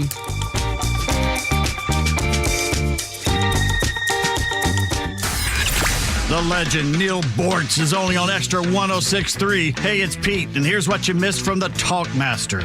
It seems somebody done us all a favor by producing a list of all of the celebrities that promised they would leave America if Trump won. You want to hear it? I'll read fast. Adam Baldwin, Whoopi Goldberg, John Legend, Chrissy Teigen, Rob Reiner, Barbara Streisand, Cher, Nancy Pelosi, Hillary Clinton, Megan Rapinoe, Tom Hanks, Amy Schumer, AOC, Lady Gaga, Taylor Swift, Bill Gates, Jane Fonda, Madonna, Mark Ruffalo, Kim Kardashian, Bruce Springsteen, George Clooney, Hunter Biden, Oprah, Robert De Niro, Samuel L. Jackson, Miley Cyrus, Travis Kelce, Rashida Tlaib, Stormy Daniels, Anthony Fauci, George Soros, Eminem, Ellen DeGeneres, Sean Penn, Sharon Stone, Ashley Judd, Tommy Lee, Bryan Cranston, and Billy Joe Armstrong. Who dat? Catch Neil's commentary every day on Extra 1063 or listen anytime on the Extra 1063 app. It either is or it isn't. When it comes down to it, that's all that really matters when choosing a certified pre-owned Mercedes-Benz. It's either certified by Mercedes-Benz factory-trained and certified technicians, or it isn't. It's either backed by an unlimited mileage warranty for up to 7 years, or it isn't. It's absolute confidence in genuine Mercedes-Benz parts, or it isn't. Welcome to the Mercedes-Benz Holiday Love Celebration Sales Event, now through December 2nd. Come in today and take advantage of rates as low as 3.24% APR special financing on select models. Because in the end, it's either Mercedes-Benz certified pre-owned or it isn't. We're proud to be Atlanta's Mercedes-Benz connection since 1964. Not all offers apply to all vehicles, and special financing available to qualified customers exclusively from Mercedes-Benz Financial Services through December 2nd, 2024. Contact RBM of Atlanta for details on this and other exciting offers. Visit us at rbmofatlanta.com or call 770-390-0700 for details. Get ready for unfiltered conversations on The Janelle King Show, where we tackle the topics that you won't hear at your family gatherings, but they're absolutely crucial for a strong republic. Don't miss us live every Saturday at 3 p.m. and every Sunday at 9 a.m. right here on Extra 106.3. But if you can't tune in, that's okay. You can catch new episodes every Tuesday on the Podcast Park or wherever you prefer to get your podcasts. Join us for these discussions, and I can't wait to meet you there. Central Heating and Air Conditioning wants you to know the start of the new season is the perfect time to ensure your home's comfort for the fall and winter. Don't wait like most people do to have your HVAC system serviced. Your home should have maintenance twice a year. Maintenance helps keep your furnace running at peak efficiency and extends the life of your equipment. Turn to the experts for your system's maintenance at 770-GET-HEAT or centralheat.com. Central Heating and Air Conditioning can fix what ails your house and possibly your family with home ventilation and air quality products. Central has packages designed around health using variable speed, fresh air ventilation, air cleaners, air purifiers, dehumidifiers, and more. Carrier products, carrier warranty, and carrier peace of mind. Central Heating and Air Conditioning, your Atlanta carrier expert since 1947 and one of the few second-generation locally owned HVAC companies in Atlanta. Call 770-GET-HEAT or go to centralheat.com. We're smart, we care. We're Central Heating and Air. Hey, it's Mike with Atlanta Painting Company. And this fall, we invite you to transform your home. Our expert team brings color to life with top quality paints and flawless finishes, and leading the industry with our color consultants. Whether it's a fresh coat of paint for one room or an entire exterior makeover, the Atlanta Painting Company has you covered. So, trust the local pros for reliable, professional service when you need to revive your home or business. Find us at atlantapaintingcompany.com or call us at 1-800-PAINTING. That's atlantapaintingcompany.com. The Atlanta Painting Company, the painters you can trust. As the year comes to a close, now is the perfect time to evaluate your estate plan to protect your hard-earned assets from the high tax rates. Nelson Elder Care Law is here to help you keep your assets secure for future generations. As a family-owned and family-focused business, our mission is to exceed your expectations, offering absolute assurance and peace of mind. With our expertise in customized estate planning, Medicaid planning, probate administration, guardianship, and conservatorship, we protect what matters most to you. Schedule a free legacy planning meeting today to discover how we can help families just like yours. Don't let the government decide how to spend your money. Contact us at 678-250-9355. 678-250-9355. Or visit NelsonElderCareLaw.com. Nelson Elder Care Law, your partner in asset protection. The Morning Extra has you covered until 10 a.m. Then it's Glenn Beck, Clay Travis, and Buck Sexton at noon, and the Kimmer Show taking over at 3, only on Extra 106.3. A friend of mine invited me to go see Creed and Three Doors Down at State Farm Arena. Whoa. And I was like, man, I got to tell you, I got some things going on that day. Don't think I'll be able to make it. What's wrong with you? You don't want to see Creed? Yeah, No. seriously. Creed's One of the greatest bands of all happened time. to come back, and I don't know what sparked it, but it's all people my age. Oh, yeah. Dude. That put Creed on the touch tunes. It's the anti-Creed sentiment, I think. It was huge. It's like a couple years when everyone was playing Nickelback. After they had become like pariahs. Yeah. Like, nobody loved them. And it's funny because I don't hate Creed. I just have no desire to go see them in concert. Like, their first record was fine. Everything else sounded the same. You know, and it was just... that's that whole down road. Exactly right. I'm And gonna then- sing like this. He's actually pretty good. And I was never into Three Doors Down. Never really got that band either. You know, if I go crazy, you call me Superman. Yeah, I do love the fact that both bands are very vocal about their Christian faith. Scott Stapp went to Lee University up in Cleveland, Tennessee, and he's had some battles and some struggles, as have we all, but seems to have rebounded. And look, their little revival tour is doing really good. A buddy of mine who invited me bought a bunch of tickets. Like, he's trying to get everybody to go. And I'm just like, buddy, I just got some things. I got to do. I ain't gonna be able to do it. But look, good for them. And Three Doors Down, the singer's Brad something or other. I forget his last name. But and he's very, very vocal about his Christian faith, which I love. So I appreciate all that, even though I'm not, I'm not interested in seeing him in concert. That's just me, though. 9 o'clock hours brought to you by Southern Exteriors. Your home exterior. No, it's me. I'm the low down one, for sure. Southern Exteriors giving away a free roof to a family in need that just can't afford it this holiday season. They would put a new roof on their house for Christmas. You can nominate that family at southernexteriors.co. The website is southernexteriors.co. Sunny Hostin on The View is a woman that she's easy to get under my skin. So I try not to watch her much because she's so irritating and annoying to me. And then I realized that she is a descendant of slave owners, and then all of a sudden I really wanted to watch. Wow. I'm a little bit in shock. I just always thought of myself as Puerto Rican, half Puerto Rican.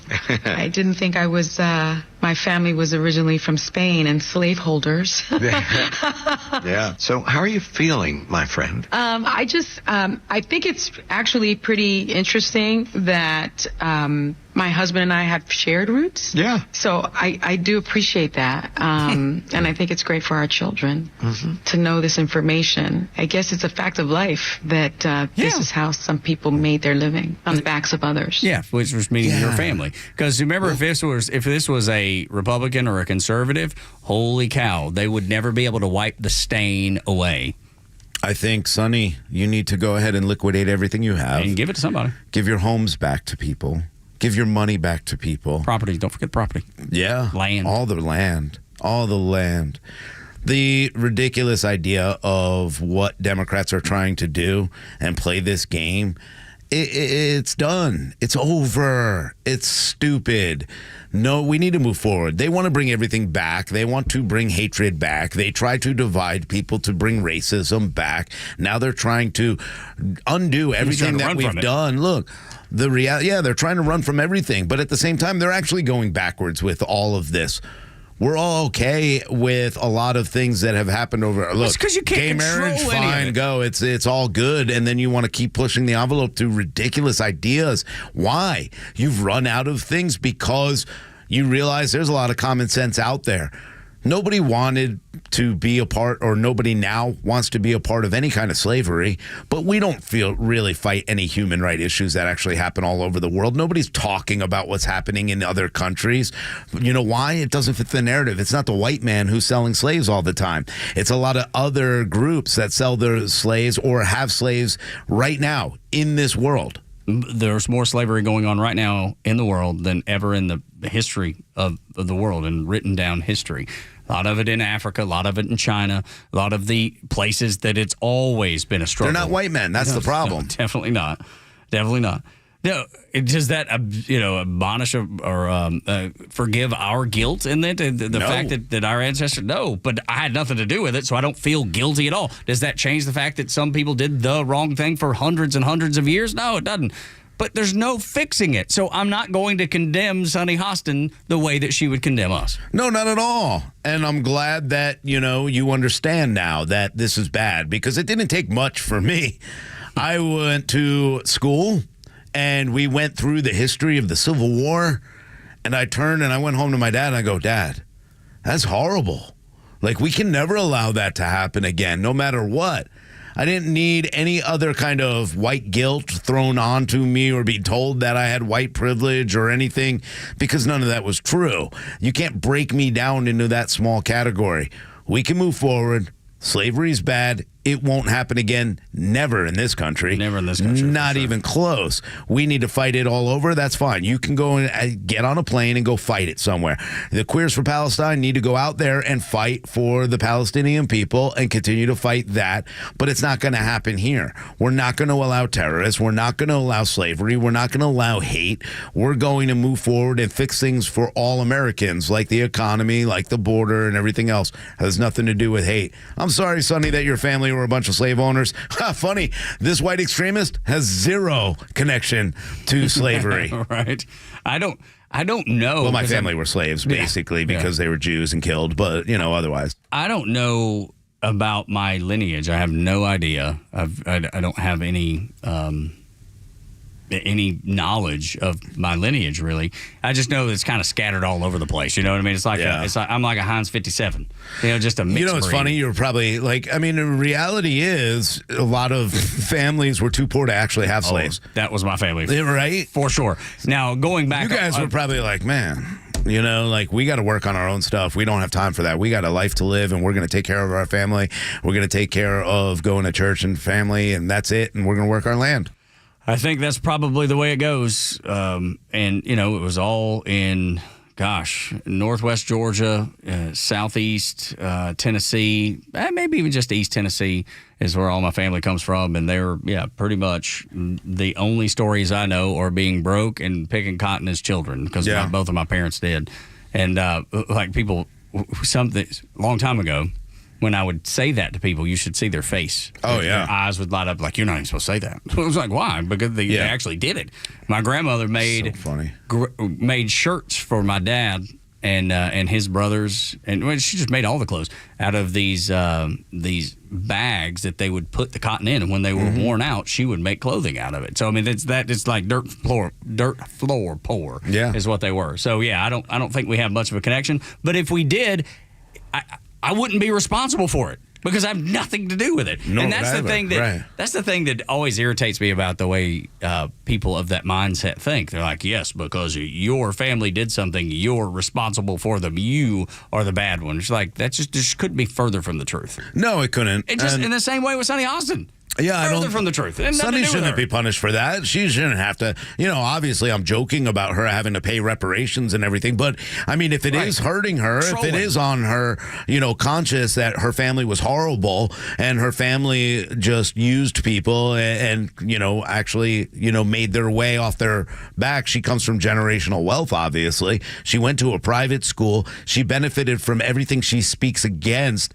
She's the real fraud. So if you feel like a fraud, if you feel bad about this, then I would suggest that you pay the reparations to the family. Track them down. You can go back. If you could track that far down, then track the lineage of all the other people that you enslaved and your family enslaved, and look for their ancestors and start paying them off.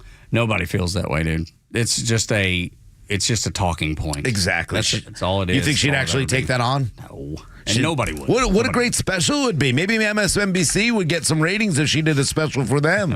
Or ABC. Been like, you know what? I'm going to make it right. I'm going to go track them down. I'd follow that and watch it. For sure. All right, that'll do it for us, man. We're going to turn this thing over to the Glenn Beck program.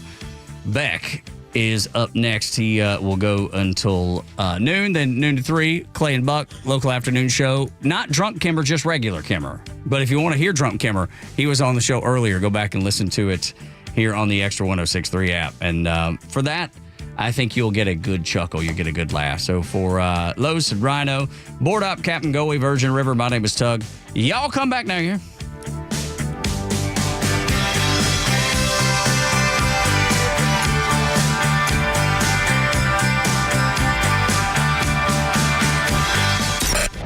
Hey, it's Flounder, and the Kimmer Show is live every afternoon from 3 to 6 p.m.